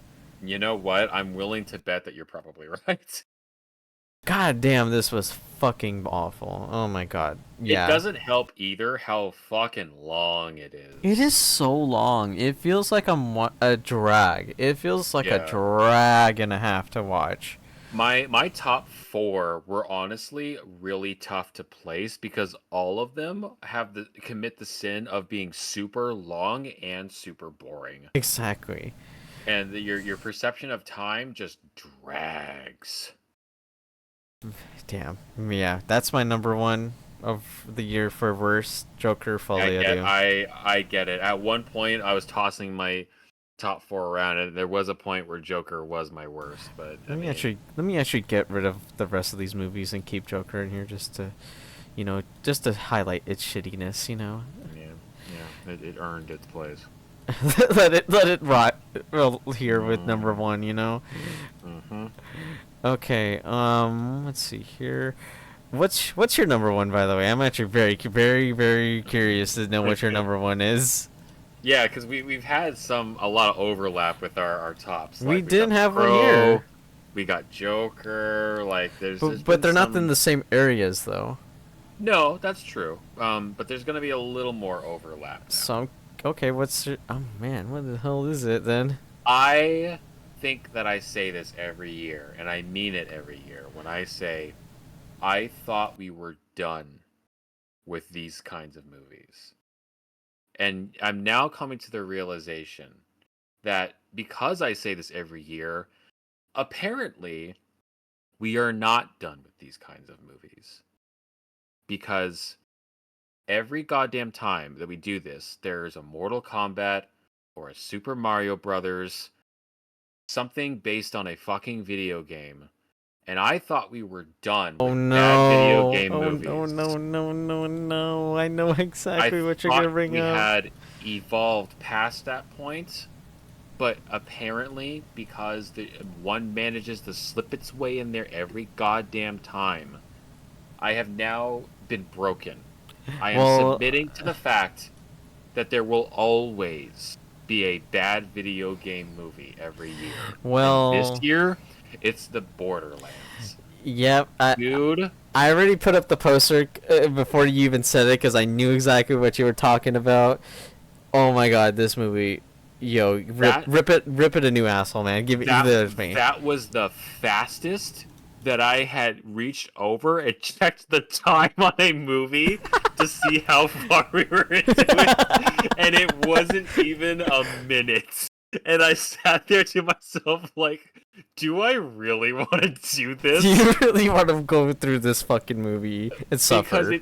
it starts with just like info dumping, and I do mean they dump so much narrative into the opening, and it's just a narrator explaining all of the universe rules and setup. You don't get to experience any of it. They just hit you with the fucking uh um like the chapter select. They just go through like the greatest hits of like, this is the term you need to know, this is the term you need to know, and they're trying to sound so like quippy and sarcastic, but it's like someone trying to write like Joss Whedon without actually having watched any Joss Whedon. It's like an AI just kind of like, oh, write something like Buffy, and it's the most like, but Buffy is an art form. You can't just duplicate that. And God bless Kate Blanchett. Like, Oh my god. bitch, God bless her. you can't be that desperate. You can't be that She desperate got to to do hey, she this. got to 1 million for this movie, so You know, like, I'm glad somebody got something out of this because I sure fucking didn't. The neither of us I'm did. gonna I'm gonna paint something for the audience here. What's his name? You just said he plays Roland. I Kevin can't even Hart. remember. Kevin Hart is universally known as being a shorter man, right? A short king, you might say. He's not terribly tall. Small stature. There is a scene in the opening of the movie where he is jailbreaking someone out of prison under command of someone else. He blows open the wall. He walks in and says, like, "Yeah, I'm here to rescue you or whatever. I was sent here." But and the person being that's escaping goes, "Oh, my dad sent his shortest soldier," or something like that. And you would naturally and you know he is a short person, so that makes sense. You would naturally expect the follow-up shot to be showing how short he is. But it doesn't. It They still fucked it up. he still fucked it up. It is a child saying this line. How easy would it have been for him to be like, oh, "I'm here to rescue you," and she goes, "Oh, my dad sent his shortest soldier," and then the next shot is showing how much taller she is compared to him. It's basic fucking textbook. It's the easiest goddamn joke to write in the world, and yet it just cuts to the same shot of him when he blew open the wall. You have it just looks like a dude standing in front of a camera. I was like, how did you miss the lowest hanging fruit smacked you in the face and you still didn't even know it was there? I cannot believe how pedestrian and cookie cutter the entire movie is. And I'm not the biggest Borderlands fan. Part of it is salty because I can't shoot worth a shit. Yeah, But yeah. the little time I spent with the second one, I did enjoy it. I didn't necessarily laugh at it, but I did enjoy it. So I knew going into this that, like, okay, well, the comedy's probably not going to be my speed, and I'm just going to have to accept that. Maybe they'll touch it up a bit. Jack Black is in it. Maybe, sometimes a performer can make a line work, It's even not. if the line on paper is shitty. Sometimes the delivery, Yeah, sometimes the timing, like sometimes the like you editing know. can make it work.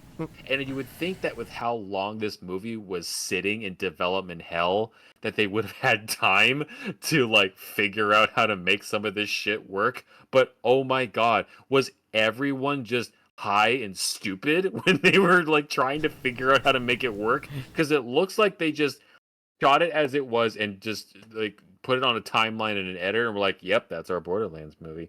Like you didn't even try. Like some of the humor is just genuinely cringy, especially from the little girl, but Listen, also it doesn't land even when an expert like fucking Jack Black is saying it. I'm like, ouch. listen. You say they were high. They could have been high and stupid in the writers' room, and I get that. But I feel like if you're at least high and stupid, you could make up something funny. I feel like they were just on chloride. They were just asleep while writing this fucking movie. You I know. mean, we were talking about The Crow earlier, and everyone being on fucking cocaine for the whole movie. You still got something out of it. This had Uh, nothing. This had this had nothing. nothing. Tom Green was Tom Green when he was making his Freddy Got Frank got Fingered. fingered. But even like in that entire dreck of a movie, once in a while they managed to accidentally be They made funny. something out of it. Like there's something Yeah, in there. What does for this have? every like five jokes that you're kind of like, oh, there was one joke where you'd be like, oh shit, well that kind of got me. Literally, it's all because it's all the same kind of humor. There's no like variety. There's no like bigger array of talents on display. Everyone is doing the same fucking shtick. It's the Transformers problem, where everyone is a comic relief character, resulting in nothing being funny. And I cannot also can't believe how goddamn long the movie is. It was so long. It felt like.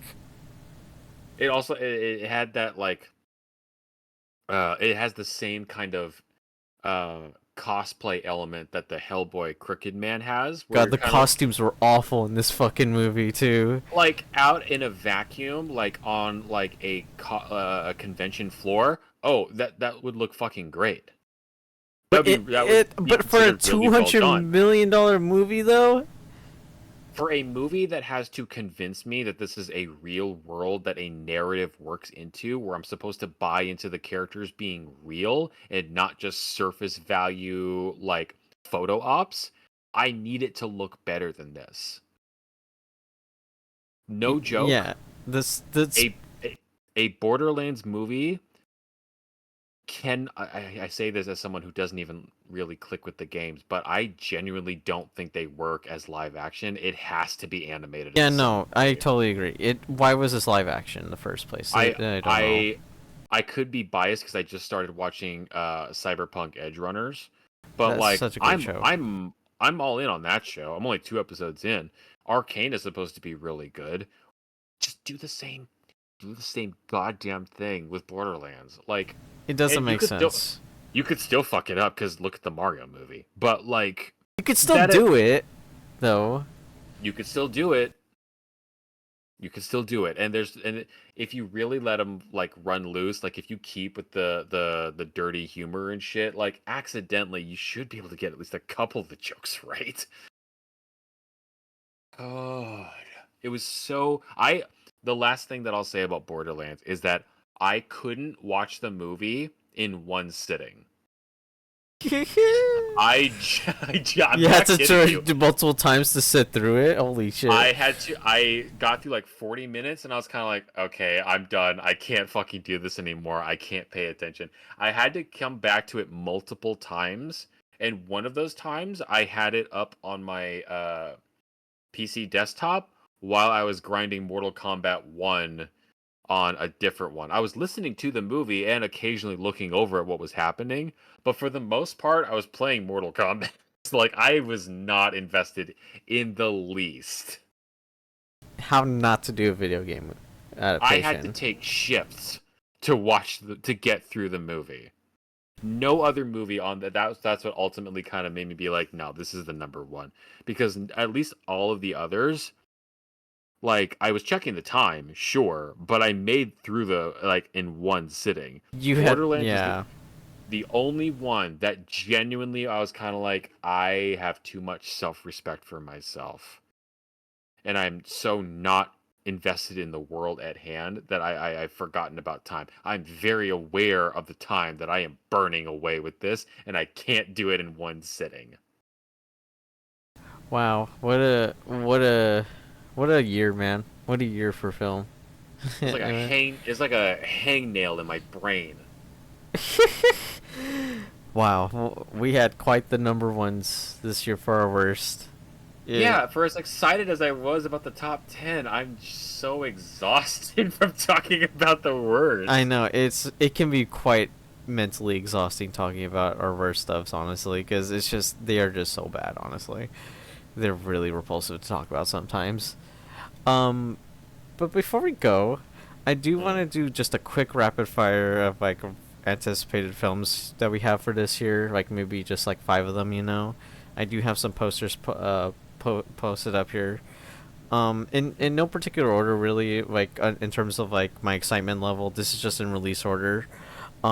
Mickey 17 from Bong Joon Ho. I actually had this last year in my most anticipated, but it got delayed. So it got delayed to March this year, and I'm Hmm. still incredibly excited for it because it's Bong Joon Ho and Robert Pattinson. So I mean, Yeah? I cannot not be excited for that. I'm really looking forward to that one, honestly. Mm. Um, my other one I'm looking forward to in the summer, I'm also looking forward to 28 Years Later as well. Oh, Um, yeah. I'm, yeah, I'm a huge fan of the original film. I also like the second film, don't get me wrong, but I just think the original film is just so fucking well made. And the fact that Danny Boyle is coming back to do this one alongside Alex Garland, who wrote the original film with him, oh Hmm. my god, I'm incredibly pumped. And the trailer looked amazing. Like, oh my god, the trailer looks so good from what I saw or in the theater when I saw some Nosferatu this year. Hmm. Yeah, yeah. My third pick is for the summer also is gonna be Jurassic World Rebirth. Man. I wouldn't say I would be excited for this if it wasn't for the fact that Gareth Edwards is the one doing it, because he's really been proving to me lately that he's doing a lot well for the sci-fi genre. I personally liked Rogue One a lot from him. It's my favorite Star Wars film in the Disney era, and I like the creator that came out last year as well from him. So I'm really looking forward to see what he could do with the Jurassic Park franchise, and the fact that it's by David Koepp again, who wrote the first 2 films with Spielberg, that is writing this one as well, makes me think that there could be some sort of like excitement again in this franchise. You know what I mean? Yeah. Yeah, yeah, yeah.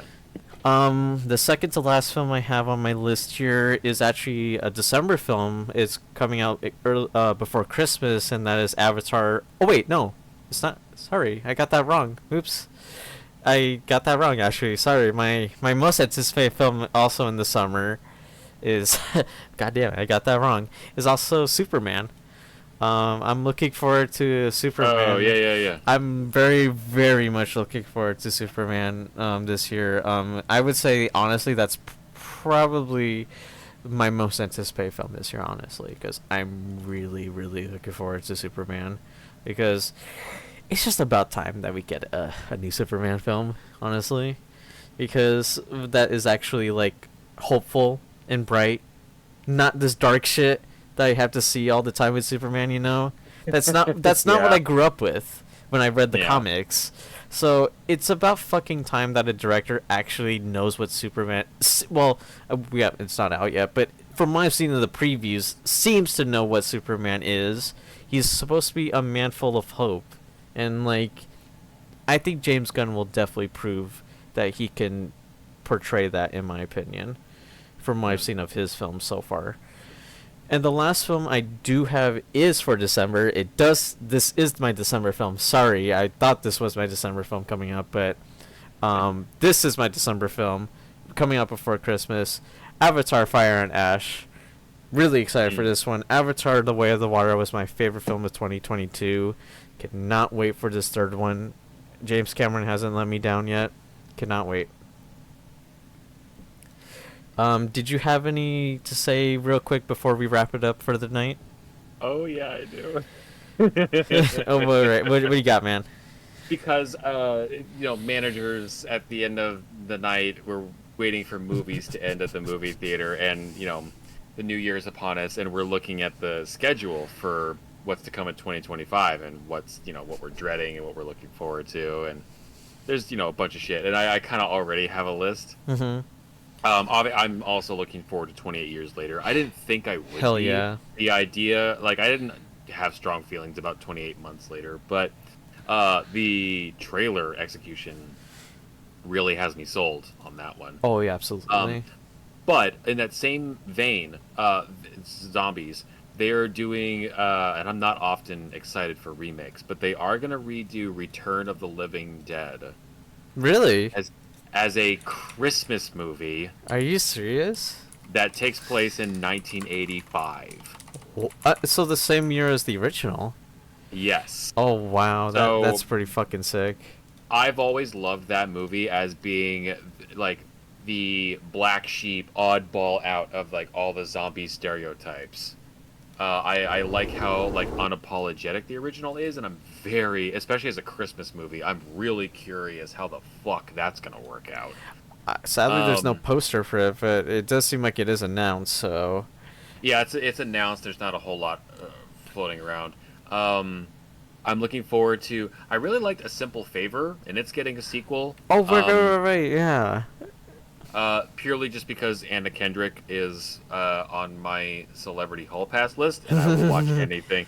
We're taking a bit of a break right now, but I will still support any film she is in. Genuinely, The Monkey. Oh yes. The monkey. I loved Malignant. I want to know what the fuck The Monkey is about. Well, that's the director of Longlegs. That's It that's sure Os, is. that's God Osgood You're Perkins.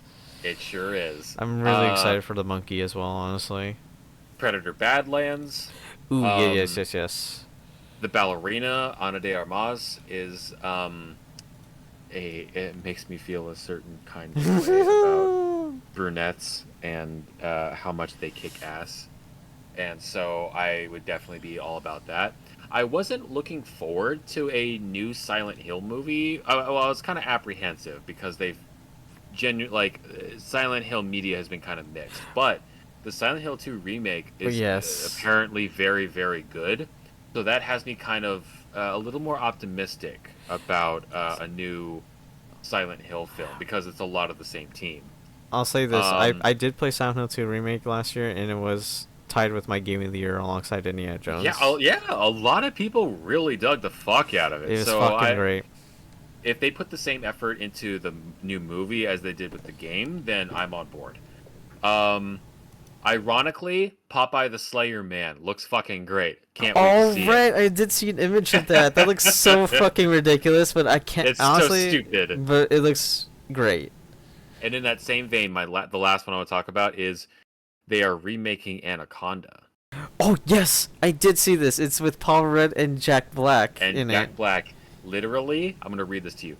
Says circus performers stranded in rainforest after anaconda attacks boat. Encounter poacher hunting anaconda who sees them as bait. Performers use circus skills against deadly snake threat. Dude, how do I buy my ticket sooner? Bruh, I can't wait. That sounds like the stupidest fucking thing that I'm gonna be like on Laughing my opening ass night. off. I'm gonna be there for it. Circus performers using like Cirque du Soleil shit to fight monster anacondas. Get the fuck out. I'm already hard. Let's go. Can't wait. I'm into it. Wow. Wow, so that was another year of top tens this year, Samoan. Wow, a long episode. This is the longest episode we've done yet, honestly. So But we all went through a journey we together. did, we really did, and I really feel proud of myself going through another journey again, and I Yep. can't wait to continue this journey into 2025. Honestly, Yeah, we with have the very different films that we're looking forward I know, to. right? But someone, where can they find you before we sign off for the night? Where can they find you on the web? Um, I'm one of my New Year's resolutions is to stream once a month, so you can find me on twitch.tv/ThatSamoanGuy. Um, if I don't do a game stream, I might do a like movie tier list of some sort. I have an Instagram threads as well. It's that Samoan guy. And then I mentioned updating my top 10 lists on Letterbox. You can find me on there as well. It's the same thing. It's that Samoan guy. Sick. Yeah.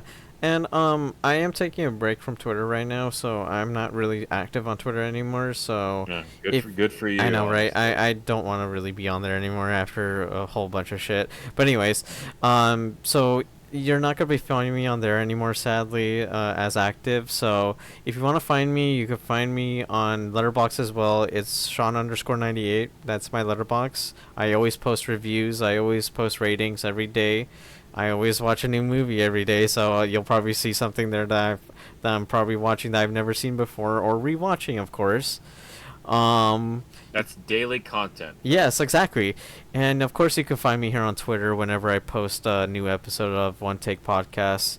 Simone, thank you again for taking a lot of your time tonight. It really is a pleasure just doing this all the time with you. Every I'm year. already, yeah, thank you for having. I'm already counting the days that we can do this again. And yeah, I can't wait for the next time we do this again, honestly.